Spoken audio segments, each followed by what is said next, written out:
Despite the middle-aged man's strenuous effort, he couldn't convince those standing guard at the gate to allow him to pass. He was left without a better choice and could only offer them a bribe. This barren land had no valuable treasures, and he couldn't offer them anything other than the monster cores of monster beasts slain by him. Monster cores were a pretty hard currency in the ancient wild lands, as anyone could use them to raise their strength. Thus, upon receiving these gifts, the two beamed in delight, and after they discussed it for a moment, one of them turned around and went inside. He had obviously gone to make a report. The dark python who had taken a humanoid shape had finally experienced and understood the meaning of the saying. Meeting the king of hell wasn't difficult, but dealing with his lackeys was. The man started exchanging pleasantries with the others at the gate to pass time, while he vowed inwardly, "Once I get rewarded for this great contribution, I'll surely teach you all a memorable lesson and make you regret putting on such a haughty front. I'll make you spit out everything you took from me." After a short while, the one who had gone to make a report came back and cupped his fist at the middle-aged man, saying, "Today, Sir is in a pretty good mood and doesn't mind meeting you. Go inside." The middle-aged man expressed his thanks to them, then started climbing up the mountain, leaving the two guards playing with the few monster cores in their hands in delight.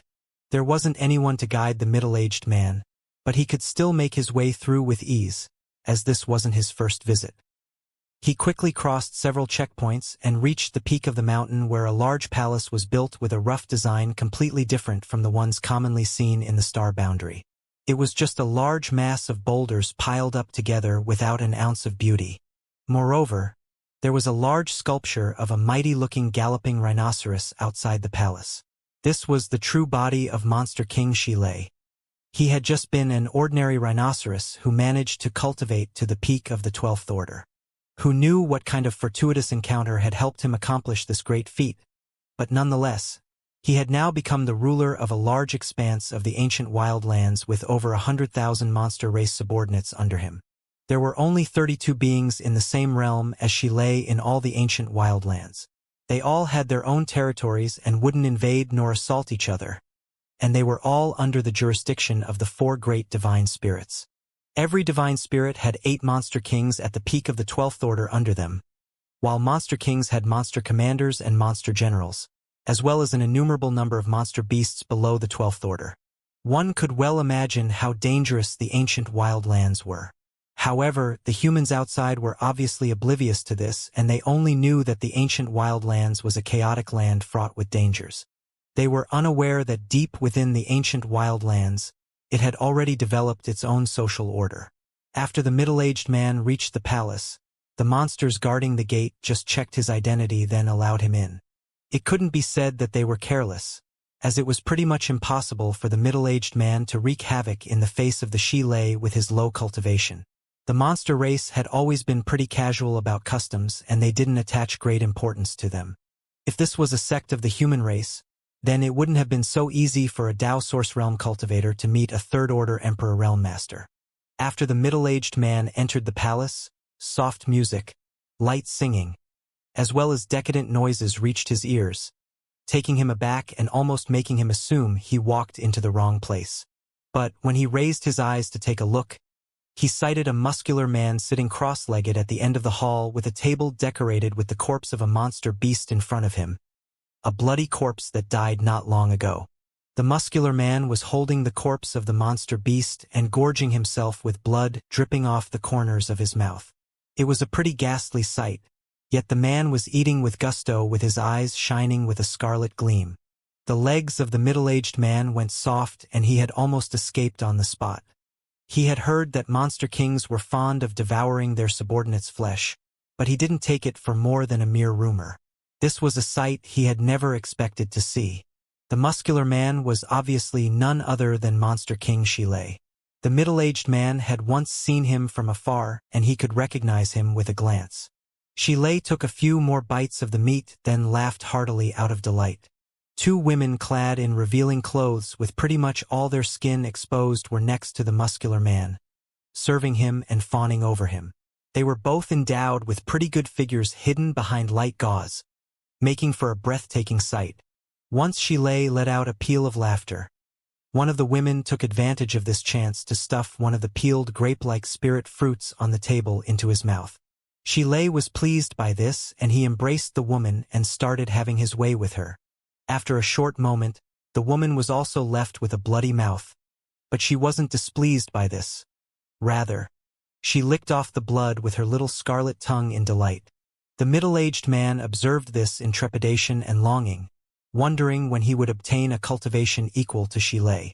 At that time, beauties would throw themselves at him, and he would also get to enjoy such a delightful experience. In the hall below the table, there were a few women with slim waists and plump bottoms clad in revealing clothes singing and dancing. The middle-aged man observed them in a daze with his eyes rolling around ceaselessly. He couldn't make up his mind about which beauty he should observe. The beauty embraced by Xilei a while ago had also taken notice of the middle-aged man, and she curled up the corners of her mouth into a smile and threw a flirtatious glance at him, which almost stole his soul. The woman leaned closer to Xilei's ears and started whispering to him. At this moment, Xilei finally raised his eyes to look at the middle-aged man, and he waved his hands, sending the women around him away. The middle-aged man didn't dare to slight this master and hurriedly walked forward with a solemn look, then knelt and spoke. "Greetings, sir. My name is Wu Jue," Xilei asked in a deep voice. "Is it you who has claimed that you have something to report?" "Indeed. Speak. What is so important about it that you had to see me personally? If it's just a trivial matter, then you may not keep your head." Wu Jue's expression darkened and didn't dare to delay, quickly explaining, "Sir, it's related to the Blood Gate." "The Blood Gate?" Monster King Xilei stood up, and the few female monsters in the hall covered their mouths and stared at Wu Jue with their pretty eyes. The Blood Gate was a pretty pivotal place for all beings of the ancient lands. It was rumored that the Blood Gate contained a great secret, which could awaken their bloodline power and allow them to evolve into divine spirits. Even though Xilei was an apex 12th order monster race, he still couldn't repress his desire to enter the Blood Gate. If he could become a divine spirit, then he would get to change the current hierarchy of the ancient lands, which had remained unchanged for innumerable years. The 4 great divine venerables would become the 5 great divine venerables. "All of you leave," Xilei waved his hand and shouted, realizing that this news was crucial and making him lose his calm. "Sir." One of the 2 females who served him a while ago leaned against him, putting on a pitiful look. She obviously wanted to stay here to listen to them. Xilei simply turned his head around and glared at her with his blood-red eyes. The body of the female stiffened, and she didn't dare to make any more presumptuous actions. She quickly retreated, followed closely by the others. "Speak. What happened to the Blood Gate?" Once the crowd had left, Xilei questioned in a deep voice. Wu Jue quickly replied, "An unusual incident has occurred at the Blood Gate." "What kind of unusual incident?" Xilei asked in surprise. Wu Jue quickly told him everything he knew, and upon hearing him out, Xilei furrowed his brows with a bewildered look on his face. This unusual incident was pretty eye-catching, and his subordinate had no reason to falsify it. He surely wasn't the only one who had seen it as well, so verifying the claim would be as simple as questioning other monsters' race members who were in the vicinity of the Blood Gate. But what did this unusual incident mean? A long time had passed since the Blood Gate appeared, and it didn't go through any changes since then. It had always been quietly sitting atop the peak of the mountain. Yet on this day, it emitted radiant scarlet light that soared into the heavens. No matter what, this was a vital piece of news for any inhabitant of the ancient lands. Xilei paced back and forth in the hall for a while with an indecisive look on his face, only stopping after a long while. "You should go with me to see the Divine Venerable and tell him everything you have seen." The DD Divine VV Venerable. Wu Jue had almost bitten his tongue. The ancient lands had 4 Divine Venerables, and Xilei served one of them. The 4 great Divine Venerable were rarely seen, and ordinary members of the monster race wouldn't ever lay eyes upon them in their lifetime. Even the 32 Monster Kings couldn't get to see them whenever they wanted. Wu Jue had never imagined that he would one day get to meet a Divine Venerable. But he quickly got over his shock and became overwhelmed with excitement. Since he could see the Divine Venerable, then the news brought by him was surely anything but insignificant. He would get to lay down a great merit and make his rise from this day. He didn't hope to get a lot. After all, he was pretty weak, and he could only hope to get some rewards that could propel him to the rank of a monster general. At that time, he could also get some subordinates and rule over a whole mountain, which would be a lot better than living on the move, scraping out a living each day. After Wu Jue composed himself, he cupped his fists and spoke. "I'll heed Sir's commands. Let's go." Xilei was also pretty impatient. He had already decided to see the divine venerable, so there was no need to hesitate now. He summoned a wind that engulfed Wu Jue and rushed out of the gate. "Other than you, who else knows of this?" Xilei suddenly asked. Wu Jue said, "I'm surely not the only person who has seen this unusual incident related to the Blood Gate, but I rushed over quickly to report it to your excellency, so I don't know who else might know of it." Xilei nodded lightly, knowing well that Wu Jue wasn't mistaken. That unusual sight was pretty eye-catching, and he surely wasn't the only one who had taken notice of it. The other monster kings were probably also aware of this by now, and they would surely be rushing to their respective divine venerables to take credit for this. Wu Jue's eyes flickered, mulling over something for a moment before letting out a sigh. "Unfortunately, I have an insignificant and lowly status, so I was obstructed for a long time by the two guards at the mountain gate when I asked for an audience with Sir. Those two didn't allow me to go in, and I had to part with all of my wealth just to get them to agree to report my presence." Saying so, he looked nervously at Xilei and said, "Did I do something wrong?" Xilei's face darkened as he snorted, "They're getting more outrageous with each passing day." Saying so, he suddenly thrust his fist down, along with a thunderous crack so loud that it would leave one's eardrums ringing in pain. A thick lightning bolt fell from the sky, rushing towards the ground. After a short moment, a loud rumble echoed, accompanied by two sudden miserable shrieks. Wu Jue lowered his head to take a look, only to discover that the mountain gate was a total mess with a large hole left there. As for the two monsters guarding the gate, they had already disappeared. One day later, Yang Kai walked out of the cave with the wound on his chest fully healed. He had also changed into a new set of clothes, as the scent of blood might attract some unnecessary trouble for him. Upon hearing some noise, Zhang Ruoxi, who had been keeping watch at the entrance of the cave, quickly stood up and was relieved to see that Yang Kai's complexion had already regained its vigor. She was well aware that Yang Kai's injuries were anything but serious, but she still couldn't help but worry over him. Upon exchanging a glance, Yang Kai nodded at her, while Zhang Ruoxi said, "Sir, I noticed something peculiar." "What?" Yang Kai asked in bewilderment. Zhang Ruoxi quickly recounted to him what she experienced during her cultivation, then looked at him expectantly, waiting for him to dispel her doubts. Yang Kai had no clue about this though, but he found it embarrassing to admit his ignorance to Zhang Ruoxi, so he put on a pensive look and mulled over it for a moment, then spoke. "Better safe than sorry. You should stop cultivating in the ancient lands, and if you need to recover your strength, you can just use source crystals or spirit pills. If worst comes to worst, then you can just enter the small sealed world." Zhang Ruoxi heeded his instructions without the least bit of hesitation, but shortly after, she questioned him, "Sir, what about you?" Yang Kai said with a smile, "It's fine. The wild force can't harm me." Zhang Ruoxi was pretty surprised, and she looked in veneration at Yang Kai with stars almost sparkling in her eyes. She couldn't help but inwardly praise. "Sir is really amazing. I have heard that even a great emperor will be affected by this land's wild force, yet Sir hasn't suffered any harm." Yang Kai coughed and said, "Let's leave." Saying so, his expression suddenly changed and he turned his head towards a certain region and shouted, "Who dares hide there?" Zhang Ruoxi was startled by this, as she had been keeping guard here all along and didn't notice anyone approaching them. Yet, Yang Kai had shouted at someone shortly after coming out. Yang Kai wouldn't raise a fuss over nothing, so there must surely be someone here. She turned her head around to have a look and followed Yang Kai's gaze to a large tree, one that looked peaceful and serene without any peculiarities. Even when she swept it with her divine sense, she didn't notice anything out of the ordinary. Yang Kai snorted coldly and spoke, "Still trying to die? Do I have to pull you out myself? After he said so, a rustling noise echoed out from the tree, shortly followed by a head poking out of the dense leaves of the canopy. Said head swayed around, its bright eyes then casting a glance at Yang Kai and Zhang Ruoxi, giving them a silly smile.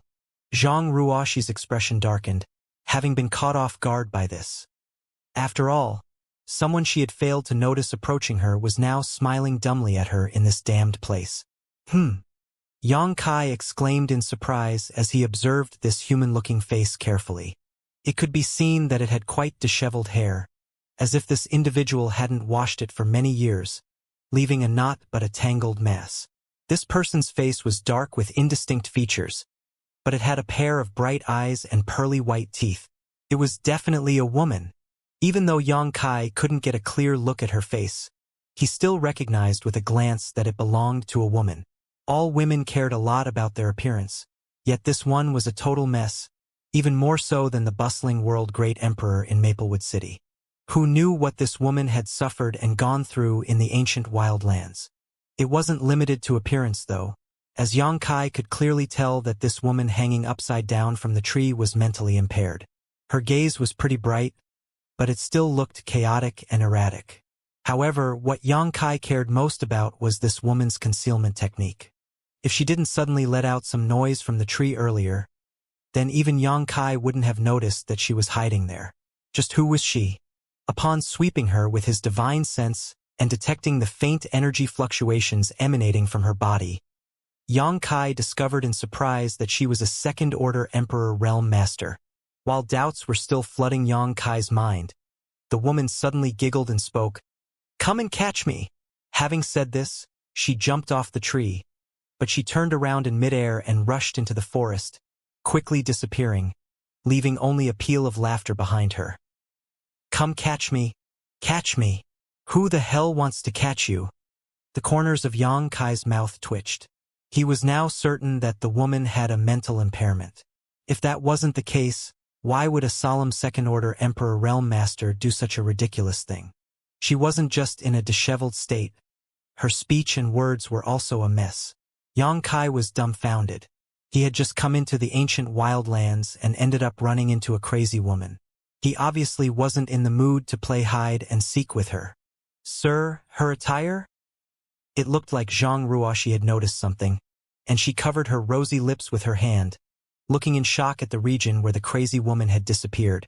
"What about her attire?" Yang Kai furrowed his brows. "Sir, didn't you find what she was wearing familiar?" Zhang Ruoxi asked back. When the crazy woman had jumped off the tree, Yang Kai swept her with his gaze. Her clothes were also worn out and in a mess like her, revealing her skin with every little movement. He didn't know what her real skin tone was, but it was currently completely gray, as if she hadn't taken a bath for many years. Yang Kai was surprised and bewildered by Zhang Ruoxi's words.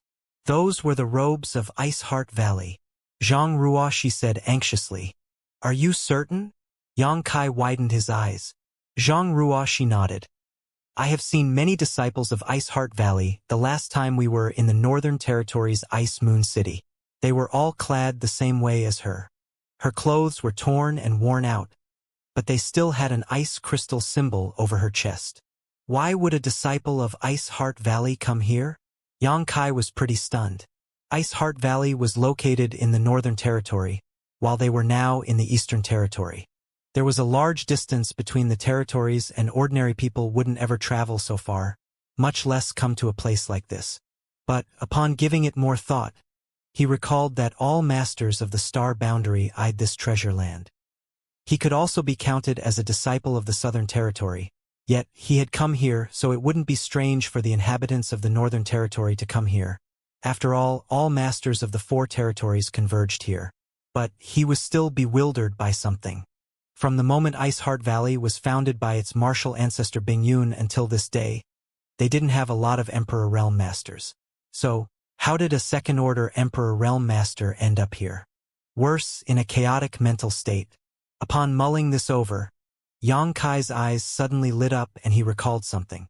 In the past, when Bing Yun returned from the solitary void-sealed world to Ice Heart Valley, its current Valley Master, her first disciple and Ruo Yun, made mention of a certain event. When Bing Yun had gone missing, her third disciple went out to look for her. Yet she didn't find her trail and had also gone missing in the end. 3,000 years had already passed since then, and it was pretty much unknown whether that disciple was still alive or not. When Enruo Yun had reported this to Bing Yun, Yang Kai had been there to hear this, and he had also sighed over it as he thought that this third disciple had most likely died in some unknown region. After all, the star boundary was fraught with dangers, and if she was still alive, then she would have at least contacted them over the past 3,000 years. However, those were private matters, so Yang Kai didn't really care about them. But upon getting Zhang Ruoxi's reminder, Yang Kai suddenly realized that this woman was most likely Bing Yun's third disciple. A second-order Emperor realm cultivation also fit the criteria, as the first disciple Enruo Yun and the second disciple Sun Yun Xiu were also in the same realm, so the third disciple would likely not be any worse than them.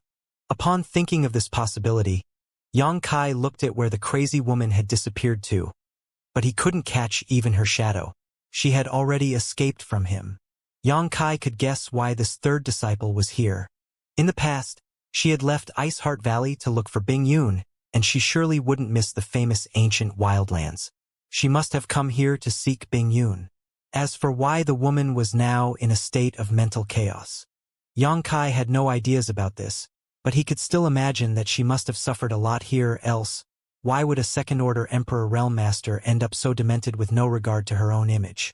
However, all of this was obviously just Yang Kai's guess, and he still did not have confirmation that the crazy woman was Bing Yun's third disciple. She could have just killed that third disciple and stolen her clothes.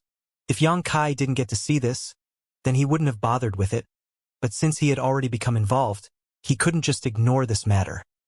After all, it was related to Bing Yun and Ice Heart Valley.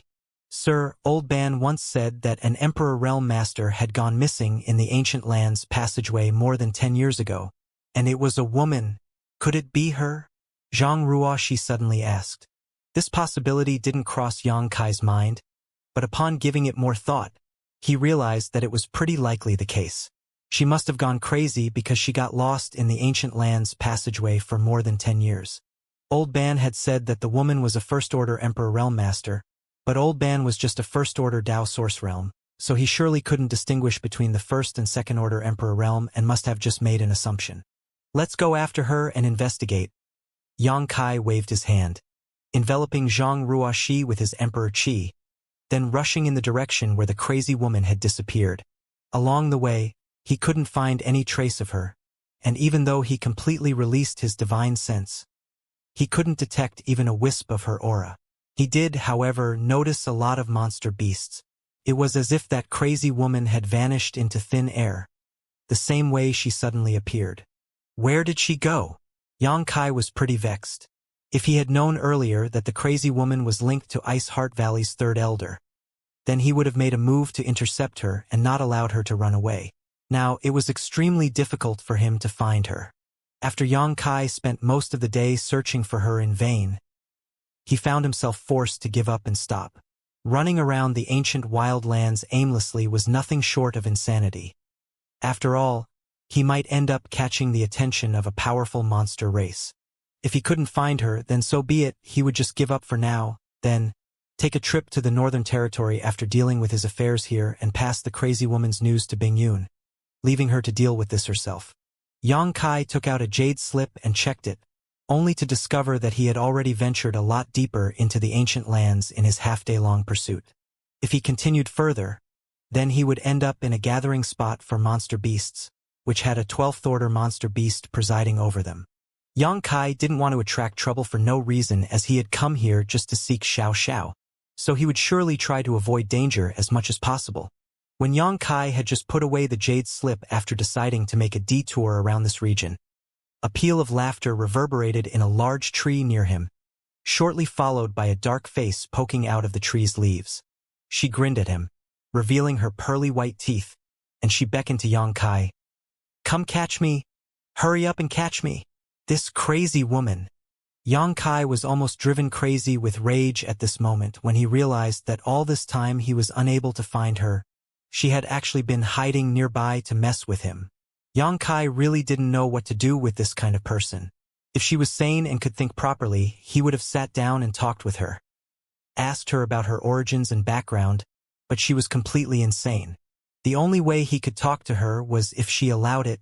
Yang Kai ground his teeth in anger, but he didn't dare to beat the bush and scare the snake away. This woman comes and goes without a trace. Her camouflaging technique is really profound too. If I scare her away, it won't be easy to find her. Having set his mind, Yang Kai squeezed a smile and tried his best to put on a harmless face before beckoning to her. Come here! The crazy woman wasn't swayed at all. She just cheekily smiled at him and stated, Come and catch me. She repeated the same thing as if she only knew one sentence and never got tired of it.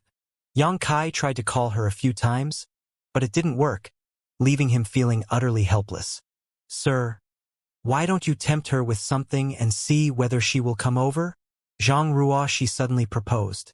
Yang Kai felt that it was a good idea and rummaged through his space ring to quickly find a red fruit. He had a lot of alchemy ingredients on him, most of which were obtained from killing others, and the rest were found in the ancient medicine garden last time. This blue crab apple was an emperor-grade alchemy ingredient. It looked extraordinary and was completely ripe, and the moment Yang Kai took it out, a tangy fragrance wafted in the air. Yang Kai flipped his hand and spread his palm, revealing the blue crab apple as he called out, Come and take it. There's no need to be afraid. He looked like a perverted old man trying to lure in and kidnap a little girl. He was extremely embarrassed inside, but he still had to pretend that it was all right. The crazy woman was hanging upside down from a tree and was clearly interested in the fruit, her bright and wide eyes totally fixating on it. She also made no effort to disguise the desire in her eyes and began smacking her lips a few times while salivating. Who knows whether it was because of her situation though?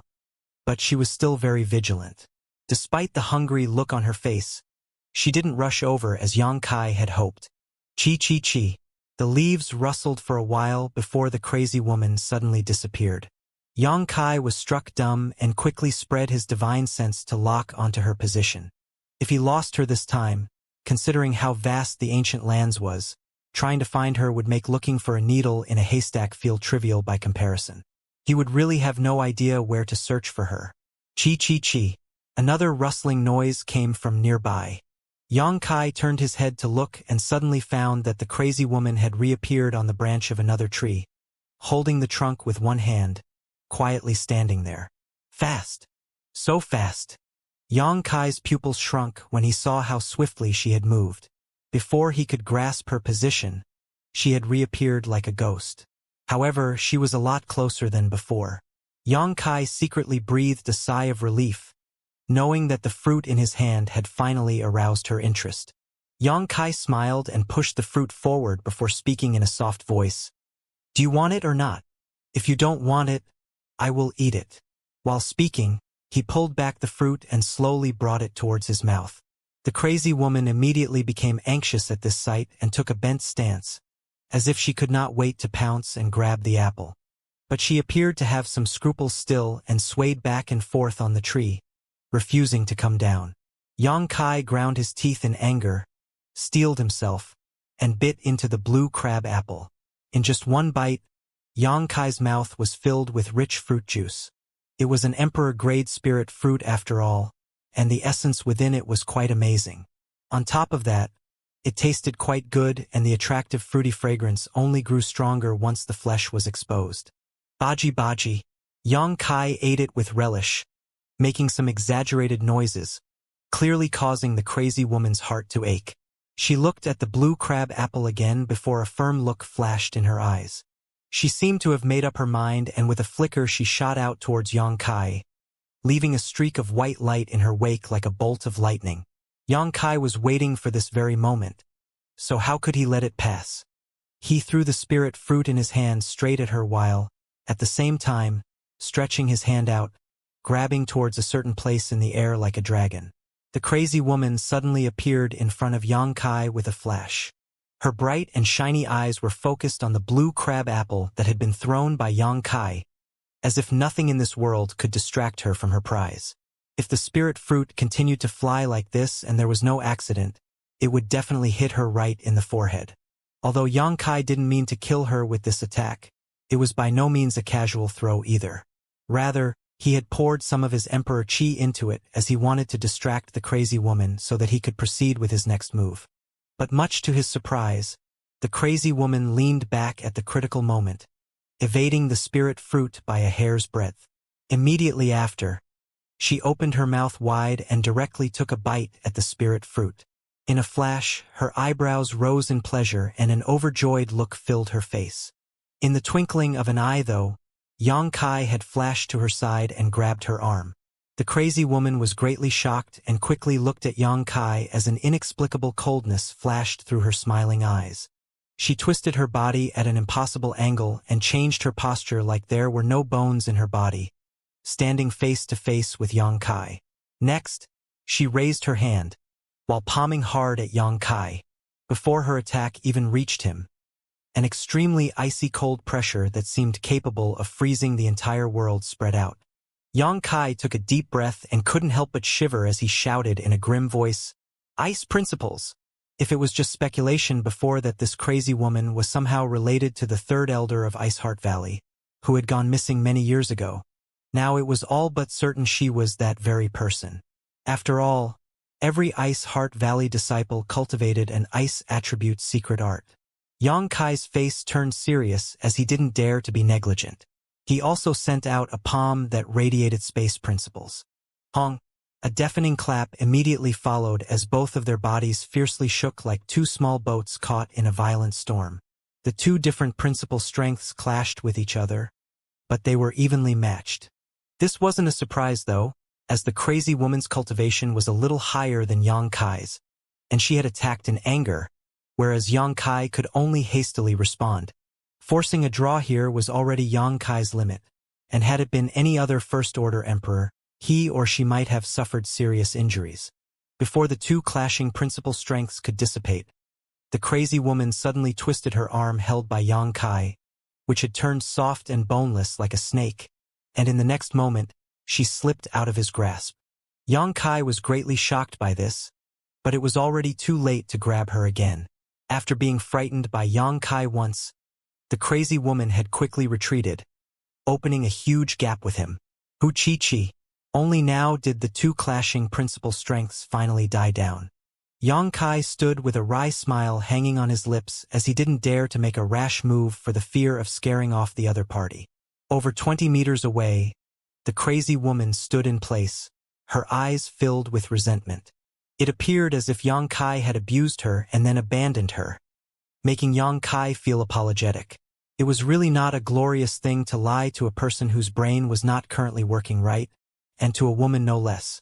She reached out to take the spirit fruit bitten by Yang Kai before taking a bite. She bit it without a moment of hesitation even though it had been eaten by Yang Kai. She was eating it with great relish, and there was a big smile on her face, but her nose and eyes were telling another story. She looked completely furious. Yang Kai slightly sighed at the situation. This was Bing Yun's third disciple, a second-order Emperor Realm Master. But now just a simple spirit fruit was enough to give her incomparable joy. If the others of Iceheart Valley saw this, their hearts would surely ache with incomparable pain. Yang Kai secretly winked at Zhang Ruoxi. Seeing this, Zhang Ruoxi knew what to do. She quickly took out a fruit from her space ring and spoke in a soft voice. "Want more? I have one here too. If you want it, I will give it to you."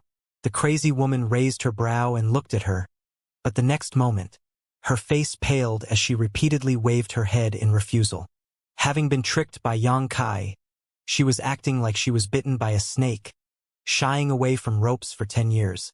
Not only that, she turned around and ran off in panic. Yang Kai immediately became anxious and began regretting being too hasty just now.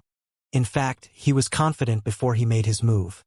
After all, with his current strength, he believed that taking down an unstable second-order Emperor Realm Master would be as easy as flipping his hand. But this third disciple's reflexes and judgment turned out far sharper than what he had estimated. But after carefully thinking about it, this wasn't that strange. For her to wander outside for so long, and even survive in the ancient wild lands for this long, if she didn't have such ability, she would have been reduced to a pile of bones already. Clearly, She was even stronger than her eldest senior sister and second senior sister now. Although Enruo Yun and Sun Yunxiu were also second-order emperors, would they be able to survive in this environment like this with their current strength? Hardship and danger will always be a stepping stone for a person's growth. Seeing the crazy woman turn around and escape, Yang Kai didn't dare to hesitate anymore and immediately shouted, "Third disciple, Senior Bing Yun is waiting for you to return. Where are you trying to run to?" He didn't know what Bing Yun called her as he hadn't inquired about it before, so he could only bring up Bing Yun's name, hoping it might affect her. If this crazy woman was really Bing Yun's third disciple, she would definitely not remain indifferent to this call even if she had lost her mind. What pleasantly surprised Yang Kai was that after listening to his shout, the crazy woman suddenly stopped in her place, her tender body slightly trembling as she slowly turned around. She had even forgotten about the spirit fruit in her mouth. When their gazes met, Yang Kai discovered that her eyes were filled with confusion. Obviously, Bing Yun's name had triggered some of her memories, but she still couldn't clearly remember and organize her thoughts because of her current chaotic state. Due to her muddled thoughts, a struggling and painful look appeared on her face. She is definitely the third disciple. Yang Kai was sure in his heart now and followed up in a soft voice. "Third disciple, Senior Bing Yun has already returned. Your eldest senior sister, second senior sister, and several junior sisters are waiting for you. Don't run around. I will lead you back." While speaking, he stretched his hand toward her. The struggling look on the third disciple's face became even more severe, and her beautiful pair of eyes trembled violently as 2 lines of tears slid down her cheeks while she muttered, "Honored master, honored master." Yang Kai was overjoyed when he heard this. Obviously, some of this third disciple's memories had returned. Just as Yang Kai was preparing to strike while the iron was hot, the third disciple suddenly started scratching through her hair, crying her heart out, "Honored master, where are you? Your disciple can't find you." She fell on the ground, grabbing and pulling her messy hair that was all tangled together. The bleak, sorrowful, and self-blaming tone was truly hard to listen to and brought tears to one's eyes. Zhang Ruoxi's eyes had turned red as she glanced at Yang Kai, thinking that if Sir suddenly disappeared one day, she would definitely go looking for him. Even if it was 3,000 years or 30,000 years, she would never stop just because of the passage of time. "Honored master!" The third disciple suddenly tenderly cried before her body rose into the air like a cannonball, shooting towards the depth of the ancient lands. "We need to go after her." Yang Kai was angry but helpless. What he was angry about was that he had told the third disciple the truth, but she had completely ignored him, instead triggering this chaotic episode. As for helplessness, it was about the current situation of the third disciple that he couldn't reason with. For now, he could only chase after her and look for an opportunity to knock her out, even if it would hurt her. While chasing after her, Yang Kai didn't hesitate to use his space principles, teleporting a few times yet still losing track of her after the time it took for an incense to burn. It was just like before. Had the third disciple not shown up again, he would have never been able to find her. But the third disciple was having a nervous break, so it was impossible for her to show up again on her own. Yang Kai kept running around looking for her, annoyed and frustrated. He had experienced the third disciple's abilities firsthand. She could freely come and go in this damned place, which he couldn't help but admire. Hong long long. A series of approaching footsteps and rustles sounded from the distance suddenly. Apparently, many people were approaching. Obviously, the commotion made by Yang Kai and Zhang Ruoxi while pursuing the third disciple had attracted some attention. Yang Kai furrowed his brow and looked in the direction of the source of the sounds, wondering how so many had suddenly appeared in the ancient lands all at once. He promptly spread his divine sense and discovered the aura of an Emperor Realm Master. Furthermore, the aura didn't seem to belong to a human. Monster race. Yang Kai immediately made an educated guess. After a short while, a group of figures rushed out of one side of the jungle. Each of these figures looked exceptionally fierce, vicious, and ugly. In addition, monster chi was emanating from them. With so many gathered in one place, the monster chi soared into the sky in an unstoppable manner. As I thought, it's the monster race. The fellow leading the group of monster race masters was a burly man. He was holding a bone spear which looked extremely scary. Who knows which monster beast's bones were used to craft it? It was more than 5 meters long and as thick as a human leg, but this burly man was holding it with ease. He was wearing a simple animal hide, revealing his strong and robust muscles. Every part of his body was a picture of strength. He was sitting on a steel-back maned boar with 2-meter-long tusks pointed upward. Every time this boar breathed it sprayed hot air from his nostrils, and its 4 hooves kept restlessly digging the ground, its scarlet eyes flickering with a scary gleam. The pair of monster race and monster beast looked extremely imposing, like war gods descended to the mortal realm. He was obviously a monster general. Also, there were about 30 to 40 members of monster race with different levels of strength on either side of this monster general, standing in a disorderly manner. In a flash, several dozen gazes locked onto Yang Kai and Zhang Ruoxi, sizing them up, with Zhang Ruoxi being more of a focus than Yang Kai. After all, Zhang Ruoxi looked beautiful and delicious. Her slim and slender figure always attracted the attention of males, no matter whether the opposite party was from the human or monster race. The female members of the monster race, who were wearing revealing clothes, immediately became unhappy and glared at Zhang Ruoxi with hostility, grinding their teeth and cursing. 1 or 2 whispers could be heard, calling her slut, and the like. Zhang Ruoxi, on the other hand, was looking at these monster race members who had suddenly rushed out of the jungle with curiosity. She had never seen members of the monster race before. She had seen many monster beasts, but how could it be that easy to see them take on human form? Seeing that they were no different from ordinary people, she couldn't help but look at them a few more times. She was showing no fear at all. After all, Yang Kai was by her side. She had complete confidence in her sir. Human, I admire your courage, actually daring to trespass in this king's territory. The robust monster general sitting on the steel-back maned boar pointed the spear in his hand with a majestic sweep. Yang Kai's brow momentarily twitched as he had no idea how to respond. He knew that many monster races were living in the ancient wildlands. Monster beasts were different from members of the monster race as most monster beasts weren't sentient, only surviving on wild instincts and absorbing world energy to cultivate naturally. Although their lifespan was generally quite long, it was difficult for them to improve their strength quickly, much less assume human form. Those classified as members of the monster race were different. Although they stemmed from monster beasts, they were sentient and knew how to cultivate more effectively. Some even knew how to cultivate secret arts. In the entire ancient wildlands, the monster race was the strongest force. In addition to the monster race, there were many primordial species.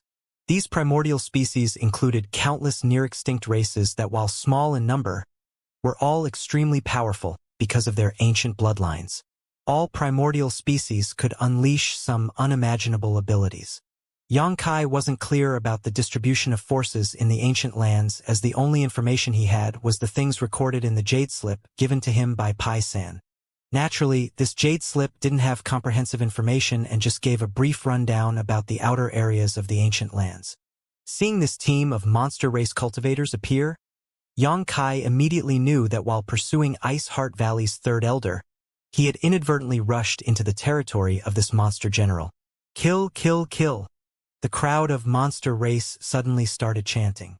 If someone ignorant of the situation saw this, he might think that this group of monster race was a group of bandits who were blocking the road to rob and pillage. It was a funny sight. This king has a question for you.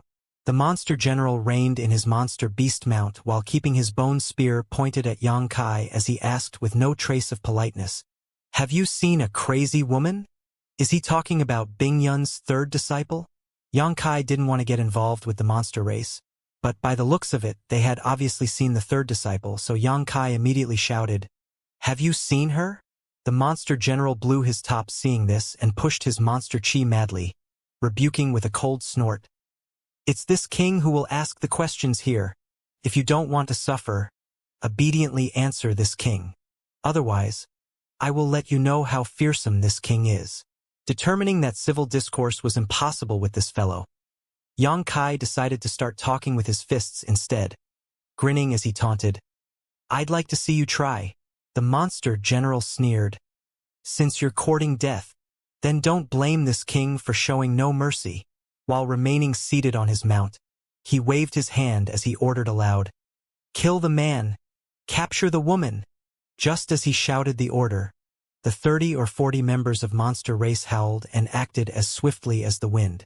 In a flash, waves of monster chi spread into the surrounding area, lifting up the leaves into a flurry, which they charged through to attack Xianxia with reckless abandon. Xianxia was stunned. He had known that the monster race was simple-minded, but he hadn't expected them to be so dull.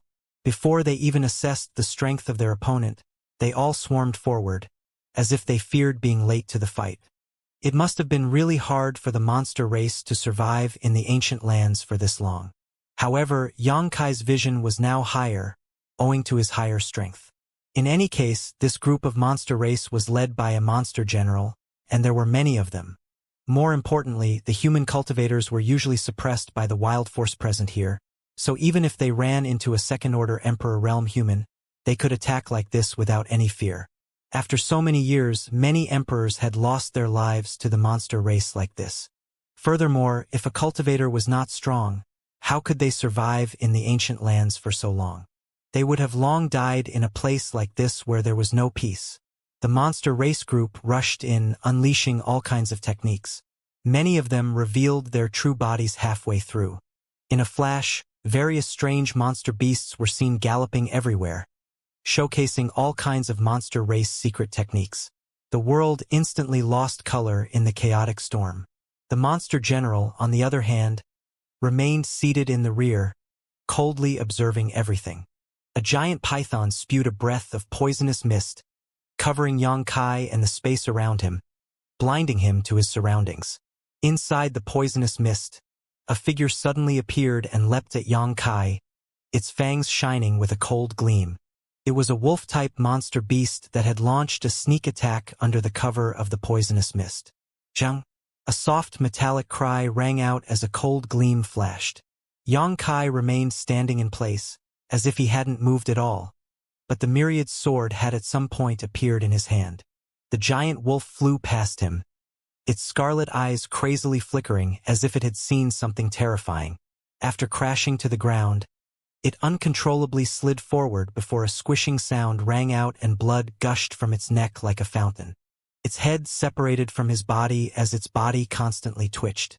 It was only an 11th order monster beast, so even if it had launched a sneak attack under the cover of the poisonous fog, it wasn't Xianxia's opponent and was killed in a single blow. Shoo. 7 or 8 members of the monster race showed their true bodies and rushed into the mist together, biting from all directions. Xianxia stood stalwart, releasing flashes of light one after another.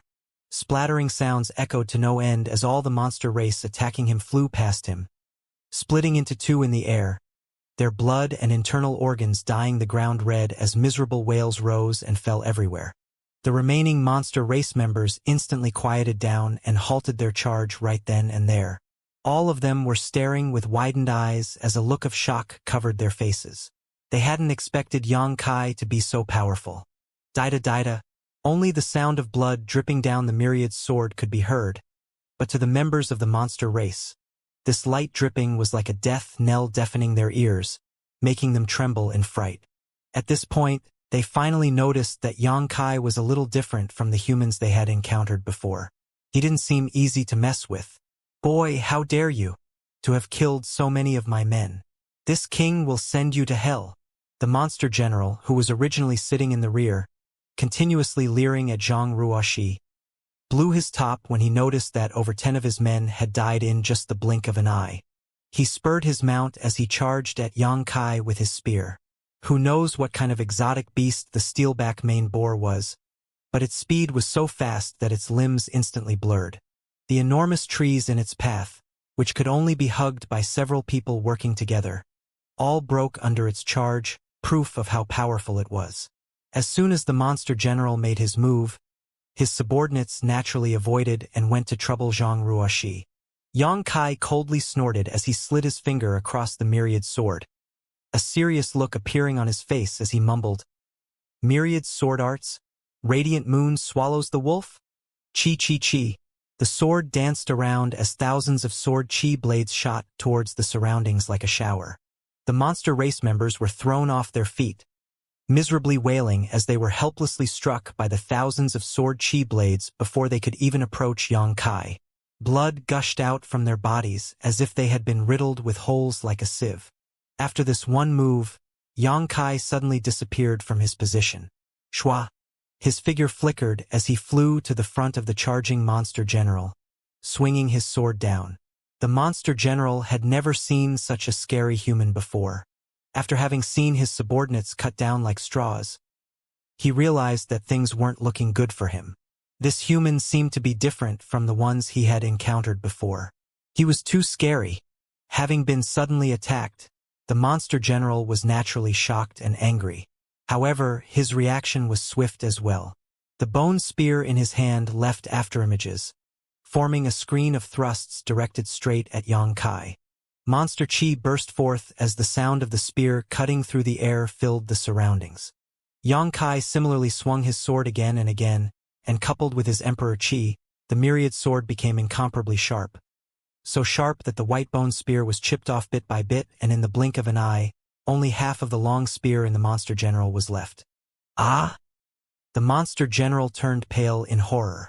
In this short time, who knows how many times he had visited the gates of hell. He had encountered a lot of human cultivators before, but he had never seen one who could kill him without him being able to fight back. Even if the human's cultivation was higher than his, they were fighting him in the ancient wildlands, where most of their strength was suppressed. And coupled with his several dozen subordinates, he had never been defeated. He had killed and robbed a lot of human cultivators, making a big profit in the process. This time, though, it seemed he had kicked an iron plate. Not only did his feet hurt, but he might even lose his life if he didn't handle things well. Seeing Yang Kai swing his sword again, the monster general screamed in horror and raised his arms up, lifting the remaining bone spear and pouring his monster chi into it to defend himself. Hong! A terrifying force struck him from above before the bone spear that had been with him for who knows how many years was cut into two. Sharp sword chi almost chopped off his face as it cut through his chest and abdomen. The steel-back maned boar under him directly buckled to the ground, kneeling down. It was quite apparent how heavy this blow was. In pain, the steel-back maned boar's eyes suddenly turned red and its steel-like hairs stood on end before they shot outwards. Yang Kai raised his brow, surprised by this mount's unexpected blow. It seemed this boar wasn't just a status symbol but also a combat asset. Yang Kai didn't take this attack head-on, instead choosing to fly back as he swept his sword forward, deflecting the oncoming steel needles flying at him. Taking advantage of this opportunity, the steelback maned boar pig suddenly jumped, leading the monster general away from Yang Kai. Having hardly recovered from the shock, the monster general patted himself all over for a while before laughing. "I'm not dead. Ha ha ha. I'm not dead." At that moment he thought he would die for sure, but to his surprise he was still alive, making him feel lucky to have survived. However, how could he dare to fight with Yang Kai again after this short confrontation? He knew that he wasn't Yang Kai's opponent, so he spurred his mount with his legs, turning tail and fleeing. Right now, his little life was the most important. He didn't dare to pester Yang Kai and couldn't even care about his subordinates' lives. But just as he had taken a few steps, a figure flickered and appeared in front of him, blocking his path. It was Yang Kai. With his black hair dancing in the wind and a cold look in his eyes, Yang Kai stated stoically, "You didn't die because you are of use to me. Why else do you think you survived?" Having said this, he swung his sword down again. The charging steelback maned boar was too late to dodge this time and was hit straight on by the sword chi. It immediately let out a miserable squeal before its enormous body was split in two, blood and organs splashing out on the ground as its two halves kept rushing forward due to the inertia. The monster general sitting on its back was also sent flying, knocking over a dozen or so towering trees one after another before finally sliding across the ground and coming to a stop at the base of a particularly large tree. He was heaving hard and couldn't get up for a long time. Zhang! A cold gleam flashed before the monster general's eyes as he found a sword resting on his forehead. He immediately panicked, staring at the sword. When looked ahead, cross-eyed, he slowly noticed Yang Kai standing in front of him, condescendingly gazing down at him. A drop of cold sweat trickled down his forehead as the monster general knew that Yang Kai had spoken the truth. He wasn't dead, not because of his own strength, but because Yang Kai had spared his life. If Yang Kai had wanted to kill him just now, it would only have taken a flick of his wrist. Gudong. The fierce face of the monster general turned pale as the sound of him gulping sounded. He forced a smile and started begging for mercy, discarding the integrity of the monster race. "Spare me, sir. Spare me." It wasn't the first time Yang Kai had dealt with the monster race. In Tongxian Realm's Nine Heavens Holy Land, he had many encounters with the monster race, so he knew that these guys were no different from humans in a certain sense. Many of them clung to life instead of choosing death. Although the fellow before him was a 12th-order monster race, he was no doubt a timid fellow. "Do you want to live or die?"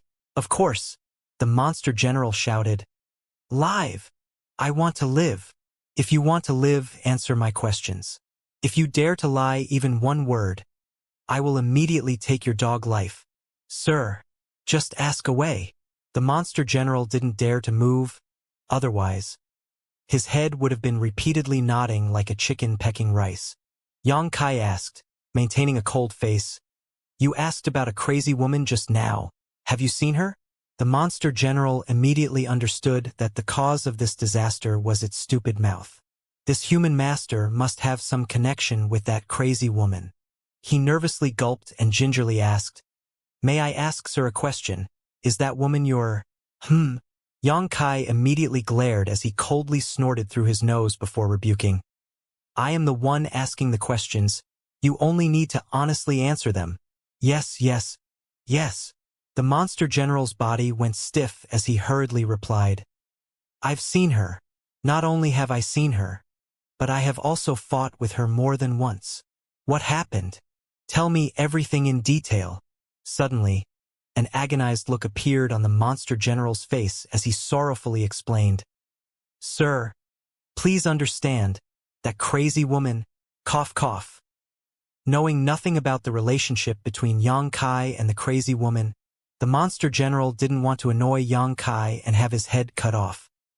He had been paying close attention to Yang Kai's language and countenance, so he could tell that Yang Kai shouldn't be annoyed yet, but was clearly not happy, so he immediately corrected himself and continued, "That woman has caused us a lot of harm. She has been stealing the Heaven Star nurturing spirit fruits that this lowly one has been raising on the mountain. She would steal once every month. I had a total of 5 fruits and she stole them all in less than half a year. Even the tree was uprooted by her. This lowly one had been keeping those spirit fruits to use for his breakthrough and had spent 1,000 years raising them. Just when it was about time to reap the harvest, I didn't even get to taste one. She has also dug up a dozen or so turtle snake grass that old Nyo, next door, had been raising." "Who is old Nyo?" Yang Kai furrowed his brow. The monster general hurriedly replied, "Nyo Quan is a monster general under Monster King Inflate, just like this lowly one. He lives next door to me." "Continue." Yang Kai poked him with the sword, causing the monster general to retreat as he could feel the sharp pain grow stronger, not daring to make a rash move so that he could keep his life. Heiya's 10 directional fruit, 2 Rue's golden rainbow fountain flower, Zhui Feng's royal limes, all have suffered at her hands. This lowly one knows more than a dozen others who were robbed by her. I too have no idea exactly how many victims there are. She has been running around the surrounding region, and almost all of my fellow brothers' treasures had been taken away by her. Monster King Inflate was furious when he learned of this, cursing us as incompetent for being unable to catch one crazy woman. He ordered us to capture her within half a year, lest he lose his face in front of the other monster kings. Yang Kai looked stunned. Who were these Heiya, Tu Rue, Zhui Feng, and the like? Yang Kai had no idea, but he reckoned all of them must be monster generals like the one in front of him. He was quite familiar with the 10 directional fruit, royal lime, and the like as well, as all of them were top-grade spirit medicines. Judging by what this monster general had said, it seemed like the third disciple had robbed these monster generals of a lot of the precious treasures they had been guarding. But this wasn't strange. She was still a second-order emperor, even if her sanity had been lost. The ancient lands might be fraught with dangers, but it was also filled with opportunities. So her cultivation was bound to improve after robbing so many treasures. After hearing this, Xianxia couldn't help but find it infuriating as well as funny. Why did it feel like that the ancient lands had turned into the third disciple's backyard, where she could come and go as she wished, take whatever she wanted, and enrage any monster general she came across? When did this all happen? Xianxia asked again. It has been like this for 50 years. The monster general replied with an ashamed look on his face. A crazy woman had been roaming around in the ancient lands for 50-some years, yet the monster race members here were unable to do anything to her. It was really embarrassing to speak of it out loud. The corner of Xianxia's brow twitched before he continued asking, "You brought these subordinates to find that crazy woman?" The monster general replied, Yes. This lowly one heard my subordinates say that they found traces of her in this area. So this lowly one rushed straight here. But we then ran into Sir." The monster general forced a smile as he gingerly asked, "Sir, how is that woman related to you?" "None of your damn business." Xianxia coldly snorted. The monster general shrank his neck. However, he could tell that Xianxia had something to do with the crazy woman, and they were obviously not enemies. Otherwise, why would he look worried? The monster general rolled his eyes before speaking. "That woman is quite strange. Although we have been looking for her for so long, no one ever succeeded, and every time we do spot her, she escapes before we even notice." Sir, what are you doing?" While he was talking, he suddenly noticed Xianxia's eyes turn colder. Xianxia appeared to be about to thrust the sharp sword in his hand into his body, frightening the monster general greatly. Knowing that his life was hanging by a thread, he quickly pleaded, "Sir, please spare me. This lowly one can be of use to you. This lowly one will work very hard to repay this kindness, sir. What's the point in keeping a bunch of vile members of the monster race alive?" Xianxia coldly snorted, continuing to push his sword forward. He just wanted to inquire about the third disciple for a bit, so now that he had learned everything he needed, there was no reason for him to keep this monster general alive. Sensing his murderous intent, large beads of sweat rolled down the monster general's forehead. He racked his brain hard before an idea suddenly came to him, and he hurriedly stated, "This lowly one can help Sir find traces of that woman. This lowly one has been tracking her for 50 years now and has some understanding of her habits. Sir, please give me a chance." The monster general was utterly helpless. He had no idea whether his assistance would be useful or not.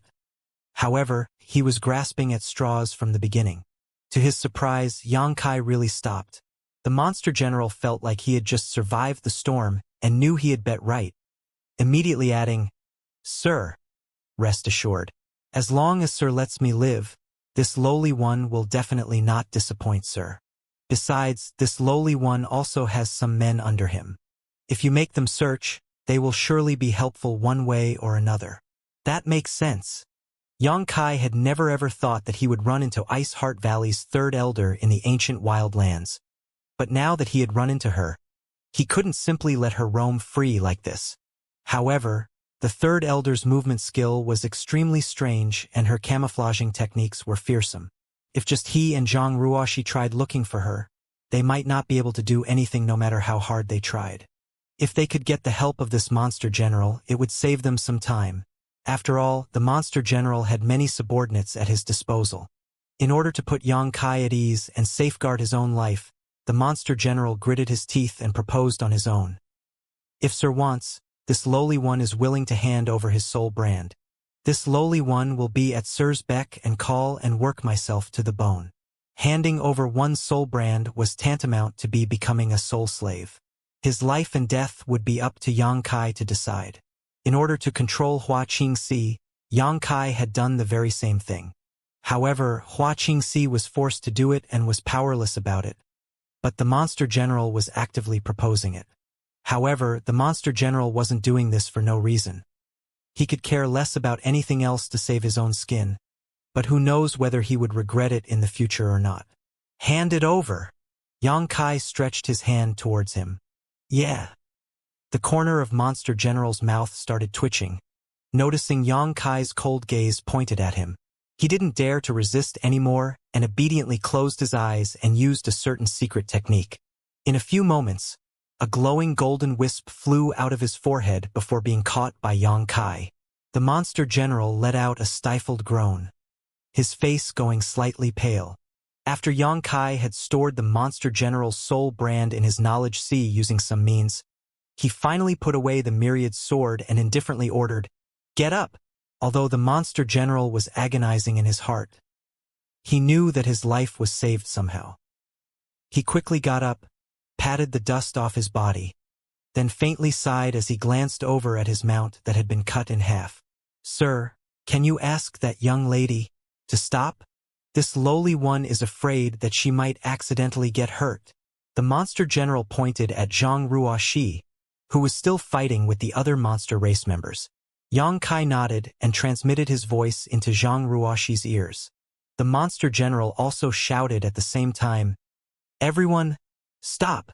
By the looks of it, he had very high prestige among the monster race members here, as all of them retreated with just his one command, distancing themselves from Zhang Ruoxi while leaving 2 fresh corpses on the ground. Although they were locked in a heated battle, few had actually died, mainly because Zhang Ruoxi's hands and feet were tied while fighting so many enemies at once. After all, she was only a third-order Dao source realm. However, the fact that she had killed 2 members of the monster race and remained unscathed after just a short battle had terrified all her opponents. Fortunately, the Monster General had ordered them to stop, otherwise they had no idea if they would still have the courage to fight after a few more deaths. The monster race members and their mounts both looked towards Yang Kai and the Monster General. Seeing them standing side by side in peace had made them curious. The Monster General lightly coughed and explained, "Everything was a misunderstanding. This sir is on our side. We don't need to fight anymore." He was too ashamed to tell his subordinates the truth that he had already become Yang Kai's slave. After all, he still wanted to save face. When he spoke, he surreptitiously looked at the change in Yang Kai's expression, but after finding that Yang Kai didn't mind, he finally put his heart at ease. The monster race group, on the other hand, looked at each other blankly, confused about what their leader was doing. This man and woman were clearly humans, so how could they be on their side? But after having experienced Yang Kai and Zhang Ruoxi's ferocity firsthand, they didn't dare to raise any questions, lest they draw trouble to themselves. In the future, seeing this, sir, will be as if you are seeing me. Do you understand? The Monster General shouted again, pointing at Yang Kai.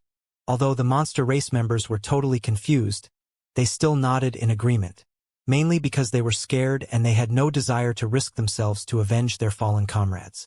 The Monster General turned and spoke with a flattering smile next. "Sir, you must be tired from the journey.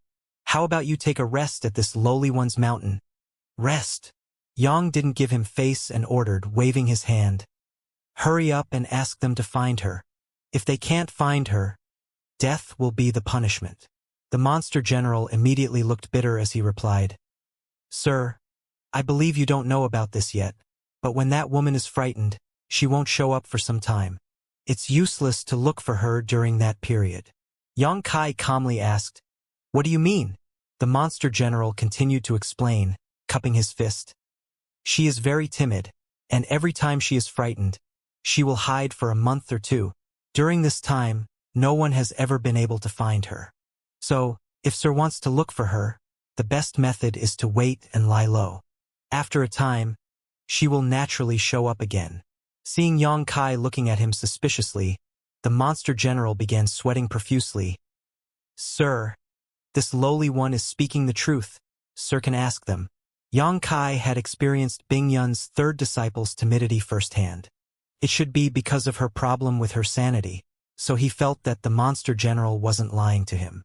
Not to mention, his life was in Yang Kai's hands, so this Monster General wouldn't have the courage to lie to him in the first place. "Even if you can't find her, you still have to keep looking. Let me know if there is any news." Yang Kai coldly snorted. Although he knew that the Monster General was not lying, Yang Kai was still hoping for a chance that she would be found. "Yes, yes, yes. Since he couldn't dissuade Yang Kai, all he could do was ask his subordinates to look around and immediately report back if there were any news. After having received the order, the 20 or 30 monster race members of varying cultivation dispersed in all directions, leaving only 5 monster race members to escort the monster general and Yang Kai. Where are we going to rest? Yang Kai glanced at the monster general with a straight face. Now that someone was helping him look for the traces of the third disciple, he didn't need to work so hard. This monster general also said that the third disciple won't show up for a month or 2. So Yang Kai had no intention to look for her immediately and decided to wait. The monster general immediately made an inviting gesture after hearing this, nodding and bowing his waist. "This way, sir. It's not too far. It will only take half a day." Yang Kai nodded before flying towards the indicated direction. Zhang Ruoshi didn't know what Yang Kai was doing, but she didn't ask any questions either, just flying into the air along with Yang Kai, shooting a contemptuously look at the monster general as she passed him. No matter what, he was a monster general, a 12th order monster race equal to an emperor realm master of the human race, so how could he be so spineless? He was no better than cowardly humans. Zhang Ruoshi had heard that the monster race of the ancient lands were brave and did not fear death. So how could she suddenly accept this great disparity in reality? Having been looked at by Zhang Ruoshi like this, the monster general embarrassingly touched his nose before he followed them. And following his lead, a file of people flew towards the monster general's abode. "What's your name?"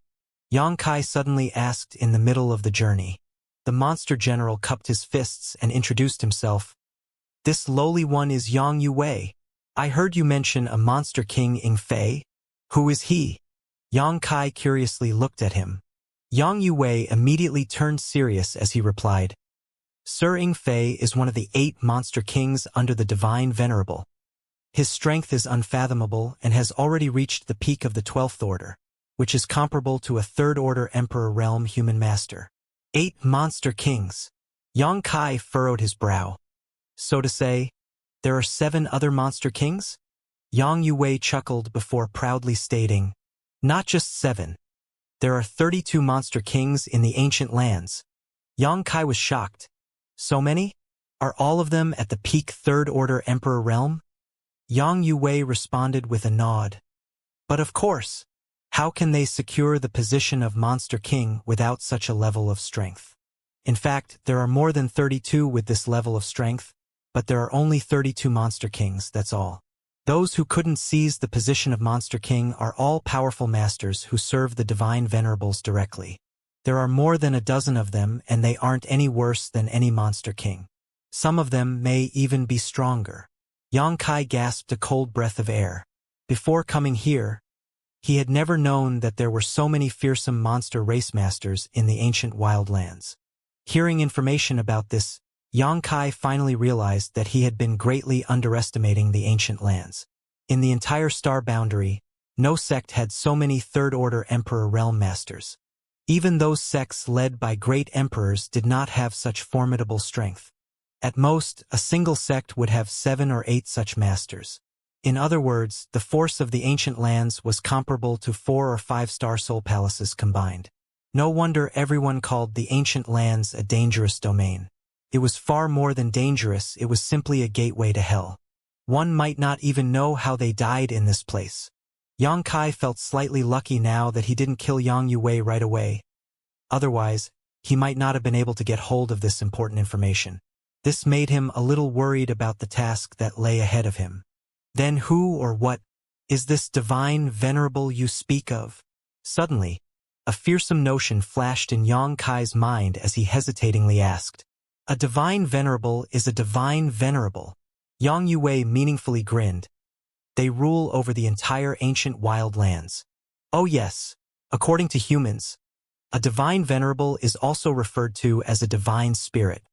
As I expected, Yang Kai was shocked. Although there were rumors that divine spirits existed in the ancient lands, the general population didn't know if this was true or not. After hearing what Yang Yue had said, it seemed that the monster race living here was well aware of their existence. There were really divine spirits in the ancient lands. Zhang Ruoshi looked at Yang Yue in shock, unable to digest this shocking news. her mouth slightly agape as she gasped lightly. Yang Yue wasn't finished yet though and immediately threw out another startling piece of information. There are 4 divine venerables in the ancient lands, each of them having 8 subordinate monster kings as well as 2 great kings under them. Heh. Our ancient land's strength is extraordinary. 4 divine venerables. Doesn't that mean that there are 4 divine spirits here? Yang Kai turned pale. Although his current cultivation was decent, he was still no match for a divine spirit. Yang Yue was paying close attention to Yang Kai's expression, so when he noticed that there was some shock and awe in it, he secretly felt elated. He didn't give him any face, but it looked like he was scared now. Unexpectedly, Yang Kai turned to him and stated, coldly looking at him, "No matter how strong the divine venerables and monster kings are, your life or death is now mine to control." This time it was Yang Yue's turn to turn pale as he stated in an aggrieved voice, "Sir, this lowly one is loyal to you. Sir, I always keep my word, the sun and moon can testify to it. Sir, please understand. Loyalty? What nonsense. How long have we known each other? To think you are actually talking about loyalty. You are lying right through your teeth. Rest assured, I will give you back your freedom once I find that woman," Yang Kai stated with a snort, giving him the carrot after hitting him with the stick. Yang Yue beamed with joy in his heart but said otherwise. "The lowly one will do anything for Sir, loyally and faithfully. Who knows where this guy learned to be this good with words?" Sucking up and flattering Yang Kai at every turn with complete seriousness, drawing even more contempt from Zhang Ruoxi towards him. After half a day, the group landed on a certain mountain. The entire ancient wildlands was filled with who knows how many rolling and zigzag mountains, making such places the best for monster race to establish themselves upon. This was where Yang Yue's cave mansion was located. According to him, with this mountain as the center, the surrounding 10 nearby mountains were his territory. Yang Kai took out the jade slip handed to him by Pai San and compared it, soon finding that where he now stood already exceeded the range recorded by the detailed map. The only thing that was noted about this place was that it was a dark shade of red, meaning it was extremely dangerous. Apparently, the information in the jade slip wasn't useless. If an ordinary cultivator saw this indication in jade slip, he would definitely not dare to arbitrarily come here. There was a cave halfway up the mountain, one leading to the belly of the mountain. Inside, there was a special cave haven, with many grottos and the like having been dug out. There was little aesthetic sense to it, as the monster race probably never cared about decorations and cared only about practicality. Yang Yue led Yang Kai and Zhang Ruoxi into a certain grotto for Yang Kai and the one adjacent for Zhang Ruoxi before he left with much nodding and bowing. It was a good idea to be respectful to the one who had one's life in his hands. Inside the grotto, Yang Kai looked around and found that although the place was small, there were 5 rooms in it. It should be the place where Yang Yue lived. There were stone beds in it with exquisite beddings that Yang Yue obtained from who knows where. There was also a natural bath in the grotto that used water seemingly gathered from a mountain spring. The water was crystal clear, and Yang Kai tried it out and found that the temperature was actually quite pleasant. These guys sure know how to enjoy life. Yang Kai smiled slightly as he walked to a nearby stone bench and sat down. "Sir, what should we do now?" Zhang Ruoxi, who was next to him, asked. "We'll figure that out when we need to." Yang Kai heaved a slight sigh. He didn't expect the trip to the ancient lands to be this eventful. However, he couldn't ignore the third disciple even if his primary concern was finding Xiao. There was a spiritual connection between him and Xiao, similar to the one he once shared with Lu Yen, allowing him to sense Xiao's existence as long as they weren't too far apart. Naturally, Zhang Ruoxi would only follow his orders and raised no objections. Suddenly, there was a knock on the door. The two looked at each other before Yang Kai signaled Zhang Ruoxi with his eyes. The latter moved lithely and went to the door. Outside the door, Yang Yue was anxiously fidgeting. There were 2 beautiful maids carrying something on either side behind him. One was holding a pot of spirit wine and the other was holding a plate of spirit fruits. They had beautiful eyes and slim and slender figures while their voluptuous figures were only covered by a thin and translucent muslin, tantalizing one's imagination. especially their bare snow-white slender thighs that instantly drew the attention of men. Obviously, these two beautiful maids were not human as they were exuding an obvious monster chi, their true forms unknown. However, since they could assume human form, they had undoubtedly gained sentience and knew how to cultivate. The two women were also very curious. They had always exclusively served Yang Yue, but this time, Yang Yue had asked them to serve an honored guest. Yang Yue clearly stated that no matter what the honored guest wanted, they had to obey, and they had to do it with smiles and flattery, not showing any resistance. It wasn't like the two were totally oblivious to what Yang Yue meant, though they didn't mind it either. Accompanying Yang Yue was accompanying, and accompanying the honored guest was also accompanying. They were just guessing which powerful monster general or monster king had come here. If that wasn't the case, how could Yang Yue be willing to ask the two of them to please someone else? As the door opened, Yang Yue looked up, but before he could address his new sir, he swallowed his words back and asked in amazement, looking at Zhang Ruoxi, "Young lady, what are you doing here? Where is sir?" Zhang Ruoxi vigilantly glanced at him before turning her focus on the two alluring women who were acting coquettishly and were indecently dressed. Her pretty face immediately turned colder, especially after seeing the two women peeking through the crack in the door. She could see what was going to happen, and this made her uncomfortable. She looked back and found that Yang Kai happened to be curiously looking at this side, his eyes constantly scanning the two offerings over and over again. She immediately stepped forward and slammed the door shut behind her, cutting off the presumptuous gazes of the two women, making the two look at her with resentment. "Sir is tired and resting. What's the matter?" Zhang Ruoxi didn't give Yang Yue any face. Yang Yue chuckled before replying with a bow. "It's like this. Sir came here for the first time, but there is nothing for entertainment in this barren mountain. So this lowly one came to offer a pot of spirit wine and a plate of spirit fruits. This lowly one hopes that sir will not refuse this lowly one's hospitality." Zhang Ruoxi finally shifted her gaze to the spirit wine and spirit fruits before lightly snorting through her nose. Yang Yue didn't know what she was planning to do, so he remained standing there to make her give way, but he discovered that Zhang Ruoxi had blocked the door like a guard, and she wasn't showing any intention of giving way at all. In desperation, he turned to the two women and gestured to them, signaling the two to give the things in their hands to Zhang Ruoxi. "Anything else?" Zhang Ruoxi took the items and impatiently asked when she saw that they hadn't left yet. Yang Yue flatteringly smiled and said, "Sir is tired from the long journey, so this lowly one had also prepared these two maids to wait upon sir, to help him take bath and rest. I wonder if you can." Before he could finish speaking, he saw Zhang Ruoxi stretch her hand out, pointing towards the way out. Yang Yue turned his head but found nothing, making him doubtfully scratch his head. "Sir has me to serve him, he doesn't need you. You can go back where you came from. Apart from the news about the crazy woman, if you dare to disturb sir again, I will take all of your dog lives." Zhang Ruoxi's pupils turned colder as a murderous look appeared on her face. Yang Yue was taken aback. He had no idea what mistake he made to offend this young lady, but he didn't dare to be presumptuous before her. After all, Zhang Ruoxi was brought here by Yang Kai, so offending her would not bode well for him. He repeatedly bowed and scraped before he took the two women and walked away in frustration. The two women had come here in excitement but were forced to return in disappointment, not to mention a lot of resentment. Shameless vixens.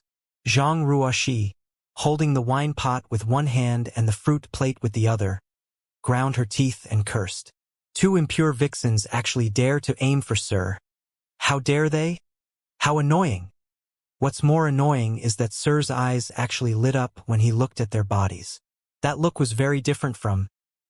Turning around, Zhang Ruoxi was just about to open the door and step in, fuming in anger, but suddenly, her raised foot froze in the midair. Suddenly, she remembered that she had never seen sir having close contact with any woman during all the years she had been accompanying him. She was no longer a child and was not ignorant of the relations between men and women. She used to live with Sister Hua in the small sealed world, who would often tease her about these matters, making her blush. She knew very well that with Yang Kai's cultivation, if he wanted a woman, Thousands of beauties would line up to let him choose between them, but he seemed to have never had such ideas. He had been smashing his way through all kinds of difficulties and had been tirelessly cultivating, having almost no time to relax at all. How can a man possibly dislike women? Why is Sir so self-disciplined? Suddenly, she started blaming herself, feeling like she shouldn't have blocked the two women. After all, judging by her Sir's gaze, he seemed quite interested in those two vixens. But she had now presumptuously sent them away. She anxiously pushed open the door and walked in, placing the spirit wine and fruits on the table before explaining what just transpired, carefully observing Yang Kai's expression. Yang Kai just nodded and didn't do anything else. Sir isn't angry because I ruined his good deed. Otherwise, why would his reaction be so dull? Right? Zhang Ruo, she suddenly became a little concerned about the pros and cons. She couldn't help but speculate something. And now, her imagination was running wild. After a long silence, Zhang Ruo, she bit her red lips and asked, Sir, you must be tired from the long journey. Do you want me to call back the two women and ask them to serve you? After saying this, Zhang Ruoxi's cheek turned slightly red. She was a little embarrassed and a little afraid that Yang Kai would agree. Yang Kai took a sniff of the spirit wine and said without raising his head, No need. He was just checking them out, curious about what their true monster beast form was. They were indeed charming and sexy, so if they were in the outside world, they would definitely bring a disaster to the nation. But there was no other meaning behind his gaze, so he replied calmly while pouring himself a glass of spirit wine to taste. Then, do you want Ruoxi to personally serve you? Who? Yang Kai spurted the sip of spirit wine and hurriedly wiped it, flabbergasted. Zhang Ruoxi couldn't help giggling at this comical sight, approaching Yang Kai and using her sleeve to wipe his wet clothes with gentle movements. A sweet fragrance immediately tickled his nose, causing Yang Kai to stare at the flower-like tender and sweet face and say with a smile, Ruoxi is grown up. He still remembered when he brought Zhang Ruoxi out from the Zhang family. She was a little girl back then who had yet to mature, but after following him for so long, she had become a great beauty herself. Perhaps it was because it was always darker under the lamp that Yang Kai hadn't noticed it until now. Zhang Ruoxi blushed and her movements momentarily paused after hearing this. Yang Kai patted her shoulder and motioned her to get up. Then he got up and dispersed the wine from his robes before speaking. If you find a man to your liking in the future, tell me. I'll have him marry the beautiful you. Zhang Ruoxi bit her lip a bit harder than before and held her tongue, a slightly bitter look flashing across her eyes. Okay, things should be fine now. You should focus on your cultivation. If there is any news, I will call for you. Yang Kai waved her away. Zhang Ruoxi opened her mouth, but couldn't come up with anything to say, so she eventually gave a meek yes. After she went out and closed the door, Zhang Ruoxi covered her cheeks with her hands and dashed into the grotto next door, blushing furiously as her heart pounded like a drum. She couldn't understand what was wrong with her today. She was hit with a sudden thought and said something she wouldn't dare to say normally. Looking back now, she really didn't know where she got the courage to make such a proposal. These feelings had always been bottled up in a corner of her heart, and if she hadn't spoken them today, she might not have even noticed them. Have I reached the stage mentioned by Sister Hua, the so-called girl in spring? Time passed on just like that while Yang Kai cultivated inside the mountain. Yang Yue was very astute, so after he was sent away by Zhang Ruoxi that day, he did not appear again. But Yang Kai wasn't afraid of him playing any tricks. Currently, Yang Yue's soul brand was in his hands, so Yang Yue couldn't get out of his control. If the latter dared to have any crooked thoughts, he would be seeking his own death. Zhang Ruoxi hadn't come again either, as she was completely focused on her cultivation. She was now a third-order Dao source realm and had gained a lot of benefits in Shattered Star Sea. She had even obtained an intact star source, and after refining it, she had begun comprehending Emperor intent. She was just looking for an opportunity now to break through to the Emperor realm. After 1 month, the door was knocked on again. Yang Kai opened his eyes and opened the door with the wave of his hand. Yang Yue respectfully came in and reported, cupping his fists. Sir, I have some news. Yang Kai didn't want to delay the matter of Bingyun's third disciple any longer, as once he was done with it, he could finally search for Xiao in peace.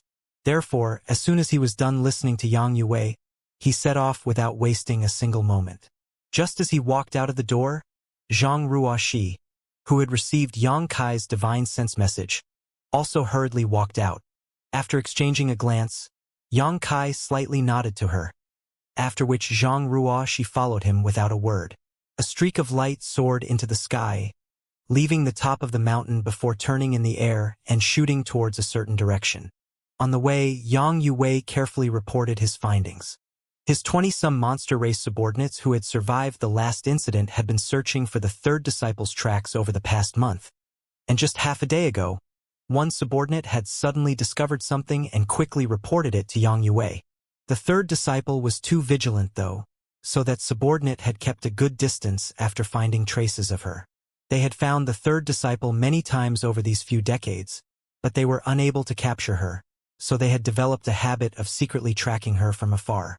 But then again, Yang Yue's subordinates weren't the third disciple's opponent even if they attacked her head-on. Yang Kai knew that Yang Yue wasn't even aware that the third disciple was already a second-order emperor. Otherwise, how would he dare to attack her so valiantly and spiritedly? According to the subordinate's report, the third disciple seemed to have been hiding under a local river. They had been able to find her all because of some chances and coincidences. Perhaps it was because the third disciple was hiding for too long and wanted to take a breath. She had come out and exposed herself. Yang Kai couldn't help but sigh with emotion. As expected, it was easier to do things with more people. It was a wise decision to not kill Yang Yue and instead subdue him at the time, allowing him to search for the third disciple. If not, who knows how long it would have taken Yang Kai to find a trace of her. The journey wasn't long, but before Yang Kai's group could even reach their destination, a monster race member came flying from the front. Yang Yue focused his gaze before hurriedly informing, "It's my subordinate." He took the lead and greeted the monster race member, and as soon as the two met, they whispered a few sentences with each other. Immediately after, Yang Yue's expression drastically changed and he promptly turned and looked at Yang Kai with anxiety. Seeing the drastic change in expression on his face, Yang Kai's heart tightened and he quickly asked, "What's wrong?" Yang Yue bitterly replied, "We were discovered." "She ran away again?" Yang Kai asked with a cold look on his face. Last time, the third disciple had been hiding for a month after running away. This time, she might hide for more than a month. How could he waste so much time here? It can be said that she ran, and it can also be said that she didn't. Yang Yue looked embarrassed, as if he didn't know how to explain this to Yang Kai. "What do you mean?" Yang Kai coldly looked at him. Yang Yue opened his mouth and sighed before replying, "That woman entered the tomb." "What tomb?" Yang Kai frowned. "The 10,000 spirits tomb." Yang Yue had an agonized expression as his face turned pale, and he shuddered as he spoke this name, as if he dreaded it deeply. Yang Kai coldly laughed and ordered, "I don't give a damn. I order you to continue tracking her, otherwise, I will take really good care of you."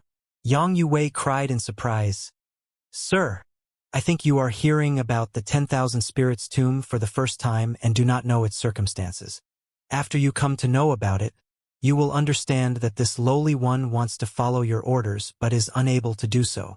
Yang Kai coldly glared at him, realizing Yang Yue wasn't just trying to alarm him, and asked, "Fine, let's hear what tricks you are up to." Yang Yue bitterly stated, "This lowly one wouldn't dare. Sir, let me tell you, the 10,000 spirits tomb is an invisible place. It's also the tomb of all the beings of the ancient lands." "How can it be invisible?" Yang Yue bitterly replied, "No one knows where it is, and it's also impossible to find." Yang Kai angrily rebuked, "You just said that the third disciple has entered the 10,000 spirits tomb. Now you are saying that no one can find where it is? Do you think this young master is a 3-year-old who you can fool anytime?" Zhang Ruoxi also glared at him with a cold and unkind look on her face. The main reason was that what Yang Yue had said was too contradictory, making it hard not to be suspicious of him. Yang Yue was terrified as he felt pressure on his soul, knowing that if he didn't explain it clearly, he would have to part with his life today. Anxiously, he stated, "Sir, please calm yourself. What this lowly one said is indeed true. The entire ancient lands knows about the existence of the 10,000 spirits tomb. You can find out about it by just asking anyone. How could I dare lie to you?" Yang Kai furrowed his brow, feeling like Yang Yue would not be joking with this. Waving his hand and snapping, "Go on!" Yang Yue let out a breath of relief, knowing he had managed to keep his life for now. Organizing his thoughts for a moment, he then continued, "The 10,000 spirits tomb is ethereal and impossible to trace. It can appear anywhere or anytime in the ancient lands with no set pattern. It might remain for 1 or 2 days or even several months, but only one entrance will appear each time. If you want to enter, you can only enter through that entrance, but after so many years, no one who has entered has ever come out ever again. And once the 10,000 spirits tomb appears, the nearby monster beasts and the ancient lands residents who are about to die of old age would take the initiative to enter it and wait for their death. This is why it is called the 10,000 spirits tomb. Along with the blood gate, they are the 2 restricted areas of the ancient lands." What in the world is this blood gate? Yang Kai didn't know what the blood gate was, but since it was designated as a restricted area, it must be an incomparably dangerous place. Yang Kai didn't even bother to ask about the blood gate as he was only interested in confirming the current situation. "So, according to you, this 10,000 spirits tomb is the place where the residents of ancient lands go at their predestined time of death, right?" "Sir understands correctly," Yang Yue said, bowing. "So, why did the 3rd disciple go in?" Yang Kai asked, furrowing his brow. Yang Yue thought to himself, "You are asking me? But who am I going to ask?" But he didn't dare to complain and could only bitterly reply, "This lowly one also has no idea, but since she has gone in, I'm afraid things aren't looking good for her because even when the strongest monster kings enter, they can only remain inside and wait for death." When he mentioned this, he hoped that this sir would not do anything rash. But Yang Kai only pondered for a moment before he ordered, waving his hand, "Lead the way. Let's go and see this 10,000 spirits tomb." Yang Yue felt that he had wasted his breath and wailed in his heart. He wanted to dissuade him, but when he met Yang Kai's threatening gaze, he honestly led the way ahead. After a short while, a small group landed near the entrance of a mountain valley. Immediately after, several monster race members came from the jungle. Yang Kai found them familiar as he had seen them last time. They were all Yang Yue's subordinates. "Sir!" The few monster race members stepped forward and saluted. Yang Yue waved his hand and asked to stand aside, warily staring at Yang Kai. Yang Kai also looked at the mountain valley, trying to find the 10,000 spirits tombs, but he found nothing, frowning as he asked, "Where is the tomb?"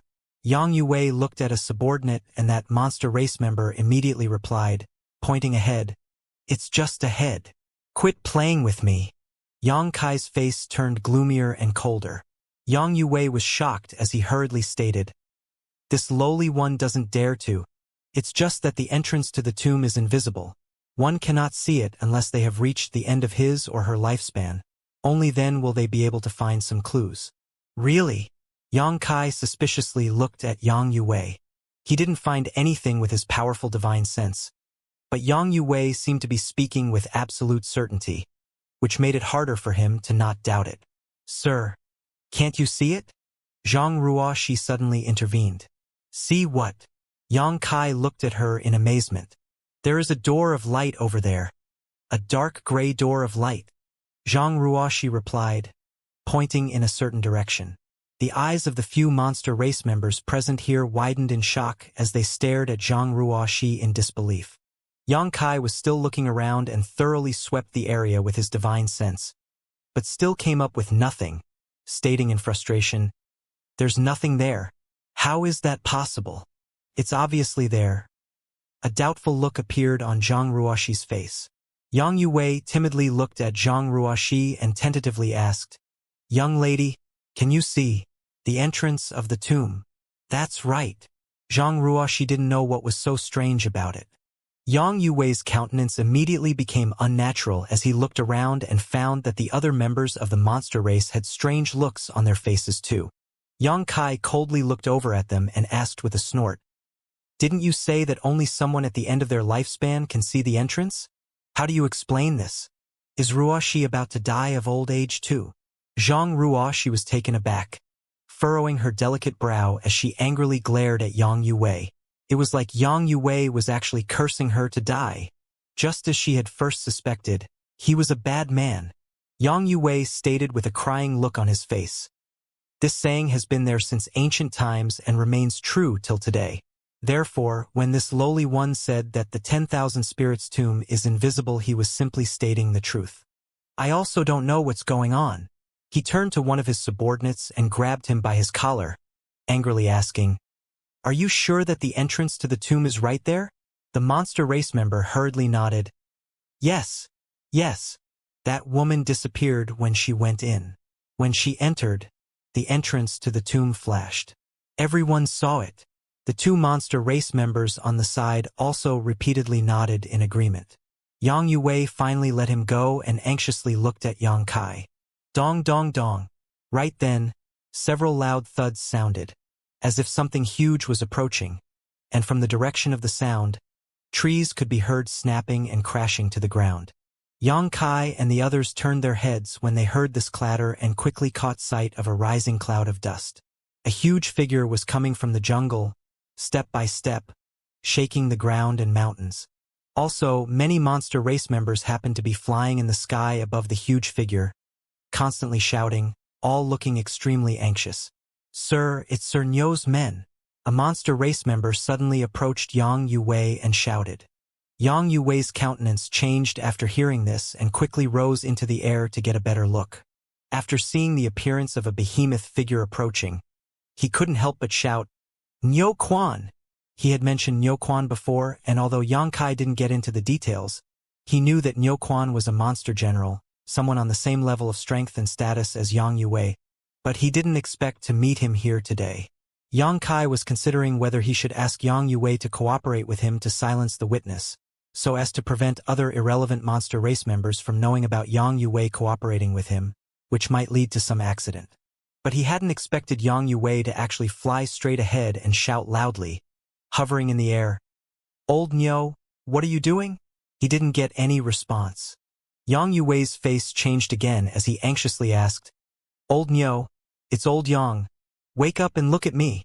The monster race members who were flying along with Nyo Quan recognized Yang Yue. Some of the monster race members broke down in tears as they requested, "Sir Yang, please do something and save our Sir. We don't know what happened with Sir today." He suddenly revealed his true form and started running straight in this direction.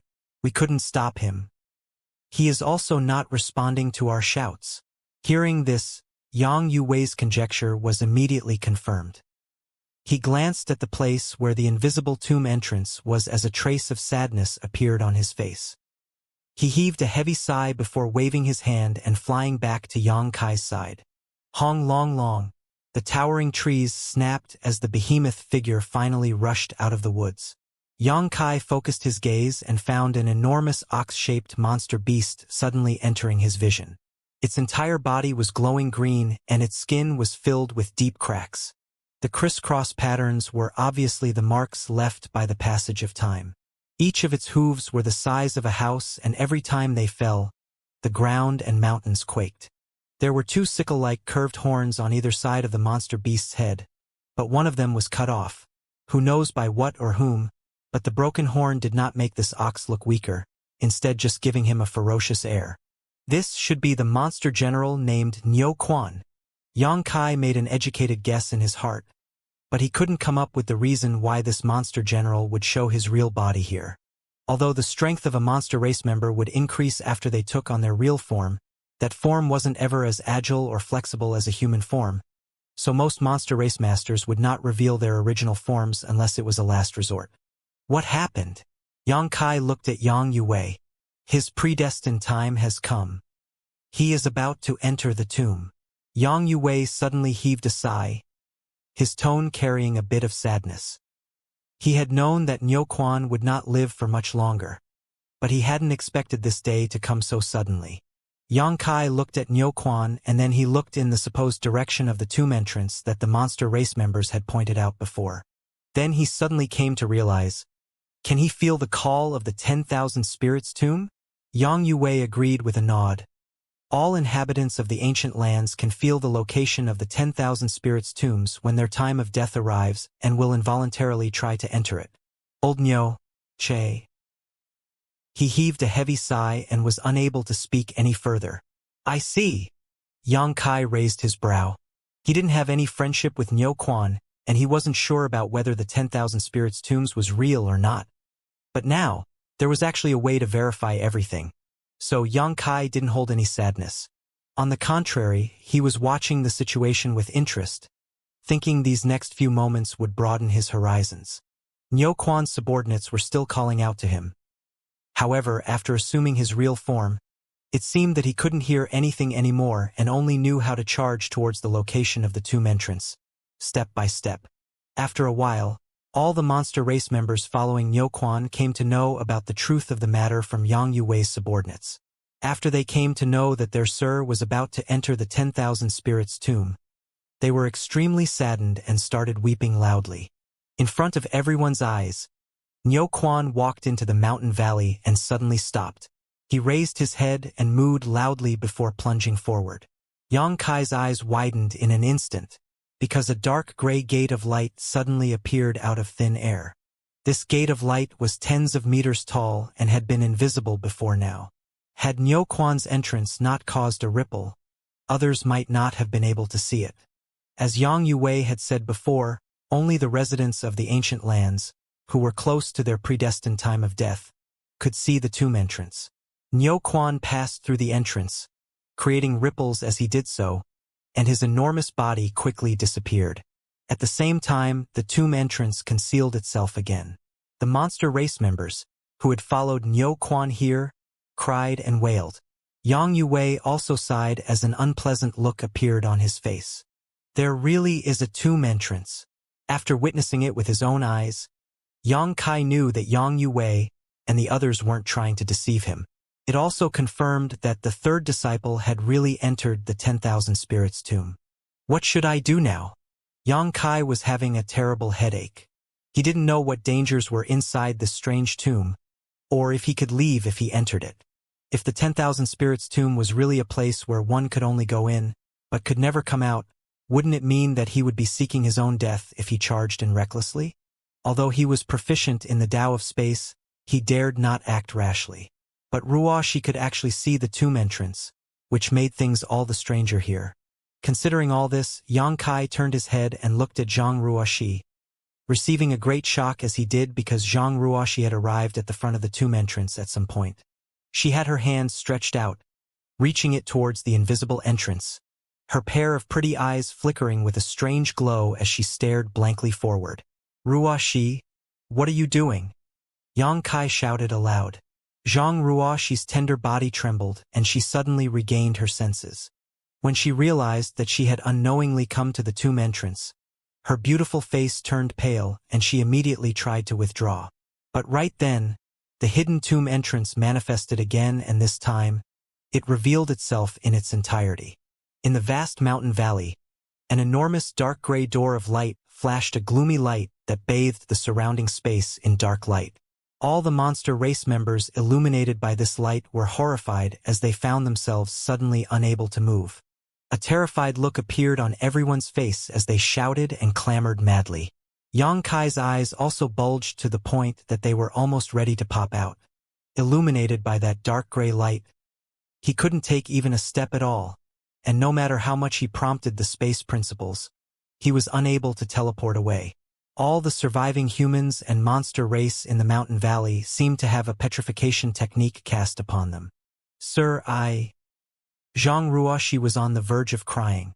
She too had no idea what she was doing, and when she took a sidelong glance at Yang Kai, she found that even Yang Kai was struggling to save himself and couldn't protect her. Her heart immediately sank. This happened so quickly that no one could react. Yang Kai struggled for a while, but upon determining he couldn't free himself at all, he grit his teeth and tried to summon the mountains and rivers bell. But right then, the tomb entrance flashed once more and hid itself again. And along with its disappearance, all the living creatures inside the mountain valley had disappeared as well. In an ashen-gray world with no sun, moon, or stars, no flowers or trees, there was only deathly silence, just like a cemetery. Yang Kai and Zhang Ruoxi appeared together with monster race members, and the mysterious power binding them suddenly disappeared. Yang Kai teleported to Zhang Ruoxi's side the next instant, pushing his Emperor Qi to envelop her while vigilantly looking around. But what he saw next put him in a daze. Everyone seemed to be standing on a bone mountain. There were only white bones as far as they could see. Skeletons of all shapes and sizes were scattered on the ground. The small ones were almost of negligible size, but the big ones were utterly enormous. The true body of Niuquan was simply not worth mentioning next to some of these giants. These white bones were left by the monster beasts that had died here over the many years. Moo! A beast's roar resounded from nearby, and as Yang Kai turned to look, his pupils immediately shrank and he shouted, Niuquan! Niuquan, whom he had seen in the mountain valley before, was also here, but at this moment, thick death Qi lingered around him. He was lying quietly on a part of Bone Mountain, motionless. He had reached the end of his lifespan and appeared to be waiting for his death. Glowing specks of light were flying out from his body, like dancing sprites, adding a touch of life to this dark gray, monotonous world. The specks of light seemed to be drawn by something as they flew towards the depths of this place. And with the disappearance of the specks of light, Niuquan's vitality was also declining. So, this is the 10,000 spirits tomb. Yang Kai's face turned darker. If he had made some guesses before, then after seeing Niuquan, he already had a clear idea what kind of place it was. 10,000 spirits tomb. It was the tomb for the entire ancient lands, a place where one could only go in but could never come out. Even the strongest monster king could forget about leaving after entering this place. How did I enter this damned place? Before, Yang Kai was still hesitating whether to come in and explore to find traces of the third disciple, but now, since he had come in, albeit not by his own choice, he basically didn't have the chance to hesitate anymore. I'm sorry, sir. I also don't know what happened to me just now. Zhang Ruoxi was about to cry. She also knew that she had made a big mistake, but it was indeed involuntary. Her body simply wasn't under her control at that moment. After entering the ancient wildlands, she found that there was something wrong with her, but she had never expected to charge into a disaster like this. Yang Kai glanced at her and patted her head, not saying anything. It was too late to say anything anyway, and now that they were forced in, what would be the point of scolding Zhang Ruoxi? It didn't go unnoticed by Yang Kai that Zhang Ruoxi's actions were unintentional. The most important thing now was to leave this damned place. He turned his head to look for Yang Yue. After all, Yang Yue was a member of monster race, born and bred in this land. So his understanding of the 10,000 spirits tomb should naturally be better than Yang Kai's. If there was a way out, he must know about it. But after a glance, Yang Kai's face started twitching because he realized that Yang Yue would not be able to help him at all because, at this moment, Yang Yue and the crowd of monster race were also stupidly standing on their spots, shrouded by a dark gray aura while specks of light were escaping out of their bodies bit by bit. Just like Niuquan, the same thing was happening to Yang Yue and the other monster race present. The specks of light flying out from their bodies were obviously related to their vitality, and the more time passed, the dimmer their vitality became. If this went on, they would undoubtedly die. Niuquan could be considered to have come here on his own initiative to die as his end was approaching, but Yang Yue and the other monster race members were all dragged in here involuntarily. Sir, please, save me. Yang Yue, noticing Yang Kai's gaze, shouted in a trembling voice, death Qi lingering on his face. An awkward look appeared on Yang Kai's face as he clenched his fist and forced a cough before speaking. I can't do anything about this. You are on your own on this one. He had no clear understanding of the 10,000 spirits tomb, or how to save Yang Yue and the others. Perhaps he could send them into the sealed world bead to escape this disaster. But the sealed world bead was Yang Kai's closely guarded secret. Except for those he trusted implicitly, he would not expose it to others. Exposing the existence of the sealed world bead to save these monsters wasn't cost-effective at all. Yang Yue immediately despaired after hearing this, but he soon looked at Yang Kai in amazement and stated, "Sir, why are you safe and sound?" Yang Kai also discovered this, as out of everyone who was sucked into this tomb, only he and Zhang Ruoxi were safe. The other monster race members were quickly losing their vitality. If it weren't for this, Yang Kai wouldn't have calmed down this quickly. I don't know. Perhaps it's because we aren't residents of the ancient lands. Didn't you say that this is the tomb of all inhabitants of the ancient lands? Yang Kai casually explained. Apart from this reason, he didn't have any other explanation either. Is such an amazing thing possible? Yang Yui's face twitched as a look of hatred filled his eyes. If you hadn't asked me to search for the whereabouts of that crazy woman, we would never have been dragged by into this 10,000 spirits tomb and wound up here. That's all fine and well. I can blame that on my bad luck. But you still acting carefree even after seeing that we can't survive is intolerable. You basically don't need to worry about dying here, and yet you are not doing anything to help us. Yang Yui's heart was burning with indignation, and he couldn't wait to tear Yang Kai apart to vent his hatred. Sir, you can't just ignore our plight. Yang Yue grit his teeth and shouted aloud. Yang Kai furrowed his brow in impatience as he stated, I said I can't do anything. Only the damned ghosts know what happens in this tomb. While speaking, he suddenly looked at Yang Yue, squinting his eyes as he asked with a cold smile on his lips, Why? Are you angry? What nonsense! Who won't feel angry about this situation? In any case, he was about to die, so Yang Yue suddenly got bolder, his eyes turning cold and sinister as he stated, Sir, if you don't do something, I can't say that I'll not drag you down with me. Yang Kai immediately smirked and taunted, Drag me down with you? Did you forget that your life and death are just a matter of this young master's thought? Do you think you can take me down with you? Yang Yui's face immediately froze. In his moment of anger, he had forgotten this point, but now that he returned to his senses, he realized that he didn't have any qualifications to threaten Yang Kai as his soul brand was in his grasp. He was overcome with a feeling of sorrow and slumped down on the ground before he began crying out loud, How tragic!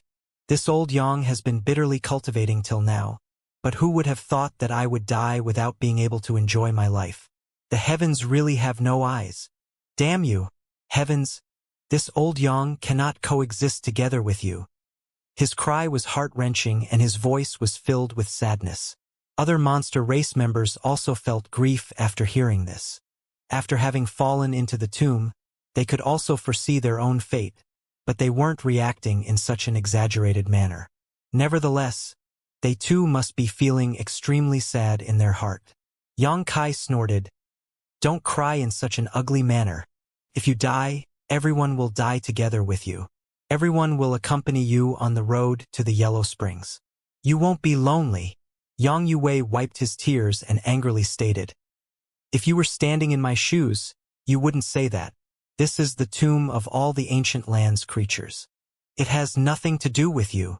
Yang Kai spat disdainfully and stopped talking.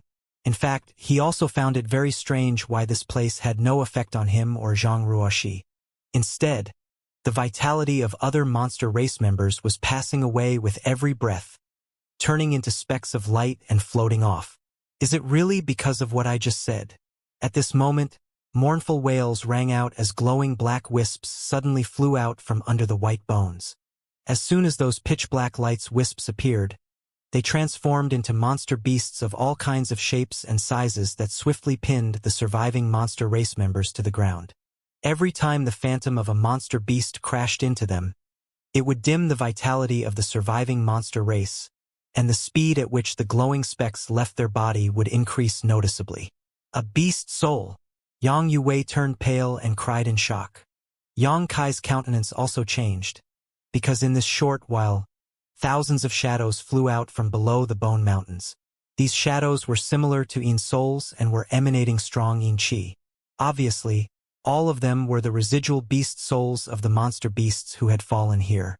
The 10,000 spirits tomb had existed for who knows how many eons, and countless monster beasts must have died here over all those years. After these monster beasts had died, at least some of their beast souls remained. By now, their number was surely uncountable. In the blink of an eye, innumerable beast souls were stalking around the Bone Mountain, each of them a different shape and size, retaining the form they had before their deaths. They all had a strong air about them, giving the impression that a black aura had covered the entire tomb. It looked like a swarm of locusts was passing through. Zhang Ruoxi's pretty face turned pale as she stuck closer to Yang Kai. She didn't dare to make any rash moves.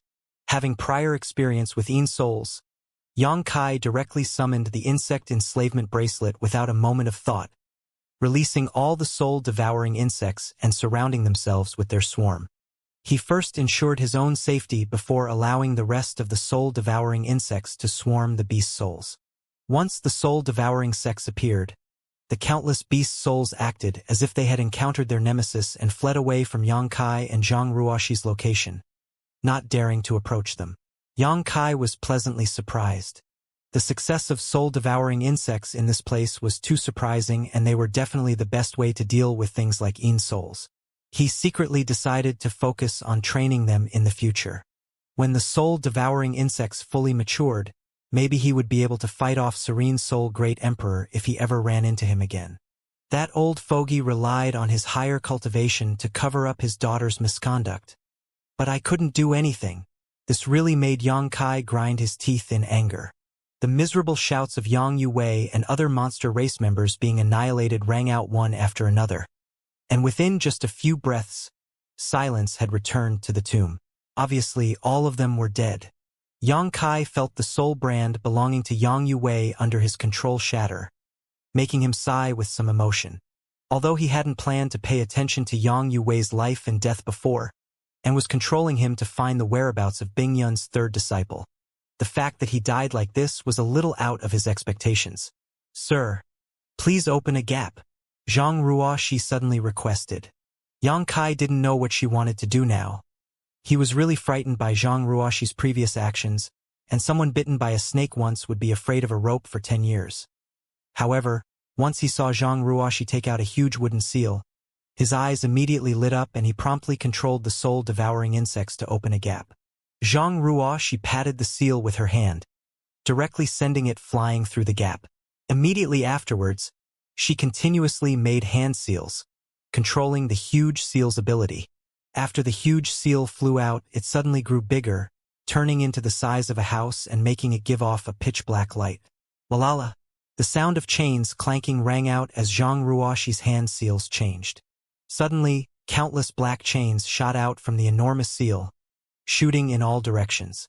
The beast souls flying around were completely helpless against these chains and were bound by them, one after another. The chains tightened as the tied-up beast souls were pulled towards the huge seals under Zhang Ruoxi's control.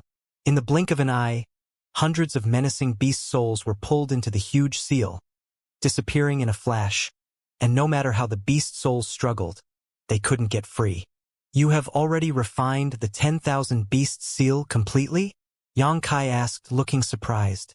"I finished refining it a few days ago," Zhang Ruoxi stated with joy without stopping her hands. But who would have thought that such a good thing would happen? The huge seal was Earth City's city lord, Zhu Hong's 10,000 beast seal.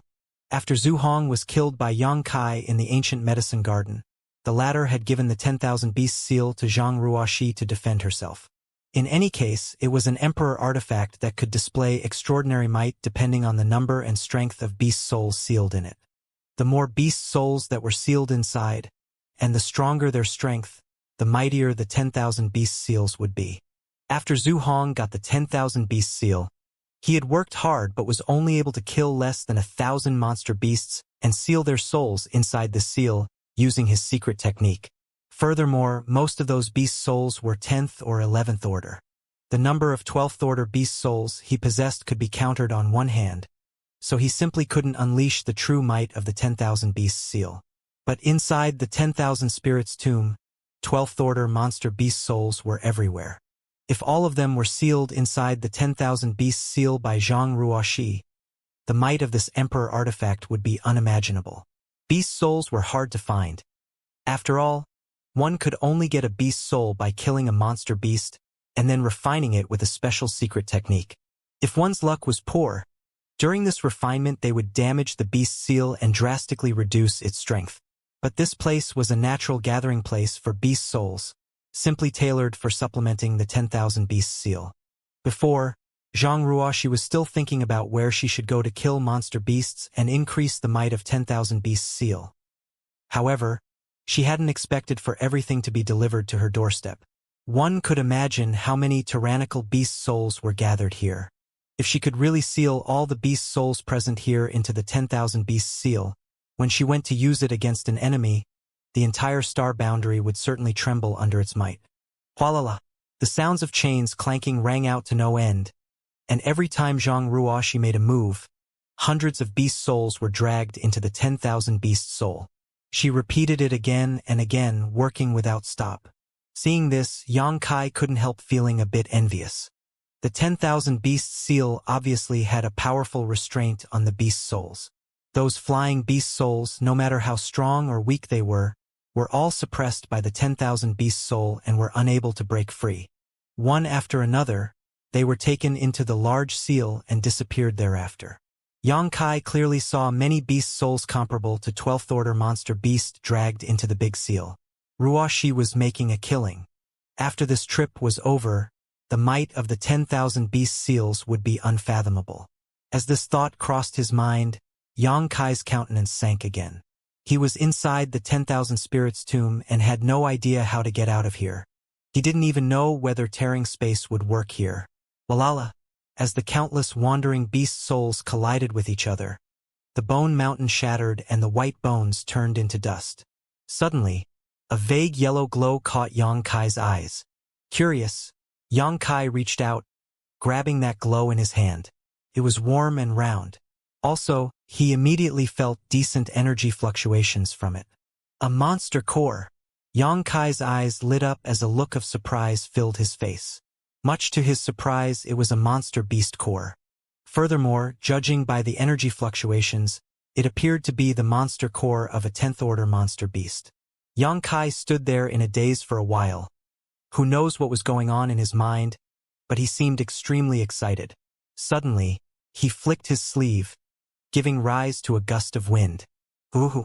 The bone mountain collapsed into ashes that flew in every direction as if a white storm was blowing, and at the center of the storm, an open area of tens of meters in radius remained, where several dozen monster cores of different colors lay strewn about. Ha ha ha! Yang Kai couldn't help but laugh out loud as he stared at the several dozen monster cores, excitement filling his face. Although Zhang Ruoxi was preoccupied with sealing the beast souls, Yang Kai movements hadn't gone unnoticed by her. At this moment, she asked in a sweet voice, "Sir, could it be that the monster cores remained here after the death of these monster beasts?" "It must be so. Ruoxi, we're going to be rich," Yang Kai happily replied before he began collecting the several dozen monster cores. These were several dozen monster cores of different grades, but the lowest was still of 9th order while the highest was of 12th order. Countless monster beasts had died in the 10,000 spirits tomb, and after their deaths, their souls transformed into beast souls, guarding this place while their flesh and skin disappeared into glowing specks, leaving behind their monster core. It was impossible to calculate how many beast souls there were, and similarly, the number of monster cores lying here could not be calculated either. Monster beast cores had many uses, but they were mostly used in alchemy.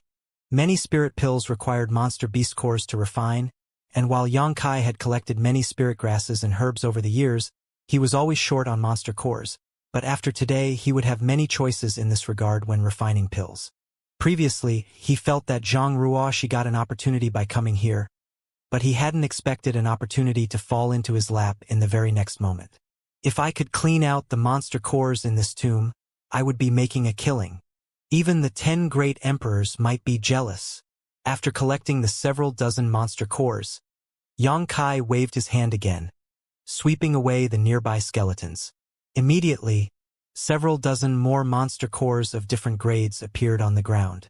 Zhang Ruoxi was doing her best to seal the beast souls, while Yang Kai was doing everything to collect the monster cores.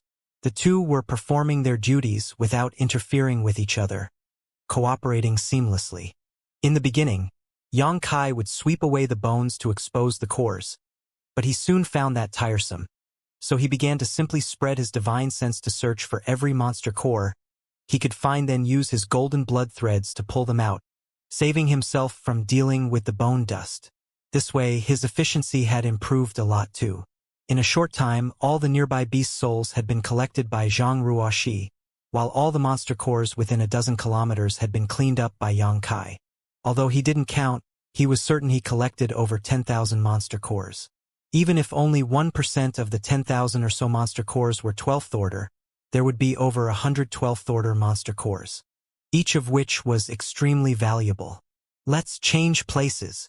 Having cleaned the nearby region, Yang Kai immediately dragged Zhang Ruoxi to a new spot. As for how to get out of here, it wouldn't be too late to worry about that after getting enough benefits. Soon they came to another bone mountain, where Zhang Ruoxi summoned the 10,000 beast seal, while Yang Kai spread his divine sense to search for the buried monster cores. After a little less than the time it takes to boil a cup of tea, they had cleaned out this mountain as well. Needless to say, Yang Kai wrapped Zhang Ruoxi with his Emperor Qi and changed positions again. They kept clearing everything wherever they went. All the beast souls were sealed by Zhang Ruoxi, whereas the monster cores were cleaned out by Yang Kai. This was the first time in the 10,000 Spirits Tomb's history it had suffered like this. This was nothing short of wanton plundering. If the 4 divine venerables of the ancient wildlands came to know about this, who knows how they would feel. There were no sun, moon, or stars here. No night or day either, but according to Yang Kai's calculations, he and Zhang Ruoxi had been here for about 3 days and had scoured almost the entire tomb. This should be a small sealed world that spanned a small area. The two had spent 3 days only sealing beast souls and collecting monster cores, but if they had focused on just exploring, they could have searched this entire place in under an hour. Their harvest was unimaginable though. The yin qi around the 10,000 beast seal was getting darker and darker. Even if Zhang Ruoxi didn't activate it, one could feel its tyrannical might. According to Zhang Ruoxi, the 10,000 beast seal was almost saturated. There were at least a few 100,000 beast souls sealed inside, and this didn't include the beast souls devoured by the soul-devouring insects. The soul-devouring insects had eaten quite a lot these days in fact. Only half of the beast souls were sealed by Zhang Ruoxi while the remaining half were devoured clean by the insects. Now, the soul-devouring insects were transmitting a sense of sleepiness to Yang Kai, showing signs of wanting to enter hibernation. Yang Kai knew that this was a sign that they were on the verge of an evolutionary leap, which made him very happy. As for the monster cores Yang Kai had obtained, there were more than 1 million. The monster cores had almost formed a hill in the sealed world bead, ranging from 9th order to 12th order. Not a single great force could have such a large amount of monster cores alone. Even the sects founded by great emperors didn't have such financial resources. After traveling around the 10,000 Spirits Tomb once again, confirming that no fish had slipped through their net, Yang Kai finally stopped and looked in a certain direction. "Sir, are you going there?" Zhang Ruoxi, putting away the 10,000 beast seal, gracefully stood by his side. The two of them had been running around the entire tomb over these few days, but they hadn't found any exit, nor did they find any traces of Bingyun's 3rd disciple. If there were any exits, it would only be possible in that direction as there were no beast skeletons over there, so the two hadn't gone to search there yet. That should be the center of the entire 10,000 Spirits Tomb. All the monster beasts that had come here to die had surrounded the central region in a circular ring, leaving a large empty space. Yang Kai had been busy collecting monster cores and hadn't paid much attention to this before. "I need to check it out. If the 3rd disciple is here, she must be at the center. I wonder if she is dead or alive." Nodding, Yang Kai kicked the ground, running in that direction. Zhang Ruoxi hurriedly followed after him. Passing through the Bone Mountains, the two quickly arrived at the open area, and after looking around, Yang Kai noticed a dark gray glow in the distance. Yang Kai squinted his eyes to have a clear look. After a moment, he happily smiled, because the dark gray glow was actually in the shape of the tomb entrance that he had seen before. Maybe there really was an exit. If he could get out through there, it would save him the trouble of tearing the space to form an exit. Yang Kai wasn't even sure he could tear a hole in the barrier around this small world. Yang Kai immediately increased his speed, but along the way he suddenly froze and lowered his head to inspect something. Zhang Ruoxi's pretty eyes also widened as she stared at this unexpected sight. Because down below, there was an extremely fierce aura, the source of which was a thin and skinny body. The figure's hair was disheveled and it cut a sorry figure, but obviously it was still alive. The thin figure was surrounded by strands of black chi and glowing specks were escaping from it, bit by bit. Monster race! Zhang Ruoxi cried out in a low voice. At a glance, she could tell that the figure belonged to a member of the monster race, and a very powerful one at that. It's a monster king, Yang Kai added, extremely shocked. He had no idea how a monster king appeared here because this area didn't look like a palace where a member of the monster race could step into. Otherwise, this place would not be clean. It would be piled up with bones and skeletons. Furthermore, the monster king was still very much alive and kicking. He was trying very hard to resist the passing of his vitality. But by the looks of it, he wouldn't last for too long. No wonder Yang Yue said that even the strongest monster king would find themselves on a road to their doom after entering the 10,000 spirits tomb. The monster king before them was the best proof. A monster race member had to be as strong as a peak third-order emperor realm master to become the monster king. Yet even a master this strong couldn't get out after entering this place. After hesitating for a while, Yang Kai flickered and flew over to the monster king. Obviously, the monster king was taken aback, his skinny figure shuddering as he looked up at Yang Kai. His gaze was as deep as an abyss and a little dull as well. He had indeed reached his rope's end. How did a human? The monster king's lips moved as his lifeless eyes revealed a surprised look. Yang Kai raised his brow. Hearing his surprised voice, he asked with a frown, "Have you seen anyone pass through here before?" The monster king had one foot in the grave, yet he was still extremely arrogant and unyielding, pursing his lips after hearing this and somehow trying to show a cold smile, but only managing a grin that looked uglier than if he had been crying. "Why would this king tell you?" A bright flash passed through Yang Kai's eyes as he pointed at the door of light and suggested, "I'll be leaving through that. If you want, I can bring you along." The arrogant monster king was immediately moved, his lifeless eyes suddenly regaining their luster as his expression changed. However, his excitement soon disappeared as he asked with a snort, "Why would you be so kind?" Yang Kai indifferently replied, "We both need something from the other. As long as you can tell me what I want to know, it won't be a big deal to save you. What good would it do me lying to you? You are about to die soon anyway." Yang Kai indifferently stated. The monster king replied, "The words of you humans, heh." He implied that the humans were too deceitful and untrustworthy. Yang Kai turned around and left without another word. "Since that's what you want, then forget it. Hold on." Unsurprisingly, Yang Kai only walked a few steps before the monster king called out to him. After all, his life was at stake, and before him was a glimmer of hope and a chance to struggle. Yang Kai glanced back and looked at him with squinted eyes. The monster king murmured a sentence, who knows whether he was cursing or not, but after a moment he finally spoke. "Take this king out first, then this king will tell you whatever you want to know." "You dream," Yang Kai coldly snorted, not bothering to pay attention to him anymore. Seeing that Yang Kai was really planning to leave, the monster king immediately became anxious.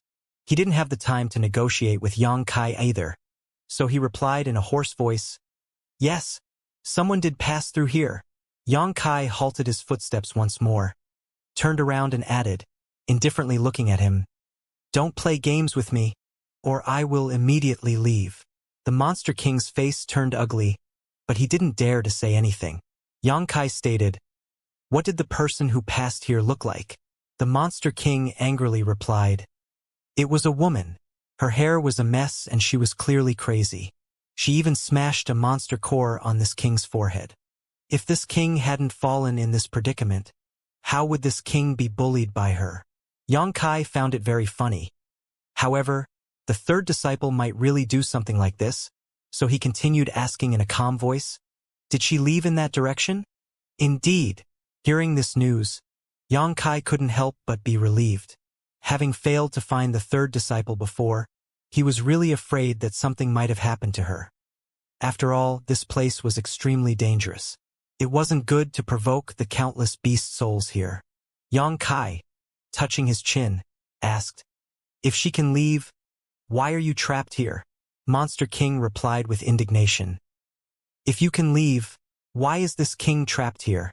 The ancient land's residents are greatly suppressed inside the 10,000 spirits tomb. This king ventured into this place by mistake, and now this king can do nothing to leave. It doesn't look like your lifespan has come to an end. How did you come here anyway?" Xianxia curiously looked at him. Speaking of this, the Monster King looked like he would shed tears of blood. He heaved a sigh before replying, "Everyone has their shares of misfortune and blessings. This king came into this palace when this king was treading the sky. Like the Monster King here, who knows how many there were in the ancient lands that accidentally entered this place before their predestined time of death. However, after entering the tomb, they would really die, reaching the end of their life. It was also thanks to this Monster King's strength that he could reach this close to the exit, escaping from the pursuing beast souls. Otherwise, he would have already been dead and not even a pound of his flesh would remain." After having replied to Xianxia's questions, the Monster King urged, "If you have something else to ask, ask quickly. This king can't hold on for much longer." "I have no further questions." Xianxia shook his head before focusing his gaze on him. Sensing the malicious intentions in his gaze, the Monster King's heart skipped a beat, realizing that Xianxia was going to burn the bridge after crossing the river. What Xianxia had said earlier was complete nonsense. In a flash, the Monster King became extremely sad and angry. He had known that humans never keep their word, but he still had a bit of hope in his heart. In the end, he was still pushed to his death though, so the Monster King felt extremely tired and weary. He thought that Xianxia would kill him immediately, but Xianxia pondered for a moment instead before stating, "Hand over your soul brand, and you will live." And having tasted the sweetness once, Xianxia was craving for more. He had controlled Yang Yue to be at his beck and call, and had found the third disciple's trail as soon as she appeared as a result. And Yang Yue was just a monster general with a limited number of subordinates. If Xianxia could subdue a Monster King, not to mention finding the third disciple, even his search for Xiao would be many times easier. Furthermore, with this Monster King's shelter, it would be much more convenient to walk around and do things in the ancient lands. When the Monster King heard this, he immediately acted like a cat whose tail had been stepped on and snarled, "In your dreams!" He was one of the 32 honorable Monster Kings, with a distinguished status and tyrannical strength. How could he be willing to be controlled by a human? And he could easily tell that this human was weaker than him, someone he could easily slap in half if he was at his peak. It would be nothing more than a joke to hand his soul brand to him. Xianxia didn't pressure the Monster King though and just stated in a calm and relaxed manner, "Once someone dies, he can no longer do anything. Only by staying alive can you have hope." Monster King sneered, "It's better than being enslaved and constantly being on the brink of death." Xianxia glanced at him before indifferently speaking, "Monster King, don't you have sons or daughters? If you die here, what will happen to your children? All the monster race members, who were once oppressed by you, will certainly not be polite to your family. By the way, Monster King, you should have wives and concubines too, right? As a Monster King, your wives and concubines should be all beautiful and charming. After you die, I'm afraid those wives and concubines will quickly belong to others. They will be ravaged and savored, again and again. They will never get to have the pleasure of being with you again. What a pity. Your widows and children will have a hard time in the future." Hearing this, the Monster King's dim face immediately turned as black as the bottom of a pot. He felt that Xianxia's every sentence was touching his sore spot, inevitably making him think of the misery his wives and children would have to face after his death. Especially those wives and concubines, they would really be wantonly ravaged by others. The Monster King couldn't continue thinking about it anymore and his eyes turned red as he fumed through his nose. Zhang Ruoshi too was feeling extremely uncomfortable hearing this, her face flushing as she reflected. How could Sir speak of something like this? It's too shameful. The Monster King's face changed as the speed with which the glowing specks escaping from his body suddenly increased. Apparently, he couldn't suppress the passing of his vitality as his mood fluctuated. Contrary to Yang Kai's expectations, though, the Monster King turned his head after a moment and said in a heavy voice, "This king would rather die than surrender. He's not bluffing." Yang Kai was slightly stunned and began to admire him a little. When an ordinary person was about to die, he would agree to anything as long as he could be saved, just like Yang Yue, who handed his soul brand over immediately. However, this Monster King seemed to have an iron will which was really impressive. With this line of attack having failed, Yang Kai could only choose even more extreme methods of persuasion. Yang Kai was still hoping for this Monster King to work for him, so he couldn't kill him outright, instead turning to Zhang Ruoxi and giving her a wink before saying, "Give him a taste."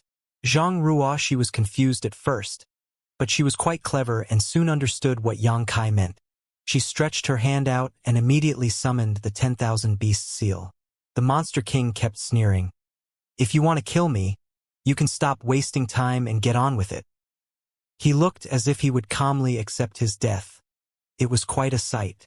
Yang Kai didn't speak a word.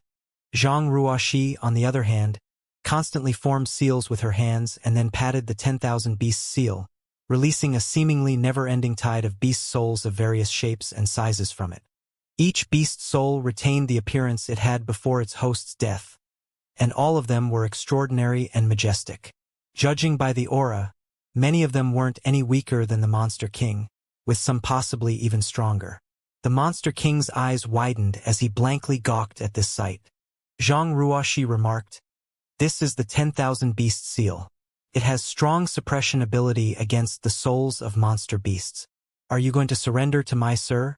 Or should I use the 10,000 Beast soul to collect your soul, stopping you from reincarnating ever again?" "Your choice."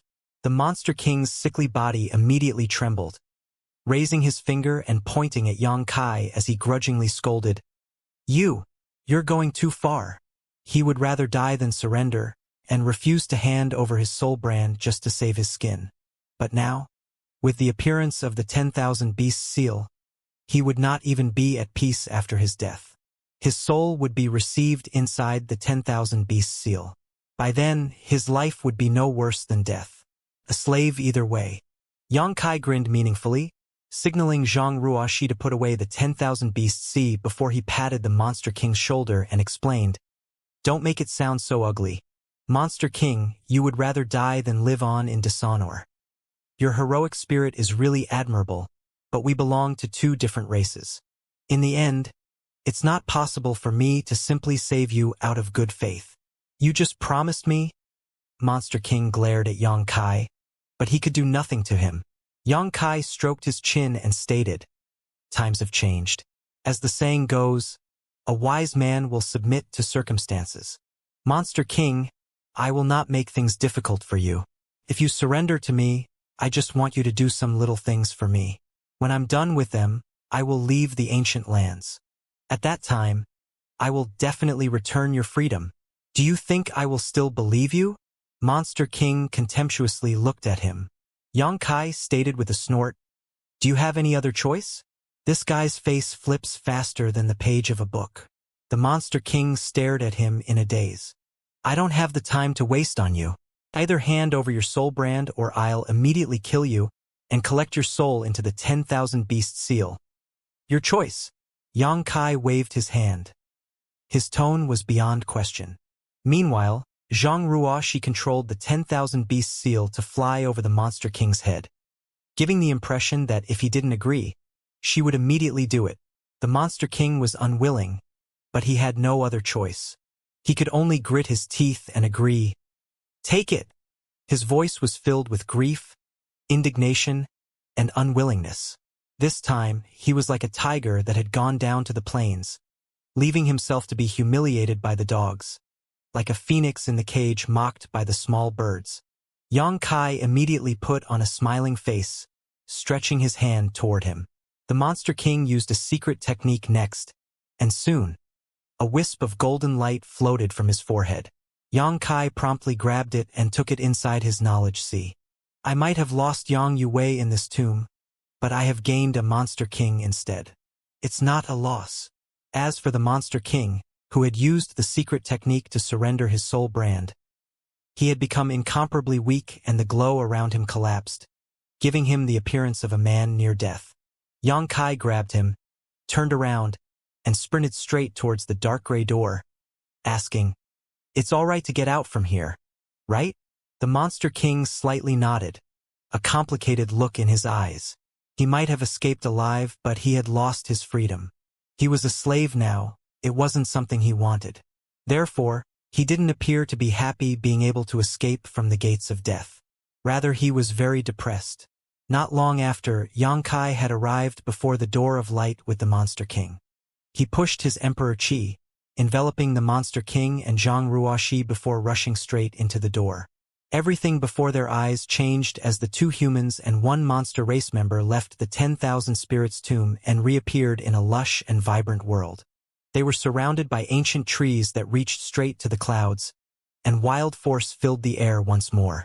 Clearly they had appeared somewhere inside the ancient wild lands. It was so easy to leave. Yang Kai couldn't help but be a little surprised. Apparently, the 10,000 spirits tombs was really only for the ancient wildlands residents and didn't restrict outsiders from entering or exiting it. Of course, one had to escape the pursuit of countless beast souls after entering, otherwise they would find themselves on a road to hell. This doesn't look like the mountain valley where we entered the 10,000 spirits tomb from. Where are we? Their appearance seemed to have made some noise as a monster race member came rushing over from not too far away to check things out. But before he could approach closer, the Monster King let out a low roar before rushing like a bolt of lightning, pouncing straight at the monster race member. A miserable cry immediately resounded as the monster race member was knocked to the ground without even seeing who had sneak attacked him. The Monster King opened his mouth and bit his victim's neck, swallowing his blood in large gulps. For a moment, the monster race member thrown on the ground miserably howled and wailed as he continued to struggle. But he wasn't able to get free, and gradually his struggle and wails died down. After a while, the Monster King got up and turned around, wiping the blood off the corners of his mouth.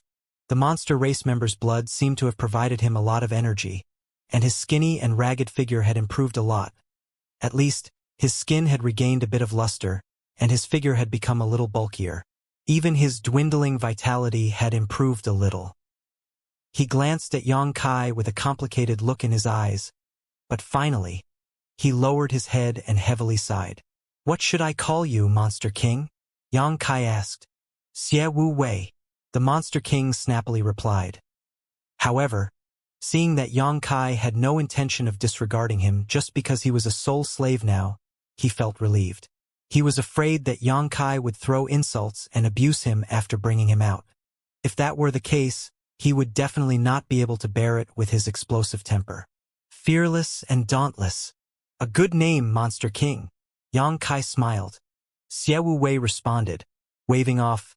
"It's nothing like that." After being silent for a while, he asked, "What should this king call you?" Yang Kai replied, "You can call me Young Master Yang." Xie Wu Wei lightly nodded before speaking. "Young Master Yang. Earlier you said that this king would need to do something for you. I wonder what exactly that is." He couldn't wait to finish Yang Kai's task and then try to get rid of his control, and he made no attempt to hide his intentions. "There's no rush," Yang Kai chided. "First take me back to your base, then we will talk about what I want you to do. It needs many people." "Back to my base?" Xie Wu Wei looked annoyed.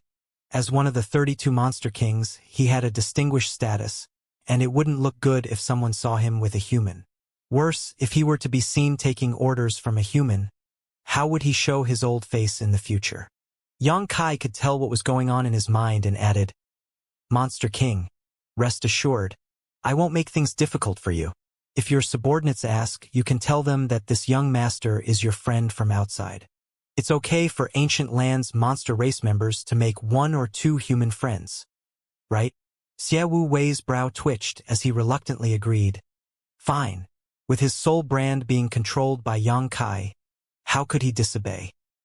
He was under the eaves now and had no choice but to bow his head. Afterwards, The three figures used their respective movement skills, making a beeline towards the depths of the ancient lands. Xie Wu Wei was quite familiar with the ancient wildlands and led Yang Kai and Zhang Ruoxi forward without trying to hide his tracks. A few ignorant monster race members came to investigate, but they all became Xie Wu Wei's supplements. Half a day later, a towering mountain appeared before the trio. There were some buildings hidden on this mountain, and after taking a closer look, Yang Kai discovered that those buildings were made of large and small stones. They didn't have any beauty at all, looking rough and wild, just like the monster race's temperament. On the mountainside, there were countless caves with many monster race members living in them. Yang Kai and the others flew over, obviously alarming the monster race members living on the mountain. They immediately walked out of the cave to investigate, but before they could clearly see who had come, the trio had already rushed into the main hall. In the hall, the few beautiful maids present fearfully looked at Xie Wu Wei before bowing and greeting. "Sir!" Xie Wu Wei was in a bad mood, so he didn't bother to care about these maids. He didn't even cast them a sidelong glance and rushed straight in.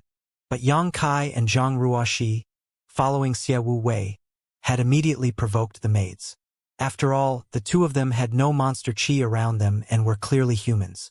They couldn't fathom why Xie Wu Wei would bring back two humans from his trip, and judging by the humans' appearances, they didn't seem to be prisoners. In the main hall, there was a throne made of white bones from who knows what monster beast.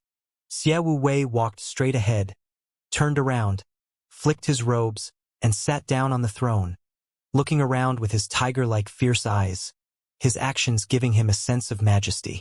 But soon, Xie Wu Wei looked a little embarrassed. After having returned to his home, his heart was finally at peace, making him forget his own predicament. But when he saw Yang Kai gazing at him with a smile, Xie Wu Wei quickly stood back up. "Monster King, just sit down. We are just your friends from the outside." Yang Kai sent him a voice transmission. He could tell that this Monster King had an unyielding temperament. Therefore, he didn't want to make things too difficult for him. After all, Yang Kai needed him to do something and didn't care about such superficial things. Xie Wu Wei felt grateful, thinking that this human was at least reasonable, allowing his repulsion from before to lessen. So, he sat back down and said, stretching his hand, "Young Master Yang, please take a seat." Yang Kai slightly smiled and walked to the side and found a seat to sit. As he looked around, he found that this place was far more sophisticated than Yang Yuwei's place.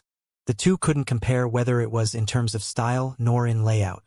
A Monster King was a Monster King in the end. A trivial monster general like Yang Yuwei simply couldn't be put on par with him.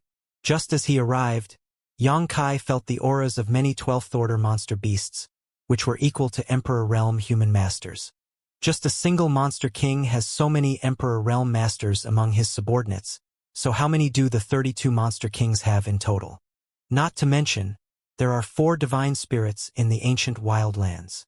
If so many monster beasts and monster race members went out, unless the 10 great emperors joined forces, I'm afraid they could sweep through the entire star boundary.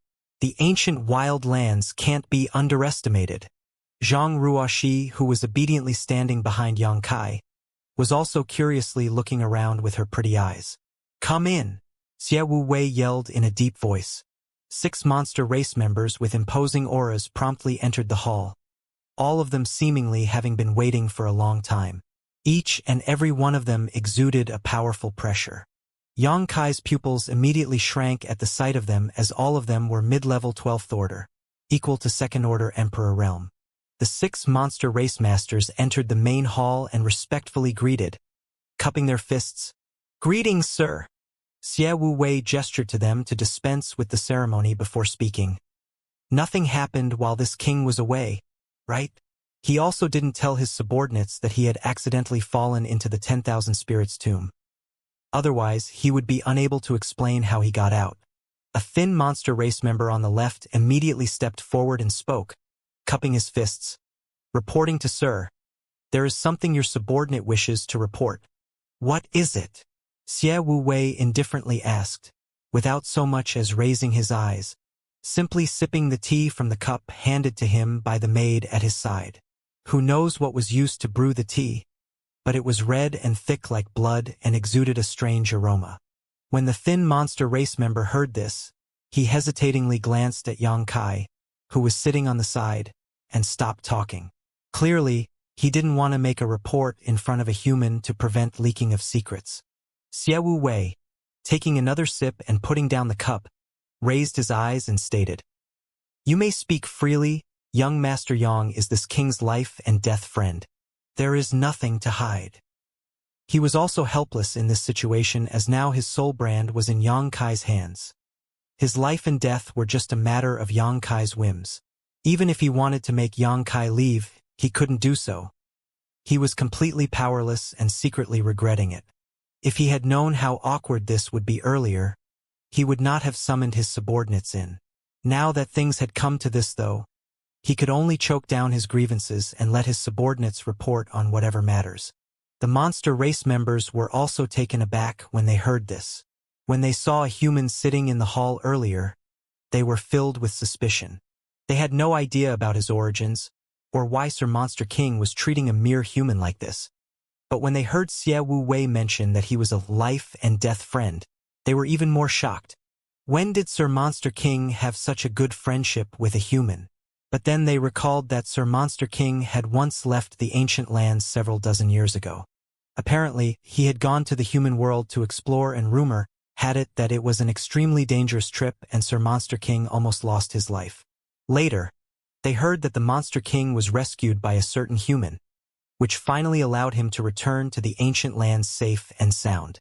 Unknowingly, the monster race members connected Yang Kai to Xie Wu Wei's benefactor, who had saved Xie Wu Wei's life. Suddenly, the arrogance and disdain in their eyes had lessened a lot. The thin monster race member reported in a heavy voice, "Sir, the Blood Gate showed some changes." Blood Gate. Xie Wu Wei momentarily paused before looking up at his subordinate in shock.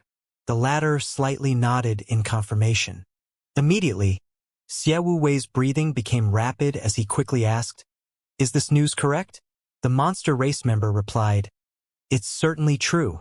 It was first discovered by Monster King Shilei's subordinate, but many saw the event and confirmed it happened. Now, the change in the Blood Gate has already alarmed even the 4 divine venerables, and they have deployed people to investigate." Xie Wu Wei suddenly lost his calm, standing up and hurriedly ordering, "Tell me the details." "Yes," the monster race member replied, arranging his thoughts before continuing. "It happened over a month ago, when the Blood Gate suddenly emitted a blood-red beam straight up into the sky, but that only lasted a moment. However, during this past month, the Blood Gate has obviously become a little different from before, seemingly radiating a kind of intense energy fluctuation. Many people couldn't help but want to rush in when they got close, but all who tried lost their lives." Bloodline attraction? A crazed look immediately appeared in Xie Wu Wei's eyes. The monster race member agreed with a nod. "We hypothesized as much as well. Your subordinate risked his life to explore and found that the Blood Gate could indeed tempt your subordinate, making him have an impulse to rush in. If it weren't for Shu Yu and the others quickly awakening and dragging him back, your subordinate might have already lost his life. All signs indicate that the Blood Gate is about to open and that the ancient rumors were true." Xie Wu Wei looked excited after hearing this, beginning to pace back and forth on the podium, folding his hands behind his back. After a while, he finally stopped and asked in a serious voice, "What are the Divine Venerables' intentions?" The monster race member replied, "The Divine Venerables have issued a joint command, asking us to not believe false rumors and lose our lives meaninglessly. Now, the 8 great kings have been dispatched near the Blood Gate and are blockading the area near it, preventing anyone from approaching." False rumors? Xie Wu Wei sneered. Bloodline attraction can only be caused by instinct. Do the Divine Venerables think that everything will be fine if they seal everyone's mouth? I'm afraid that they are just worried about the emergence of 1 or 2 new Divine Venerables, which would affect their status. Xie Wu Wei's defiant look immediately terrified his subordinates like frightened rats.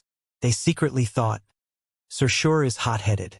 Fortunately, there are no outsiders here. Otherwise, if this reached the Divine Venerable's ears, Sir might have to pay for it. "Blood Gate, what's that?"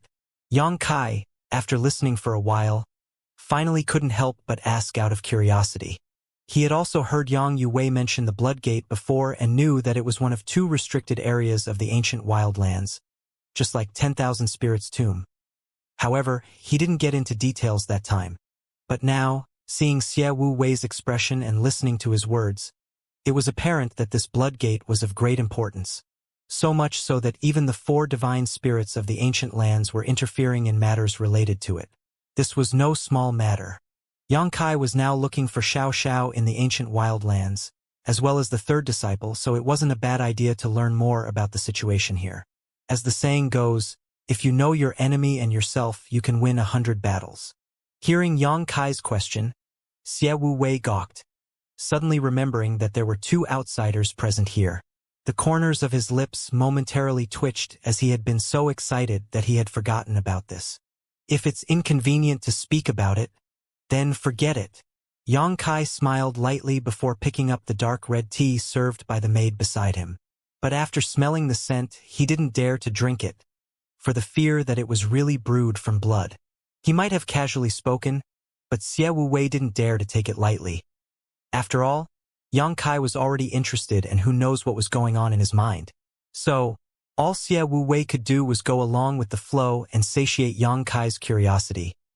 Not at all. The Blood Gate is useless to humans anyway. It's one of the restricted areas in our ancient lands. Yang Kai asked. I heard someone mention that the Blood Gate and the 10,000 Spirits' tomb are designated as the 2 restricted areas of the ancient lands. I wonder if that's true or false.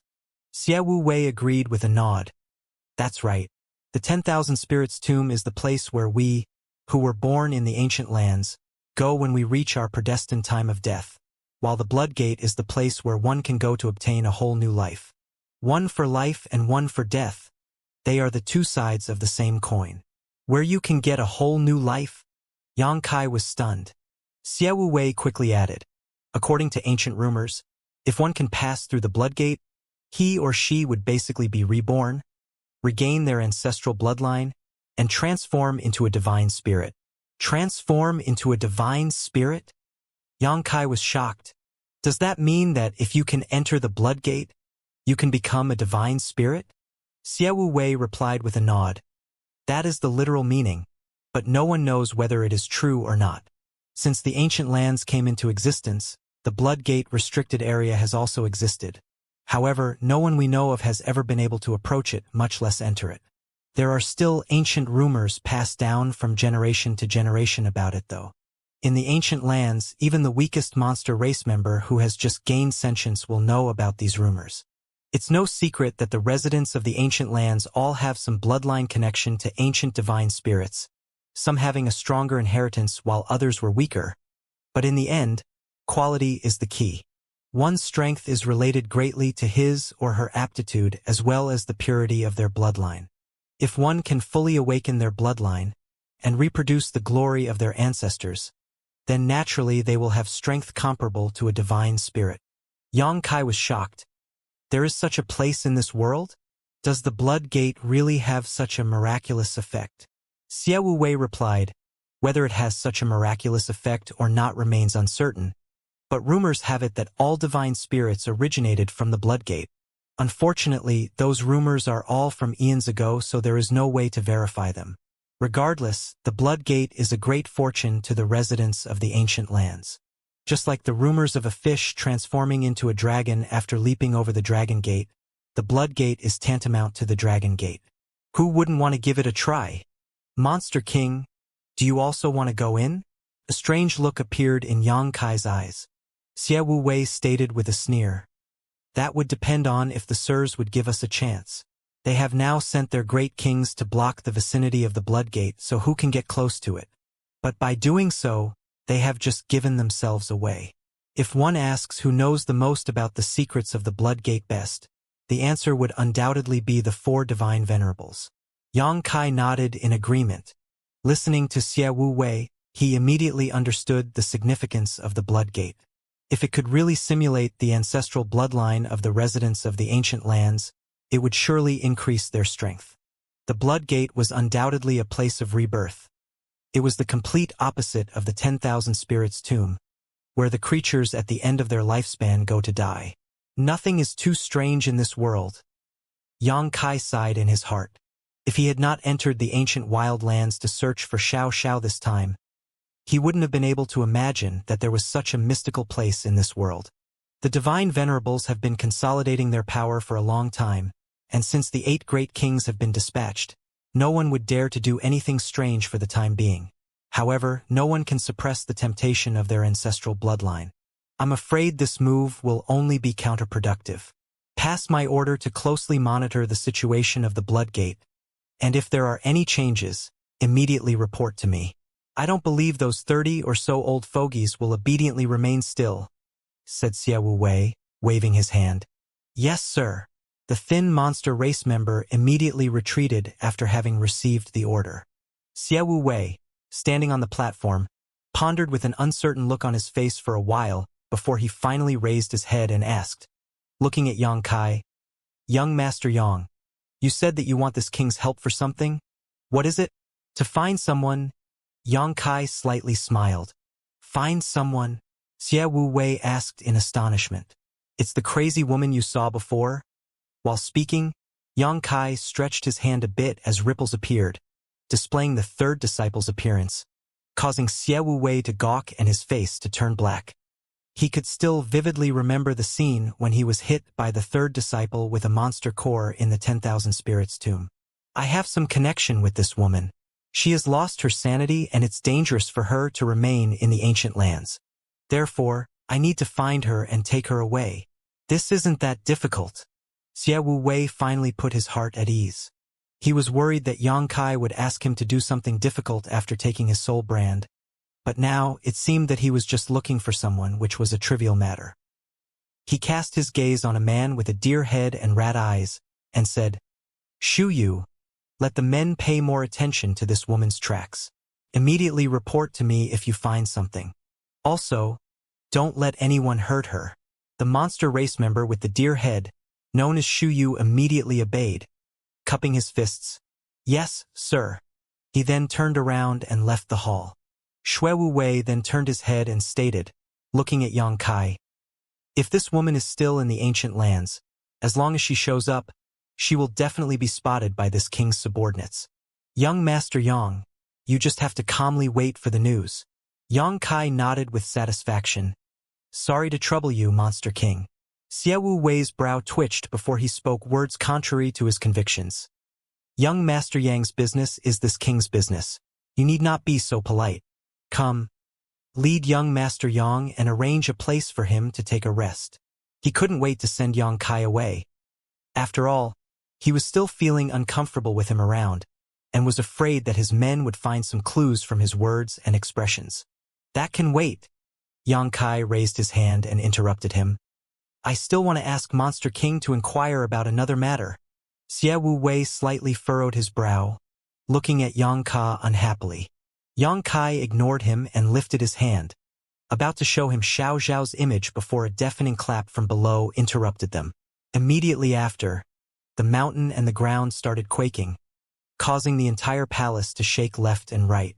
The maids immediately screamed in panic, and even the faces of the 4 monster race masters in the hall changed. "Ho!" A muffled roar suddenly came from deep underground, as if there was a beast trapped for 1,000 years down there. The roar was extremely stifled, but everyone could clearly feel the anger of the voice's owner. Yang Kai couldn't remain indifferent and curiously looked at Xie Wei. He had no idea what was going on here, or what kind of monster was suppressed under the mountain.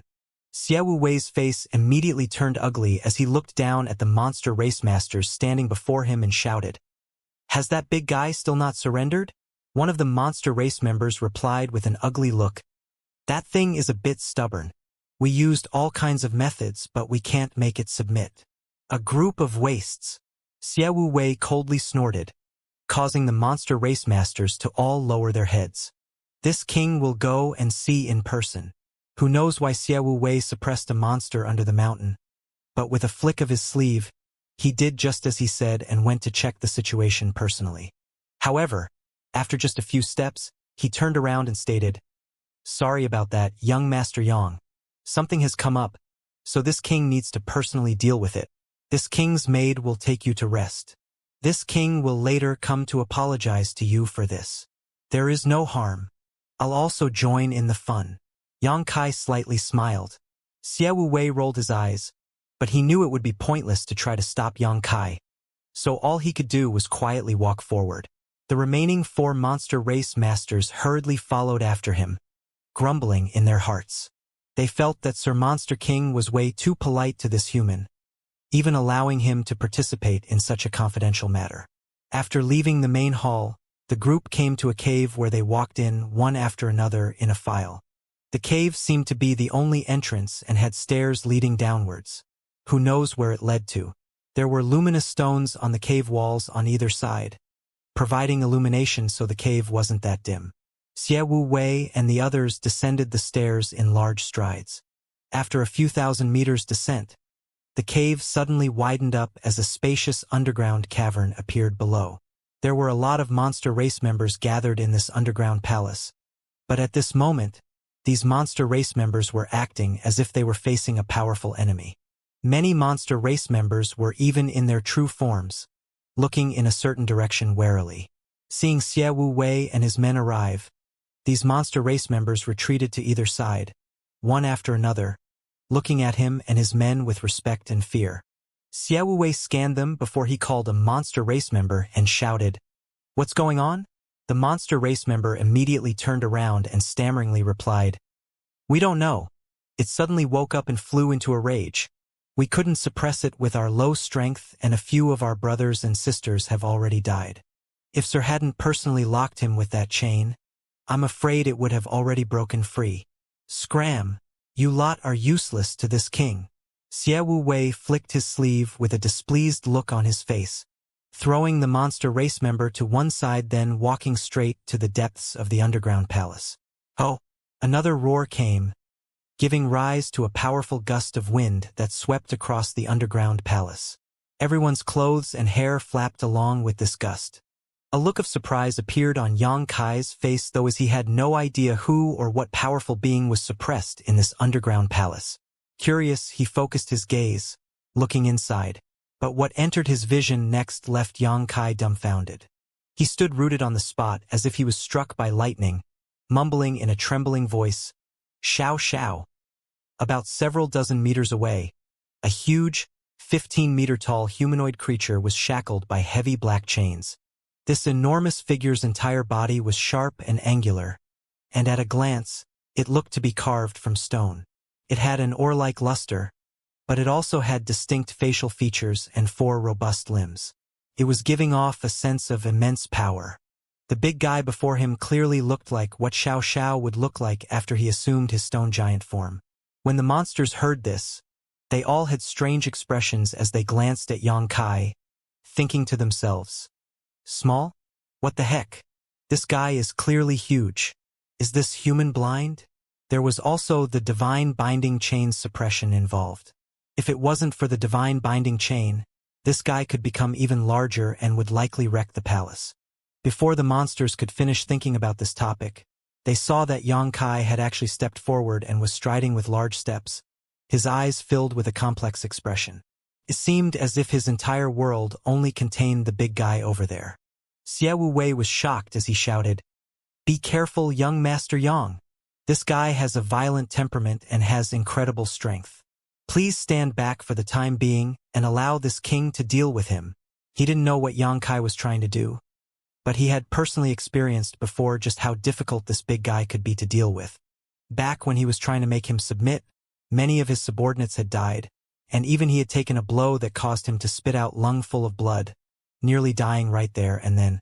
If it wasn't for seeing that this big guy was incredibly strong and wanting to make it submit to him, Xie Wu Wei would have killed it long ago rather than trapping it here. As a mere First-Order Emperor Realm Master, Yang Kai would likely suffer from approaching this big guy so recklessly, even if he was bound by the divine binding chain. Yang Kai ignored Xie Wu Wei, of course, and continued walking forward. Xie Wu Wei furrowed his brow and was about to step forward to stop him, but Zhang Ruoshi suddenly flickered forward and blocked his way while reaching out with one hand to stop him. "Girl, what do you mean by this? Xie Wu Wei had a dark expression as he looked at Zhang Ruoxi. A trivial third-order Dao source realm dared to act like this to him? If it wasn't for his soul brand being under Yang Kai's control, he would have slapped her already. Ruoxi had no fear though, as she calmly stated. Since Sir is doing this, he must have a plan in mind. Monster King, you simply need to silently watch what happens. She also didn't know what Yang Kai was doing or why he would suddenly step forward, but she trusted him blindly and would not allow anyone to disturb him. Xie Wu Wei was furious. If only he wasn't a soul slave now. His life and death were connected to Yang Kai's life. Why else would he possibly care if this human brat lived or died? Xie Wu Wei had an ugly expression as he stood where he was, secretly circulating his monster chi as he prepared to jump over to save Yang Kai at any moment. He also gestured to his subordinates so that they would immediately save him if they noticed anything going wrong. The monsters all felt rather nervous as they watched Yang Kai go up to the big guy. It's not Xiao Xiao. The excitement in Yang Kai's heart gradually faded as he looked at the 15-meter-tall stone giant before him, gradually realizing that this stone giant wasn't Xiao Xiao, because he shared a soul connection with Xiao Xiao. If the stone giant before him was Xiao Xiao, it would have been impossible for him to not sense that link. More importantly, even though Yang Kai was quite close now, the stone giant was still roaring in fury, acting like it wanted to kill him. It was struggling madly, but it was bound in place by the divine binding chain. Ho! The stone giant roared as a fierce gust of wind blew to the extent Yang Kai's face became distorted. Flying sand and rock shards flew everywhere in the palace, and the walls themselves rumbled, as if they would collapse at any moment. Yang Kai sent out his divine sense and tried to communicate with the stone giant, but found that it was in such a state of fury that it completely ignored him. Yang Kai was helpless to do anything else other than ask out loud, "Are you Xiao Zhao's clansman?" Yang Kai couldn't help but think that it wasn't a coincidence that he met a stone giant who was identical to Xiao Xiao after transforming. Perhaps there were more than just two stone puppets in this world apart from Xiao Xiao and his embodiment. Perhaps there was a mysterious race of stone puppets in this world. Perhaps Xiao Xiao had sensed his own clan was here, which was why he had entered the ancient wild lands. Or perhaps this monster even knew who Xiao Xiao was. However, only an angry roar greeted him. The monsters watching in the distance all felt really afraid as they thought, "This human is quite bold. He's so relaxed even when facing a stone giant that even Sir Monster King wasn't an opponent for single combat." Without mentioning anything else, just Yang Kai's courage alone was enough for the monsters to respect him. But he still seemed to be rather idiotic, and the monsters around wondered if Yang Kai would soon be flattened into a pancake. "In that case, have you seen him before?" Yang Kai reached out and tapped the air to create Xiao Zhao's image before him.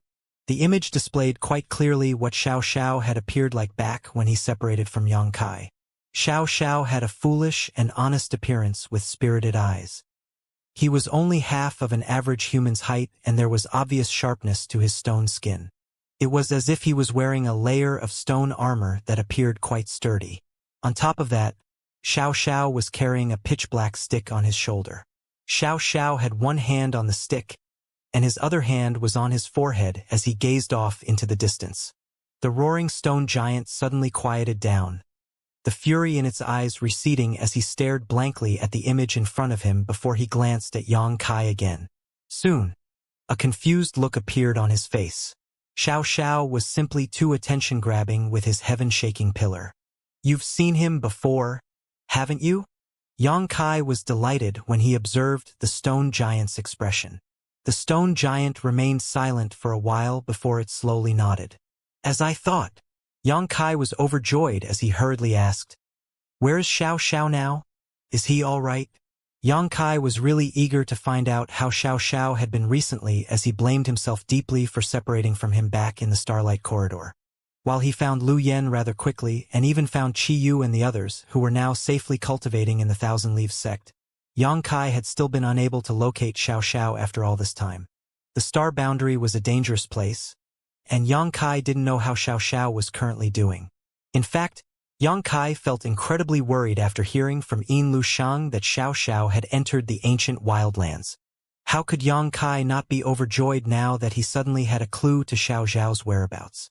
Yang Kai only wished that he could enter the stone giant's mind to directly find out about how Xiao Xiao had been doing recently. The stone giant opened its mouth and said in a coarse and low voice, "Who are you to the little one?" The stone giant didn't pronounce its words very clearly, making it evident that it rarely spoke. Additionally, its voice was like thunder that caused the entire palace to rumble. All the monsters were stunned as they looked with stupefaction at the scene in front of them. All of them were howling in their hearts. This big guy actually opened its mouth and spoke? They had all been thinking for all this time that this big guy didn't have any sentience and was unable to communicate with intelligent living beings. Only now did they understand that rather than not having any sentience and being unable to communicate, it simply didn't bother to talk to them. Xie Wu Wei also had a strange expression as he was secretly astonished. He could now tell that Yang Kai seemed to have a connection of some sort with this stone giant. Otherwise, it wouldn't have been so easy for him to calm down the stone giant's rage and make it speak. Xie Wu Wei had spent such an effort leading his subordinates in trying to capture the stone giant. So was Yang Kai going to be angry at him? Xie Wu Wei felt really distasteful inside. If Yang Kai really got angry at him in front of so many of his subordinates, what was he going to do about his loss of face? Xie Wu Wei even secretly wondered if he should have his subordinates leave right now so that he wouldn't feel as awkward. Little one. Yang Kai smiled because he realized that the stone giant was referring to Xiao Xiao. The little one hatched with my blood essence. I also personally raised him. There wasn't any need to explain anything else, as these two sentences were plenty. The stone giant nodded in response as it spoke in its rumbling voice. So, the venerated one that Elder spoke of was you, Elder? Yang Kai arched his brow, not knowing who this elder that had suddenly come up was. Still, he wasn't in the mood to ask as he simply inquired, "Is Xiao Xiao doing well now?" "He hasn't met with any danger over these years, has he?" The stone giant answered, "Since you're the venerated one to the little one, you are a guest of my clan. I have no need to hide anything from you. The little one found our clan many years ago, and the clan also accepted him. He's safe now. You guys have your own clan?" Yang Kai was slightly surprised. Although he had already guessed at it previously, he still couldn't help but be surprised now that it was confirmed. The Stone Puppet clan was naturally impervious to weapons and possessed immense physical strength.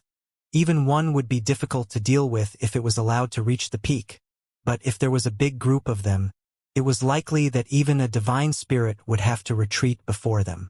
The stone giant stated proudly, "Although we of the Stone Spirit clan are low in number, we have not gone extinct just yet. Honored guest, why are you so surprised?" Stone Spirit clan. Yang Kai was rendered somewhat speechless. It seemed that he had been incorrect to call them the Stone Puppet clan before, as they addressed themselves as the Stone Spirit clan, but this was simply a matter of a name which wouldn't be any trouble for him to change to. "Can you take me to see Xiao Xiao?"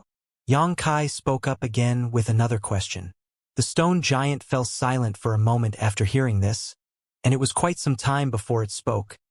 "You want to take the little one away? The little one is now a member of the clan, so it's impossible for him to leave with you again. Our Stone Spirit clan won't be restricted by anyone. Anyone who has designs on our Stone Spirit clan is an enemy." Yang Kai smiled. "I just want to go see him, not take him away." The stone giant swept its eyes over him for several glances before he nodded. "It seems you're not lying." Yang Kai was astonished as he thought, "You can even tell if I'm lying or not." Still, he didn't have a good understanding of the Stone Spirit clan, so he didn't know if they had any special talents or divine abilities apart from refining or, "I can satisfy the honored guest's request, but currently." The stone giant tugged on the chains binding its limbs as it spoke, which caused the chains to rattle.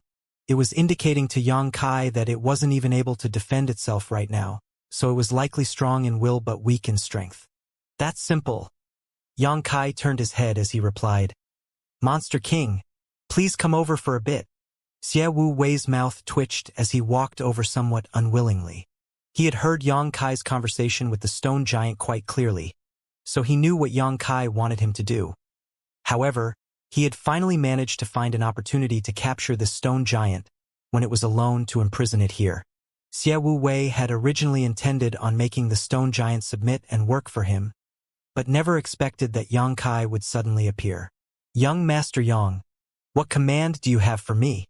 Xie Wu Wei walked over and spoke in a low voice, pretending not to know what Yang Kai wanted. Yang Kai tilted his head. "Release him." This? Xie Wu Wei had a hesitant expression. The stone giant was glaring angrily at him, as if he had killed his father and stolen his wife. The stone giant seemed to be absolutely irreconcilable with him. Xie Wu Wei had a bitter expression. "Young Master Yang, it's not that this king is unwilling, but look at how he's acting.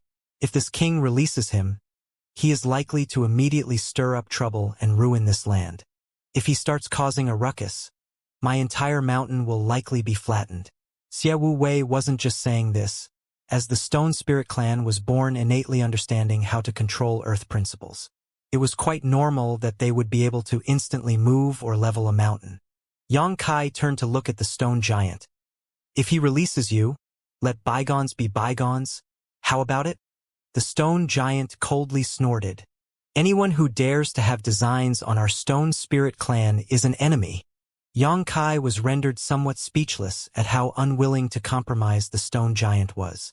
"Young Master Yang, just look." Xie Wu Wei pointed at the stone giant, meaning that it wasn't him who was unwilling to let the stone giant go, but rather that he couldn't do anything because the stone giant wasn't willing to compromise. Yang Kai rubbed his head and looked at the stone giant rather helplessly as he said, "The Monster King is quite strong, so if you two really start fighting here, both sides will end up losing in the end. As the saying goes, grievances should be resolved rather than settled. Could you simply let this incident go? It's not like you've lost anything. When it is possible to forgive others, one should be forgiving, you know." The stone giant snorted, seemingly quite unwilling to reconcile. Xie Wu Wei also swung his sleeve in evident displeasure. Yang Kai glanced at the stone giant and sincerely implored, "Didn't you say that I'm your clan's honored guest? Would you please give me some face?" The stone giant snorted for a bit before saying with an unhappy expression, "Forget it. Let's just leave things at this." This meant it was willing to make big things small and make small things nothing. Yang Kai immediately gestured at Xie Wu Wei. "Okay then, release him." Although Xie Wu Wei was still rather unwilling, he couldn't go against Yang Kai's orders, so he could only circulate his monster chi. The monster chi instantly filled the air and rumbled as it poured towards the pitch-black chain binding the stone giant, causing it to suddenly fall to the ground with a clatter. Upon seeing the stone giant be freed from its restraints, Xie Wu Wei instantly flashed behind Yang Kai with a vigilant expression. It wasn't that he was afraid of the stone giant, but rather that it really was quite difficult to deal with. Even he was made to cough up blood when he took a blow from it, so Xie Wu Wei really didn't want to have to fight against it unless he had to. The stone giant simply gave Xie Wu Wei a sidelong glance with a vicious look in its eyes. But he did keep his word and didn't do anything right after he was freed. Yang Kai asked from the side, "Can you take me to see Xiao now?" The stone giant nodded gently, making loud popping noises as it instantly shrunk from its 15-meter height to a size comparable to a human's, making it suddenly look rather flexible. The stone giant waved at Yang Kai and started walking outside with large steps, completely ignoring Xie Wu Wei, as if the latter didn't even exist. Yang Kai hurriedly followed after the stone giant. Xie Wu Wei had a displeased expression, hesitated for a moment, but eventually followed after them as well. The monsters all came over with confused expressions, as they didn't understand why their great monster king was listening to a human's commands to release the stone giant that they had all worked so hard on capturing. Of course, Xie Wu Wei couldn't be bothered to explain anything to them, so he simply followed Yang Kai and the stone giant with a dark expression. A stick of incense's worth of time later, everyone had left the palace and returned to the surface. The stone giant turned his head and looked around to determine his location before silently stomping the ground and leaping several thousand meters away, rushing into the dense primordial forest in the blink of an eye. When Yang Kai saw this, he could only hurriedly say to Xie Wu Wei, "Monster King, Please pay extra attention to the matter I previously requested of you. After you find that woman, it would be best if you could capture her safely. But if you can't, have someone monitor her from afar instead until I return. You absolutely cannot harm her." Xiao Wei had a bitter expression, but he could only cup his fists and answer, "Young Master Yang, rest assured. This king shall definitely live up to your expectations. However, you must be careful on your trip," although he really wanted Yang Kai to never return. If anything happened to Yang Kai right now, it would be difficult for him as well since he was Yang Kai's soul slave, so he naturally didn't want Yang Kai to meet with any danger. Yang Kai didn't have the time to say anything else to Xiao Wei, simply nodding and wrapping Zhang Ruoxi in his Emperor Qi before moving the local space principles. Immediately after, the pair vanished from where they stood and chased after the stone giant. The monsters only walked over in unison after they watched Yang Kai leave, staring at Xiao Wei with confusion as they didn't know what their great monster king was doing. Xiao Wei had a grim expression as he announced, "What happened today must not be exposed. Otherwise, you will all be executed without mercy." The monsters all felt afraid as they cupped their fists and answered that they understood. It seemed that the stone giant was incapable of flight. However, its jumping ability was beyond imagination since every one of its jumps would cover several thousand meters, making it not slow at all. The stone giant waited ahead for Yang Kai for a little while, and when he saw that Yang Kai was following quickly, he continued jumping forward without even looking back. It was obvious that the stone giant was incredibly familiar with the ancient wild lands as it kept making many turns that avoided the territories of powerful existences, so as not to cause trouble along the way. However, it seemed that the stone giant was rather displeased with how Yang Kai had previously told it to not make any trouble for Xiao Wei. So the stone giant didn't even try to talk with Yang Kai during the whole trip. This meant that Yang Kai didn't even have a chance to ask about the Stone Spirit Clan or Xiao Xiao, only able to follow along in silence. Ruoxi could tell that Yang Kai had a lot on his mind, so she too remained silent and didn't dare to disturb him. This made the trip seem rather grim and silent. The stone giant kept jumping through the ancient lands for an entire day and night before it suddenly stopped, and its human-sized stone body stepped on the top of a gigantic tree as it gazed into the distance and greeted the dawn. Shua! Yang Kai landed by the stone giant's side and followed its gaze. He saw that deep within the forest was a dense patch of primeval land where ancient trees reached up to the sky with many layers that were covered in mist. It all seemed like something out of an ancient story. The stone giant made a fist and slammed it upon its own chest with a loud series of thumps. Zhang Ruoxi felt afraid as she watched, fearing it would use too much strength and smash itself to death. "Ho!" The stone giant roared to the sky, its voice containing a great deal of emotion that only rose in intensity with time. It seemed the stone giant was using a mysterious technique to send a message. Walala! All the birds in the area were frightened and scattered. Right after, another rhythmic roar sounded deep within the forest in response to the stone giant's call. Yang Kai felt his emotions rising because he suddenly sensed a mysterious soul connection somewhere within the forest when he arrived here. One that was established via bloodlines. Even if tens of thousands of years passed, it would be impossible to eradicate this connection. Xiao Xiao. Yang Kai had used his own blood essence as a catalyst for Xiao Zhao's birth. In other words, Xiao Zhao's body contained Yang Kai's blood. This was a connection that reached all the way down to the bones, and not a single person would possibly be able to break this connection. Elder has agreed to allow you entry into the clan's territory. Come with me. The nearby stone giant suddenly turned to speak before he jumped off the tree and sped through the forest with the agility of a monkey. Yang Kai suppressed the excitement in his heart as he followed after the stone giant. A gray figure half the height of a human flew through the forest and rapidly approached Yang Kai. The distance between the gray figure and Yang Kai shortened rapidly. Even though tens of thousands of trees were between them, both were able to clearly sense each other's existence. Sho! Yang Kai paused in his movements as he instantly stopped where he was. Right after that, a gray bolt of light came pouncing with the speed of lightning towards him from the front. Ruoxi was astonished as she thought Yang Kai had met with an ambush, so she instantly summoned the 10,000 Beast seal. However, She soon found out that she had misunderstood. That was because Xianxia was actually smiling while reaching out towards the gray light with his hands. The beam of light didn't decrease in speed at all as it crashed right onto Xianxia's body. Xianxia's eyes bulged as he was hit by an enormous force that caused him to uncontrollably fly backwards. Many trees in his way were crushed like dry weeds and rotten wood before he finally came to a halt. Cough, cough. Xianxia almost received internal injuries as he couldn't catch his breath. Xiao Zhao's tackle embrace had been rather violent. Xianxia reached out with his hand as he leaned his back against a tree that had been half knocked over, patting Xiao Xiao who was on top of his body while constantly rubbing his head against Xianxia. Woo-woo! Xiao Xiao made some mysterious cries, and although Xianxia couldn't understand literally, he could still clearly sense the latter's happiness and excitement.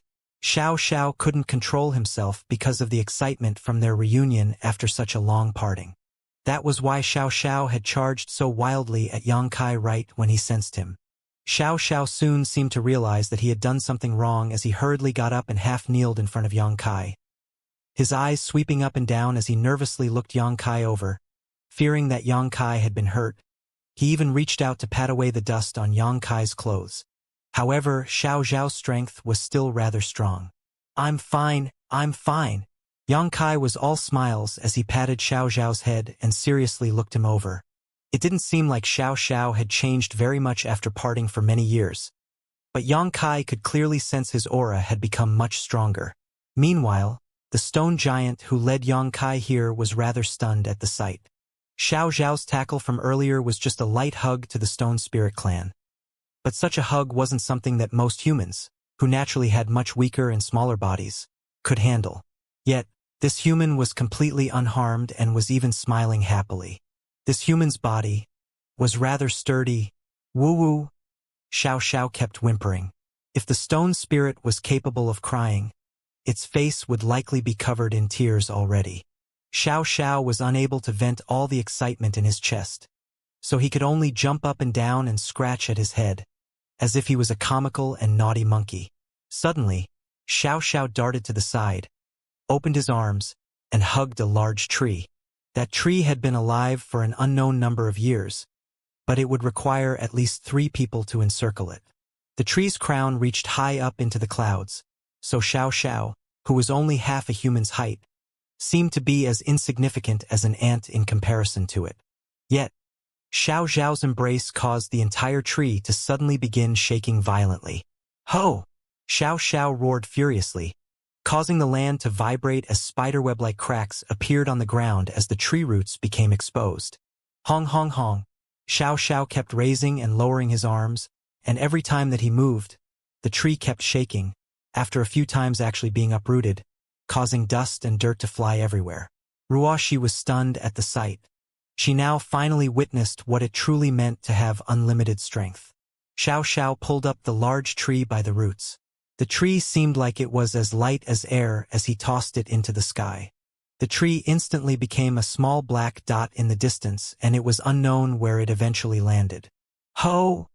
Xiao Xiao kept roaring endlessly at the sky while pounding his chest with his fists, making a sound like a war drum. Silly child. Hurry and pull our honored guest up. Just what is all this? An elderly voice suddenly spoke up from the front. Although the voice was deep, it also seemed gentle and friendly, so that one couldn't help but feel a sense of familiarity and comfort. Xiao Xiao suddenly shook. It seemed like he was really respectful of the owner of this voice. He hopped up and skipped back over to Xianxia's side, pulled the ladder up, and looked at him with a silly expression. Xiao Xiao had calmed down now that he had vented. Xianxia looked forward and paused in surprise at what he saw. Numerous stone spirits as tall as humans walked out of the forest. At a rough count, there were 8 of them. It was evident that they had gathered here after noticing the commotion, since their round eyes were all looking at him with curiosity. One of the stone spirits was particularly attention-grabbing. It wasn't because he was very stronger or taller than the rest. In fact, he was even shorter in comparison to the other stone spirits. He wasn't short due to his height, but rather because his back was somewhat hunched. This stone spirit would give others the first impression of being ancient. His bent back was supported by a stone staff, and the stone skin on his body was also cracked. These were all natural traces of the weathering of time upon his body. His pointy chin actually had some small pointy stone pillars that seemed like a beard. However, his eyes were particularly bright as they shone with the light of wisdom. Those of the Stone Spirit clan were naturally born lacking intelligence. But for some unknown reason, Xianxia could see the image of a wise elder when he met this elderly stone spirit's eyes. Xianxia instantly assumed a respectful demeanor as he knew that this old stone spirit had likely lived for many tens of thousands of years already. He also realized who this elderly stone spirit was, so he cupped his fists, bowed, and greeted, "Junior Xianxia greets elder. Please don't mind how I came over to bother you without asking first." Zhang Ruoxi heard this and realized that this sir was someone of exceptionally noble status, so she hurriedly bowed and greeted the elder as well. The elder chuckled with a hearty sound. "It's no bother at all. We of the Stone Spirit clan have been waiting for you for a long time, and today, you have finally come." "Waiting for me?" Xianxia was surprised, but he soon thought of something as he turned to glance at Xiao, who was standing next to him. Xianxia smiled slightly and patted Xiao on the shoulder. Xianxia thought that it was because of Xiao that this stone spirit elder had said he had been waiting for Xianxia. "Honored guest, you have come from afar, and it must have been a tiring journey. Please come with this old one to rest. Our Stone Spirit clan hasn't had a guest for countless years now." After the elder said this, he turned to walk deeper into the forest without waiting for Xianxia to agree. Although he appeared rather elderly and used a staff, he still seemed quite agile, not being one bit slower than the other stone spirits. After he left, the other stone spirits followed closely after him, although they all glanced at Xianxia with curious expressions before they left. Xiao pulled on Xianxia's hand and whined as he dragged Xianxia away. Xianxia could only helplessly call Zhang Ruoxi to follow him. Not long after they started walking, everyone arrived at a place encircled by ancient trees. Each of these ancient trees was so wide that it would take 10 people to hug them, and among the tree roots, there were numerous tree caves that had become natural homes with clear traces of someone inhabiting them. Xianxia felt that this was a fresh experience. He also realized that these tree homes were likely where the Stone Spirit clan lived. This seemed to be only natural since they were capable of transforming into several tens of meters tall, so no ordinary house would be able to handle them. These natural tree homes would actually be the best place for them to rest. The Stone Spirit clan had been here for an unknown number of years already, so all of the tree caves had traces of experiencing numerous tens of thousands of years of time. After arriving, the Stone Spirit elder went directly into a tree cave and disappeared. Another stone spirit walked over and greeted Xianxia with one hand across its chest. "Elder says that the honored guest should go rest first, and come talk to him when it's nighttime." Xianxia glanced at the stone spirit, but he couldn't tell if the stone spirit was the one that Xiaowu Wei had previously captured, since they all looked the same. No ordinary person would be able to differentiate them unless that person lived for a long time together with the stone spirits. Xianxia copied the stone spirit's behavior and placed one hand on his chest as he politely responded, "Many thanks." Although he didn't know why he was supposed to wait until nighttime to talk. He had come here to find Xiao, and his wish had been achieved, so Xianxia didn't mind anything else. In fact, Xianxia didn't even need to consider if Xiao was going to leave with him or not. Naturally, Xianxia would be happy if Xiao was willing to leave with him, but if Xiao was unable to abandon his own kind and chose to stay behind, Xianxia wouldn't force Xiao to leave. Every living being had their own clan, and Xianxia was truly happy for Xiao since the latter was able to find his kind and was no longer alone. "Treat the guest well," the stone spirit told Xiao, who scratched his head before nodding. The stone spirit glanced at Xiao and slightly sighed before he left. It seemed to feel rather helpless about Xiao, who was still just a child. Still, Xiao was the only one in the entire Stone Spirit clan who was still just a mere child, so it couldn't be helped if he was somewhat naughty and willful. After the Stone Spirit left, Xiao dragged Xianxia beneath a huge tree. This tree also had a tree cave underneath, and evidently it was where Xiao lived. Xianxia and Zhang Ruoxi followed him in, but Xiao suddenly looked all around and then darted outside. It was unknown what he had gone to do. A moment later, an angry roar could be heard from within a nearby tree cave. "Little one, you're being naughty again. Do you think I'll not report this to Elder so that he will punish you?" Hong Long Long. After the earth shook for some time, Xiao returned a moment later with 2 stone chairs on his shoulder. He tossed the stone chairs on the ground and kept shouting something as he looked at Yang Kai.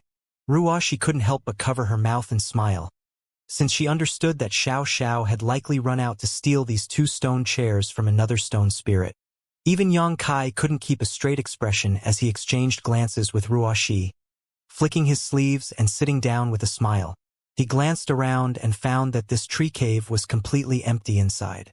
While it wasn't small at all, and was in fact even larger than an ordinary home, it didn't have any decorations inside. There weren't even any tables or chairs. However, a few stone sculptures did attract Yang Kai's attention. These stone sculptures seemed rather rough, and it was evident that the sculptor wasn't skilled. However, it was still possible to vaguely tell that these sculptures were all of a single man. From left to right, the sculptures became better and better in quality. The last sculpture even had clear facial features. Ruoxi looked at them for a while until she had a sudden realization as she exclaimed, "Sir, these are sculptures of you." Although even the last sculpture didn't resemble Yang Kai in the slightest, Zhang Ruoxi still acutely sensed that this sculpture was based on him. Xiao kept jumping up and down as he ran over to the best-looking sculpture and picked it up. He then ran over and placed it in front of Yang Kai, as if he was offering a treasure. Xiao pointed at himself and then pointed at Yang Kai. Yang Kai's heart was rather moved as he looked at the sculpture with a stunned face. He didn't hold back on the praise as he exclaimed, "What a wonderful sculpture! It really looks like me." Xiao instantly jumped a meter high and backflipped in midair when he received praise. He ran over to the other stone sculptures and viciously smashed them to pieces in a rampage for seemingly no reason. It seemed as if he was fine with only having the sculpture that Yang Kai praised, with the other sculptures not matching at all. Xiao made some woo-woo sounds as he kept waving his arms and gestured frantically. Yang Kai arched his eyebrows. "You learned all this by yourself?" Xiao nodded vigorously again and continued to gesture. Zhang Ruoxi quietly watched from the side with a faint smile on her face. She suddenly discovered that this was quite a warm scene. She couldn't understand what Xiao was gesturing or saying, but Yang Kai was clearly able to understand Xiao without any mistakes. The human and stone spirit kept communicating with each other in the cave with their special means. Although they were simply chatting about trivial matters, they seemed to have a lot of fun. The battles of the outside world seemed to be matters of the distant past here in this primeval forest far away from all hustle and bustle. It was as if nothing from outside could possibly invade this place. Ruoxi could tell that Yang Kai had an excellent relationship with the stone spirit in front of him, named Xiao. Ruoxi had never seen him being so patient before, as he was treating Xiao like his own child while being filled with generosity and magnanimity. It would be quite nice if things could always remain like this. If Sir was willing to stay here, she would happily stay here as well, even if she had to live secluded from the rest of the world. The sound of laughter kept coming from the tree cave as time swiftly passed. Soon, it became nighttime as the sky gradually darkened. A stone spirit walked in from outside as it placed its hand on its chest. "Honored guest, Elder is inviting you to a banquet." "A banquet?" Yang Kai paused in surprise. Although Elder had told him during the day to come at nighttime to talk, Yang Kai hadn't expected that they would actually prepare a celebration to welcome him. He felt like he was being somewhat spoiled as he hurriedly got up and said, "Elder is truly thoughtful. I shall come immediately." The stone spirit nodded and turned to leave. Xiao no longer gestured at Yang Kai and instead pulled on his hand to drag him outside. "Xiao, do you guys have any rules here I should be aware of?" Yang Kai asked as he walked. The stone spirit clan counted as an ancient species that had always been living in the deepest portion of the ancient wildlands.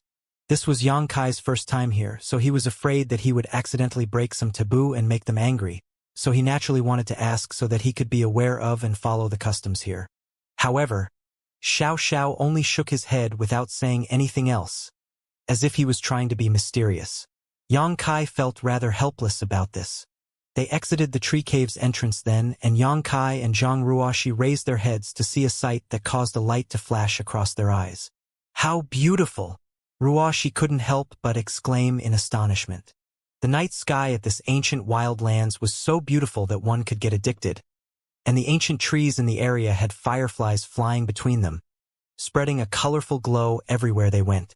It seemed as if mystic beams of light were flying around and illuminating this place like the so-called fairy realm. Ruoxi's eyes were shooting stars as she now really wanted to just live here and never leave again. Little girls typically had very little resistance against such beauty. Xianxia had also stayed many nights in the ancient wildlands already, but no place had been as wondrously beautiful as this place where the stone spirits lived. He couldn't help but exclaim over the miracles that nature could create. Xianxia followed Xiaoxiao towards the front and soon arrived at an empty area. 8 stone spirits were already gathered here, all standing behind a table with stone plates on them that seemed to have been locally crafted. Behind the stone tables were some stone chairs. The ancient stone spirit elder was already sitting at the head of the stone table, smiling widely as he looked in Xianxia's direction. When Xianxia and Zhang Ruoxi followed Xiaoxiao here, the stone spirits standing at both sides all paid their respects to them, which made Xianxia feel really awkward. He and Zhang Ruoxi could only constantly pay their respects in return. All of these stone spirits had been alive for countless years already, so it could be said that they were older than almost everyone in the star boundary, and Xianxia couldn't be rude in front of them. 2 empty stone seats were next to Elder, obviously prepared for Xianxia and Zhang Ruoxi. When they got closer, Elder raised his hand and announced, "Our 2 honored guests, please have a seat." Xianxia excused himself as he walked over to the stone table next to Elder and sat down. Ruoxi saw this and could only sit down quietly on the other side. Meanwhile, Xiaoxiao ran to the back and sat at the other end of the table together with the other stone spirits. He kept acting naughty, which caused the stone spirit next to him to knock him with its hand and make a clamorous sound. This instantly made Xiaoxiao start behaving. "It is our stone spirit clan's honor to receive guests from afar and dedicate this banquet to them. Please don't mind that our fare isn't very fancy." Elder laughed with an uproarious voice that was as loud as thunder, which rattled the eardrums. Xianxia got up and replied, "Elder, you're being too kind. It is my honor to receive such treatment from your clan. I wouldn't dare to mind anything." Elder smiled and nodded, indicating for Xianxia to sit before he continued. "My stone spirit clan has few clansmen. Those you see here are all that remains of my clansmen. Everyone, introduce yourselves to our honored guest so that he can tell you apart." "Yes." The stone spirits all responded and got up in unison as they greeted Xianxia. The first one introduced himself by saying, "Sure E, sure Air, sure San, sure Ba." Xianxia was so stunned that his face couldn't stop twitching. These stone spirits had really simple names, as all of them were named with numbers. When counting Elder and Xiaoxiao, there were still only 10 stone spirit clansmen in total. They really were ridiculously few in number. More importantly, the stone spirits' self-introductions weren't very useful. Xianxia kept glancing between them and felt like they all looked identical. He couldn't tell who was who at all. Although he couldn't differentiate between them, he still had to be polite. So Xianxia greeted them all and acted as if he remembered them. But to be honest, he couldn't identify a single one. After the 8 stone spirits finished introducing themselves, Elder chuckled and said, "My stone spirit clan has never had more than 10 members before. One will definitely die if we exceed 10. That is the will of the heavens." Xianxia exclaimed in astonishment. "Your clan has never had more than 10 clansmen before?" Elder nodded. "Indeed." Xianxia had a sudden realization. No wonder why only Xiaoxiao had hatched successfully back when I obtained 2 stone spirit embryos. I was forced to refine the other one with my soul clone in order to help it survive. At the time, he thought that he had been unlucky, but now it seemed that it was actually related to heaven's will, rather than any problem with how he raised them. He wondered how the stone spirits would react if he let embodiment come out right now. Elder then continued, "Even though we have few clansmen, we have no conflict with the world, which is how we survived until now. It must seem silly to our honored guest. Yang Kai hurriedly waved his hand. Haha, I think that is enough idle chat. Let's begin the evening party, Elder chuckled and continued in a hearty voice. This place is simple and has nothing to treat you with apart from some spirit fruits and spirit wine. I hope you will not mind it, honored guest. I wouldn't dare disapprove. Yang Kai had a confused look as he replied. Elder was talking about giving him some spirit fruits and spirit wine. But Yang Kai didn't see anything on the table at all. Besides, all 10 clansmen of the Stone Spirit clan were here, so who would bring the plates of food and wine? Yang Kai glanced around but saw that the other 9 stone spirits, Xiao included, were just sitting there without moving. In fact, all their eyes were filled with expectation as they looked at the deep part of the forest. What is going on? Yang Kai's mind was filled with doubts, but he could only quietly watch to see what would happen. Papa! Elder suddenly clapped twice, as if he was summoning something. The trees in the area suddenly glowed with many different brilliant colors, as if ribbons of light had come alive between the tree crowns and the forest.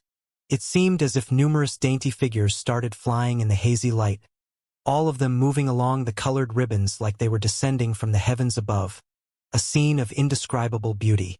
Yang Kai instantly widened his eyes when he saw the numerous tiny people about the size of his palm mysteriously appear. These small people didn't seem to have physical bodies as they glowed brilliantly and had dainty and exquisite figures, like they were carved from the purest jade. The forest instantly became lively as several hundred of these tiny people poured out from all directions. There were both males and females, with the men having clean faces and handsome appearances, and the women having beautiful features. The women also wore tiny dresses that exposed their exquisite arms and legs to show their snow-white skin. These tiny beings were all carrying various things as they flew to the stone table and placed their objects down.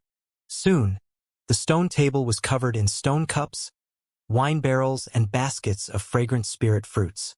These baskets had likely been woven from vines, as they seemed quite exquisitely crafted, with each small basket being filled with various different spirit fruits that had already been cleaned and were ready to eat. Yang Kai and Ruoshi had never seen such beings before, so neither of them even blinked in their astonishment. A small female fairy flew over to Yang Kai and put down the basket that was in her arms, raising her head to see that Yang Kai was staring right at her with eyes wide open. So her cheeks immediately became bright red as she covered her face and retreated. It seemed like she was incredibly embarrassed, which made Yang Kai feel rather apologetic since he felt like he had scared her. Meanwhile, Zhang Ruoshi reached out with a finger and poked a small female on the face, but the latter unexpectedly slapped away her finger, pursed her lips, and angrily left. Ruoshi couldn't help but stick out her tongue. Still, her beautiful eyes kept staring unceasingly at these tiny people. These beautiful small beings naturally attracted a great deal of her interest, and she secretly felt like it would be nice if she could take a few back with her to raise. Elder. They are. Yang Kai finally managed to regain his senses as he turned to look at the stone spirit elder. Elder chuckled. They are the wood spirit clan, who coexist symbiotically with our stone spirit clan. They are our stone spirit clan's most reliable ally. He paused for a moment before adding, our stone spirit clan needs their assistance for many things, while the wood spirit clan isn't skilled at fighting, so it is difficult for them to survive in the ancient lands. They need our clan's protection, so we mutually assist each other. Yang Kai understood as he nodded. So, that's how it is. These small people definitely didn't seem like they were skilled at combat, and it was likely that any random monster beast would be able to kill a large number of them. The ancient lands were a dangerous place, so if this clan wanted to survive, they would have to rely on someone strong. Obviously, they had chosen to rely on the Stone Spirit clan. Yang Kai had truly learned much on his trip to the ancient lands. Not only did he meet all of Xiao Zhao's clansmen, he even met this wondrous wood spirit clan. Any ordinary person likely wouldn't even know of the existence of these two races. As they were talking, a small wood spirit who seemed different from the others somehow flew over. She was wearing clearly more extravagant clothing than the others, and her aura was nobler and purer as well. Her exquisite face actually possessed a pearly white glow that made her seem divine and untouchable. She also had a strange crown on her head. Elder introduced her. "This is the Wood Spirit Clan's clan head, Mu Na." Yang Kai hurriedly got up. "Yang Kai greets Senior Mu." Although this Wood Spirit Clan head was only as large as his palm, which made her seem rather cute and unimposing, since she was the clan head of her entire clan. She was obviously someone who had been alive for an unknown number of years already. It was only natural to address her as senior. Muna smiled gently and raised her hand. "Since you were the Stone Spirit Clan's guest, you are my Wood Spirit Clan's guest as well. Now that you're here, treat this as your own home. There's no need to be reserved." Elder smiled. "Normally, it's quite difficult to be able to eat the Wood Spirit Clan's spirit fruit and spirit wine. It's thanks to our honored guest today that we get to fill our stomachs." Muna covered her mouth and smiled. "Elder, you shouldn't blatantly say such a ridiculous thing. Our Wood Spirit Clan has never been stingy with our spirit fruits and spirit wine to you." When the stone spirits heard this, they all chuckled, making it obvious that they often obtained food and drink from the Wood Spirit Clan. Yang Kai could tell that these two species didn't have a simple relationship of protection and reliance. Otherwise, it would have been impossible for Elder and the Wood Spirit Clan head to have such a casual conversation. Elder raised his hand. "Since our honored guest has come all the way here, during such a fortuitous time, we shall drink until we are drunk." The other stone spirits all instantly began to cry and howl as they made loud banging noises on the stone table. It was as if they were about to head out for war and slaughter, which made Yang Kai's heart tremble. He couldn't figure out how such a violent species like the Stone Spirit Clan could coexist peacefully with the Wood Spirit Clan. Even Xiao Xiao was going crazy with excitement. More than 10 female Wood spirits instantly flew out from the side and went up to each guest as they struggled with the wine barrels and prepared to fill everyone's stone cups. The female Wood spirit who came over to serve Yang Kai seemed to be the same one who flew away in embarrassment because he had been staring at her earlier. Yang Kai couldn't help but feel sorry for her when he saw how difficult it was for her to pick up the wine barrel, so he hurriedly said, "I can do it by myself. There's no need to trouble yourself." After he said that, the female Wood spirit couldn't help but look at him as her eyes instantly reddened with tears flowing in her eyes. She really seemed quite pitiful. Yang Kai broke out into a cold sweat as he didn't know what he had said wrong and hurriedly pleaded for help with his expression as he looked at Elder. Elder chuckled. Although the Wood Spirit Clan generally dislikes strangers, anyone who can become their guest will see their determination to be gracious hosts. Their most basic etiquette is about serving wine to their guests, so if a guest refuses, that means they haven't done well enough, and the server will end up being excluded by all their clansmen. Ah! Yang Kai was really shocked when he heard this, as this was a rather severe consequence. He originally only wanted to spare the small Wood spirit from overexerting herself, so he never expected that this would cause her to be excluded by all her clansmen. He hurriedly took back his offered hand rather awkwardly and smiled apologetically at the small Wood spirit. "Then I shall be troubling you." Only then did the small Wood spirit continue to pick up the wine barrel and fill the stone cup in front of him before she quietly flew to the side. Elder raised his stone cup and heartily announced, "The bright moon is in the sky and the honored guests are like jade. This elder represents the Stone Spirit and Wood Spirit clans in toasting our guests. Honored guests, please drink to your fill." The stone spirits all raised their stone cups up high and gestured at Yang Kai as they followed Elder's actions. Yang Kai hurriedly rose up and toasted everyone around him. He then poured the delicious wine down his throat in one gulp. Only then did he turn over the stone cup to indicate that he no longer had any wine. The stone spirits all drank the wine in their cups and shook their heads with expressions of delight. It seemed that this wine was incredibly delicious to them.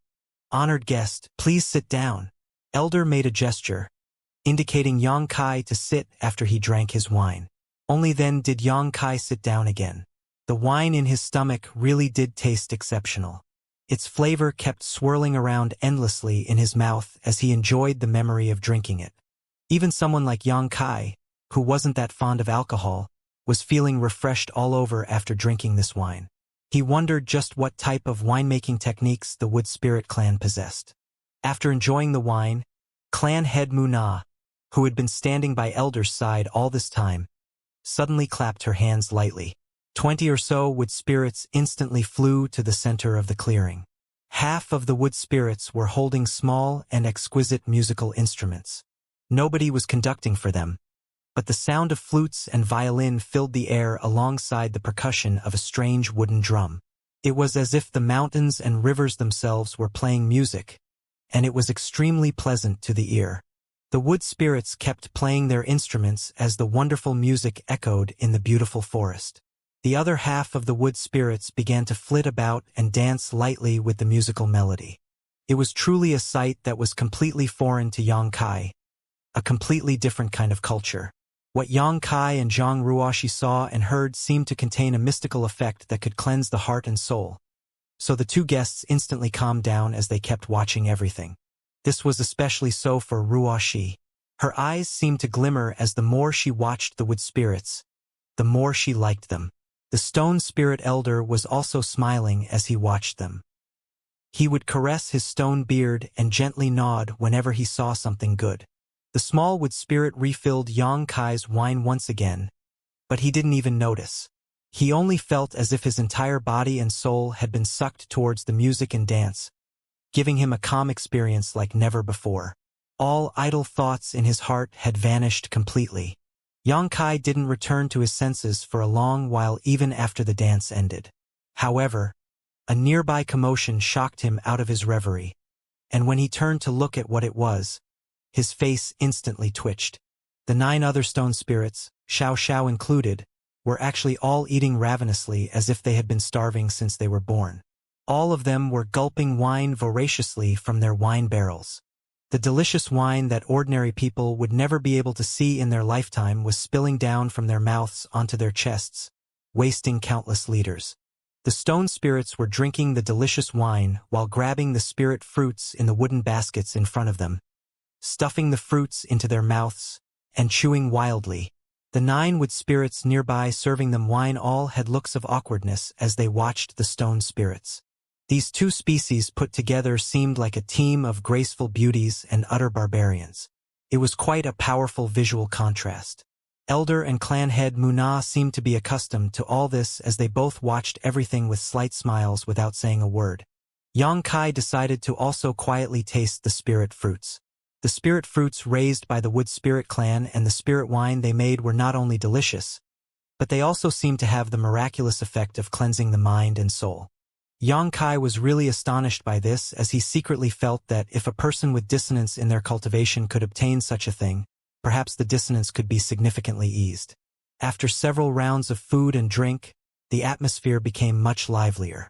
2 stone spirits that had become shaky from drinking suddenly stood up from their seats and walked to the central area with large steps. Xianxia didn't know which sure numbers they were, since they looked pretty much identical.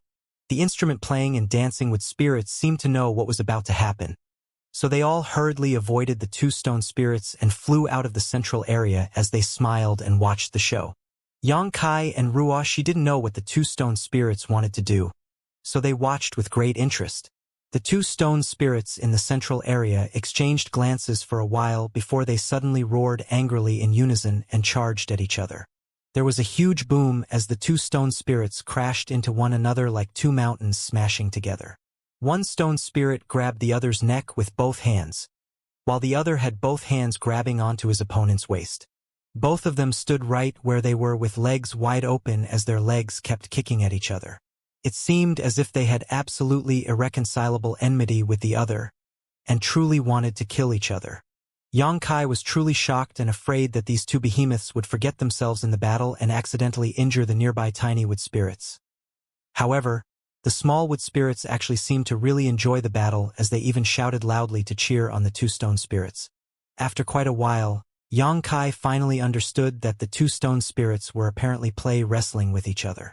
However, the stone spirit clan possessed incredible physical strength, so there were no other species that would be able to play such barbaric wrestling. Every clash made his eyes widen, yet the 2 species clansmen felt that this was completely normal.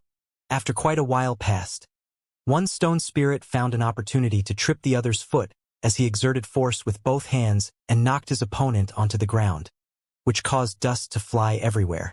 Ho! The victorious stone spirit roared at the sky and energetically slammed his fists on his chest in an incredibly arrogant manner. Another nearby stone spirit wasn't able to take this, as he immediately jumped to the central area and began to fight with the winning stone spirit. Stone spirits were constantly eliminated in battle, and as more and more were eliminated, the atmosphere kept getting more heated to the point where even the wood spirits seemed to forget themselves as they flew to the central area and kept shouting as they circled the two fighting stone spirits. Xianxia also enjoyed himself as he watched the commotion. His emotions were stoked as well as he also shouted to support the stone spirits. However, trouble came for him as he watched. 8 adult stone spirits had been eliminated by now, and when the final victorious stone spirit saw that he had no opponents left, he actually turned to Xianxia and made a hand gesture for him to come up and fight him. Me? Xianxia pointed at his own nose and hurriedly waved his hand. No, I'm fine with just watching. Me wrestle them? What a joke. It would take a masochist to want to wrestle against a stone spirit. Xianxia had already tested Xiao Zhao's immense strength long ago, and he could say for certain that in a pure contest of physical power, even 10 of him wouldn't be an opponent for a single stone spirit. However, the stone spirit didn't give him any face at all and insisted on waving at him to come and compete. When he saw that Xianxia didn't want to come forward, he actually waved his large stone hand widely. A dozen or so small wood spirits immediately flew over and surrounded Xianxia. Without giving him a chance to say anything, they directly lifted him up and brought him to the central area. Xianxia didn't know whether to laugh or cry. For the first time, he felt that these small wood spirits weren't actually cute at all.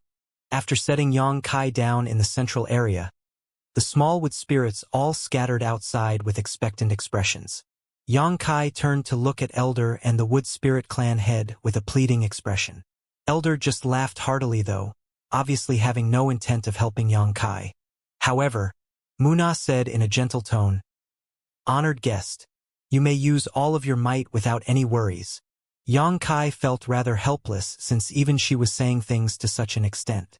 He estimated that if he used his dragon transformation secret technique, perhaps he would be able to compete with the stone spirit. Before he even finished planning though, the stone spirit actually roared angrily while pouncing at him as he grabbed Xianxia's arm and tripped his foot. Xianxia was stunned as he felt the world around him spinning as he heavily crashed into the ground.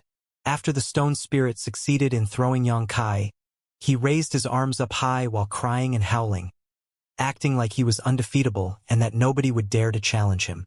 Xianxia crawled up from the ground, covered his face, and backed away as he slunk back to his seat. This was so embarrassing. He wasn't an opponent at all. When competing only in strength, it seemed unlikely that anyone would possibly be stronger than a stone spirit. The little wood spirit, who was serving Xianxia wine, glanced at him sympathetically and poured him another cup in silence. Seeing that Xianxia suffered a loss, Xiao, who had not taken to the field yet, was furious. He suddenly rushed to the center of the field and rolled up his imaginary sleeves, as if he wanted to avenge Xianxia, but he was the youngest and smallest stone spirit, so when facing the adult stone spirit, he could only insist on 3 breaths of time before being thrown out, hitting the outside with a bang. The banquet was lively, with the 2 races getting along joyously and enjoying each other's company. After the first round of play wrestling, the stone spirits began another round using all their might. After eating such a loss, Xianxia reaffirmed that he would not try to compete against any of the stone spirits anymore, and just sat aside and watched quietly. During the second half of the night, the stone spirits were still making noise. It seemed that they hadn't celebrated like this in a long time, and looking at how they were acting, it was likely that this was going to continue until dawn. Meanwhile, most of the wood spirits were already exhausted, their heads bobbing up and down, almost dozing off.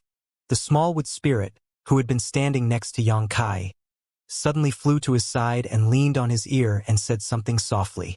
Xianxia looked ahead and saw that stone spirit elder and wood spirit clan head over there had gotten up and walked towards a large tree cave not far away. While they moved, Muna gave him a meaningful glance. Xianxia understood and hurriedly stood up, quietly sending a message to Zhang Ruoxi, telling her to stay put for now. When he stood at the entrance of the tree cave, Elder had already gone in, leaving just Muna waiting outside. When she saw Yang Kai, she extended her hand and gestured, "Please enter." Yang Kai didn't know what these two clan heads wanted from him, but he did not ask any questions and followed along, entering the tree cave. This tree cave seemed to be bigger and older than the others. Yang Kai looked around before asking, "What can I do for you, Elder?" Elder turned back and gestured with his hand for Yang Kai to sit down so they could talk. After Yang Kai took his seat, Elder asked, "Are you here to take Shi Jiu away?" Shi Jiu was Xiao Zhao's given name in the Stone Spirit clan, since he was the youngest. So, it was about this. Yang Kai understood and smiled. "If he is willing to leave with me, and if Elder is willing to allow him to leave, I will surely take him away. I will not lie to you, Elder. I came to the ancient wildlands this time specifically to look for him, and to check up on his well-being." Elder gave a gentle nod, indicating that he understood Yang Kai's intentions. Yang Kai continued, "However, if he wishes to remain here with you, I will not force him to leave with me. It has always been a wish of mine to have him meet with his own kind, so now that he has found his clansmen, and they are willing to accept him, I see no reason to take him away. I would actually like for him to stay here. Honored guest, you are truly kind. Forgive this Elder for being overly suspicious and pessimistic." Elder smiled lightly, stroking his beard. Yang Kai added, "Actually, I hope that Xiao Xiao could stay and live with you from the start. I am already satisfied by the fact that I found him." Exactly as he said, since Xiao Xiao had found his clan, it was far better for him to live with his clansmen than to remain alone with Yang Kai. All the living beings in the world, no matter what kind, were social creatures. If they remained alone, they would lose their minds sooner or later. Elder and Muna glanced at each other before lightly nodding, seemingly agreeing with Yang Kai. Muna then asked with a smile, "Honored guest, I wonder if you have heard of the Bloodgate?" Yang Kai furrowed his brow, having no idea why they suddenly switched the topic to this, but he still replied with a nod. "I knew nothing about it before coming to the ancient lands, but I happened to have heard of the legends regarding the Bloodgate a few days ago." Muna's beautiful eyes lit up as she continued, "Honored guest, since you know about it, then this saves this queen the trouble of explaining it to you." Yang Kai asked in amazement, "What does the Bloodgate have to do with you?" Muna didn't speak this time, but turned to look at the Stone Spirit Elder, who replied in a grim voice, "The Bloodgate is connected to every creature of the ancient lands. In the ancient lands, there is a saying, if one can enter the Bloodgate, he or she can be reborn, stimulating his or her ancestral bloodline and transforming into a divine spirit. Xia Wu Wei had said the same thing a few days ago too, so Yang Kai still remembered it. Elder continued, "Although most have heard of this rumor, they have no way to verify it. Only a few people know that it is indeed true." Yang Kai's expression slightly changed as he asked, "Can one's ancestral bloodline really be stimulated, and he or she truly become a divine spirit after entering the Bloodgate?" Elder chuckled before replying, "Not necessarily. It's just a chance, that's all." Yang Kai's interest was piqued and he immediately asked, "I would like to hear the details." Elder pondered for a moment as he was sorting out his words before finally speaking. "Most of the ancient lands creatures are descended from ancient divine spirits, thus inheriting some proportion of their ancient bloodline, and only those who fulfill this condition may become a divine spirit after entering the Bloodgate. Furthermore, the process is extremely dangerous. It could be said that 9 out of 10 would certainly die." Muna added, "Guest, since you dare to enter the ancient wildlands, your cultivation cannot be weak. So I assume you have already come into contact with source strength. Yes?" Yang Kai nodded in confirmation. Cultivators would have already come into contact with the source strength in the Tao Source realm, and he was already an Emperor Realm Master, so how could he be unfamiliar with it? Muna continued, "If one wants to become a divine spirit and regain the glory of their ancestors, entering the Bloodgate is just the first step, nothing more. After entering the Bloodgate, that's when the real test begins. Most of the ancient lands creatures think that entering the Bloodgate is enough to become a divine spirit. Although this isn't technically wrong, it is a somewhat naive interpretation of the truth. They just know the possible end result, but do not know anything about the process involved. What kind of test is it then? Xianxia tightly frowned, grasping some idea of the matter quickly. Elder replied in a heavy voice, "Every divine spirit has its own divine spirit source. Bloodline atavism is one aspect of regaining the status of a divine spirit, but the more important factor is obtaining the recognition of the divine spirit source. Only after obtaining the acknowledgement and acceptance of a divine spirit source can one have the opportunity to become the true divine spirit." Even though this was a somewhat convoluted explanation, Xianxia understood it at once. A divine spirit source was a very peculiar existence.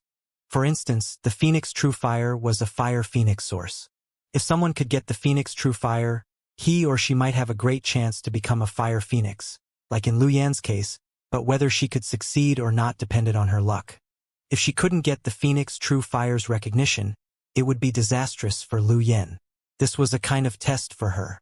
In other words, if one wanted to become a divine spirit, bloodline power and the divine spirit source were indispensable. Xianxia was stunned and hesitatingly asked, "Do you mean that there are divine spirit sources inside the Bloodgate?" Elder and Muna glanced at each other, feeling a little surprised. They felt that Xianxia was too sharp, as he had arrived at this conclusion with only these few clues. Elder agreed with a nod. "That's right. There are divine spirit sources inside the Bloodgate. If someone has the opportunity to enter it, he or she could attempt to merge with one, and if he or she succeeds, they can then really become a divine spirit. But if he or she can't, then they would meet their end." "How can there be divine spirit sources inside the Bloodgate?"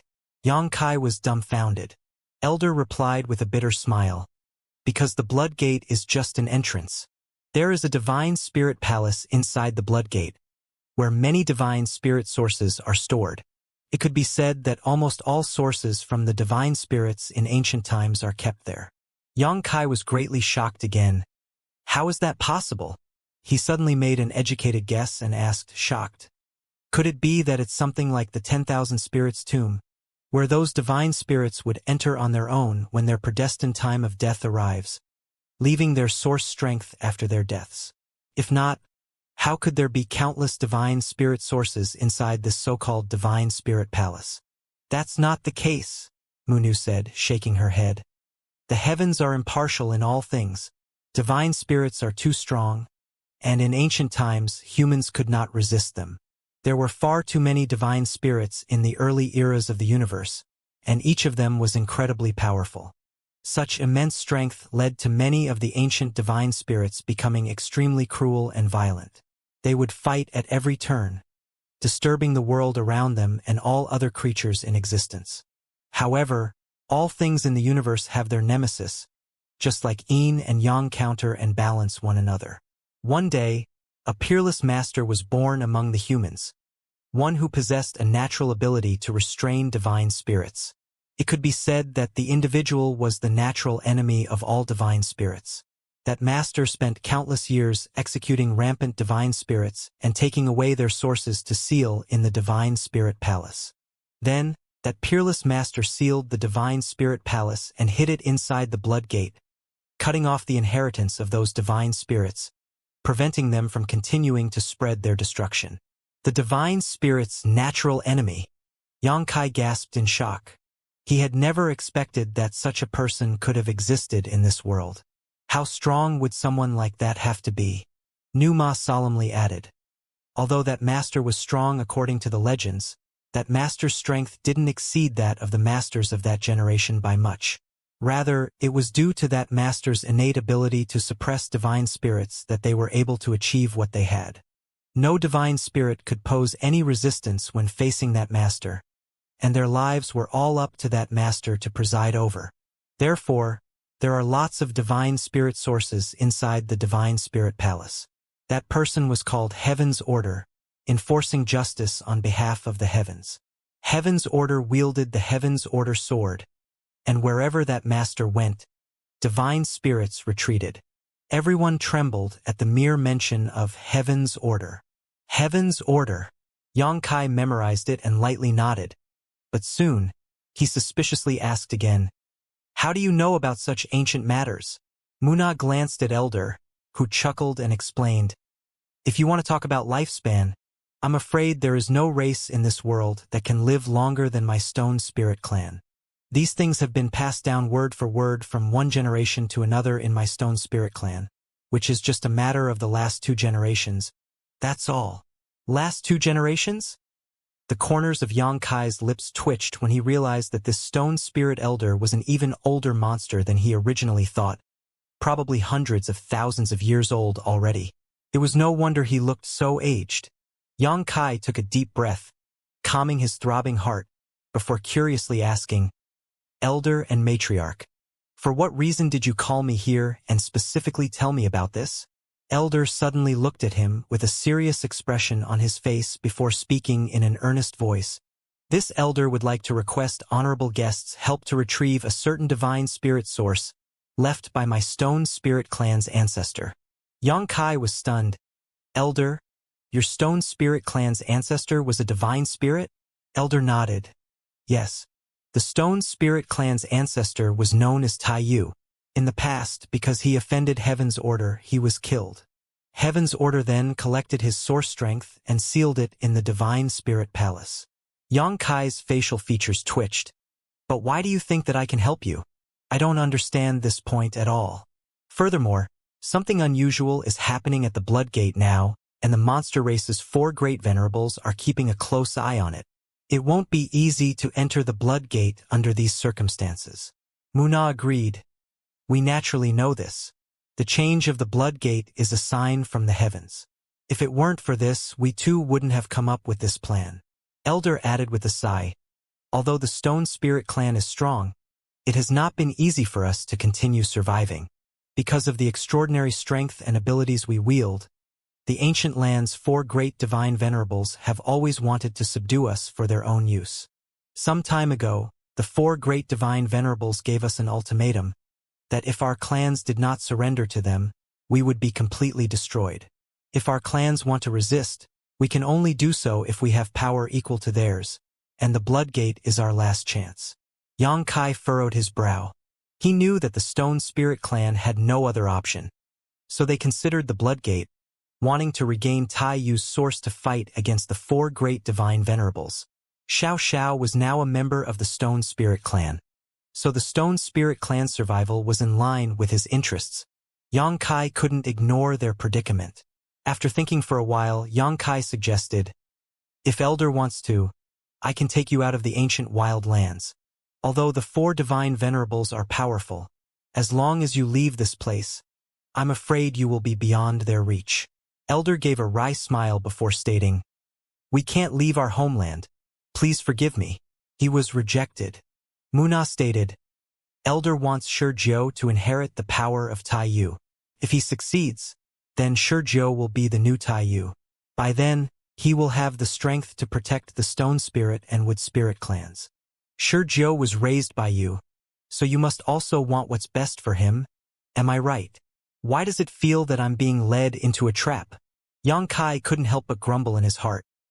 However, hearing that Elder wanted Xiao to inherit Taiyu's power, Xianxia was inevitably a little tempted. If Xiao could really inherit Taiyu's power, he would be a new divine spirit. Although moved, Xianxia still solemnly asked, why are you letting Xiao inherit Taiyu's power? Are there no other candidates? Elder replied with a smile. Shizhou is still young and malleable. If he inherits it, the chances of success will be higher. In other words, there is still a possibility of failure? Xianxia furrowed his brow. Elder and Muna sunk into silence. This question was obviously difficult to answer. Xianxia asked, maintaining a stoic look, does Xiao know about this? Elder confirmed with a nod. I have already consulted Shizhou about this, and he too has agreed. Xianxia unhappily stated. So to say, even if I don't help you, you will still rush into the Blood Gate? That's right, Elder affirmatively replied. Xianxia's expression immediately turned gloomy. Since they had already decided, then why the hell were they only telling him about this now? Although he had quite a good impression of the Stone Spirit and Wood Spirit clans, Xianxia didn't have any deep friendship with them. If they wanted to court death, Yang Kai could care less about it. But the point was that Xiao Xiao was involved. Yang Kai secretly thought, how about I find a chance to take Xiao Xiao and run away, saving myself from the trouble of getting mixed up in this muddy water?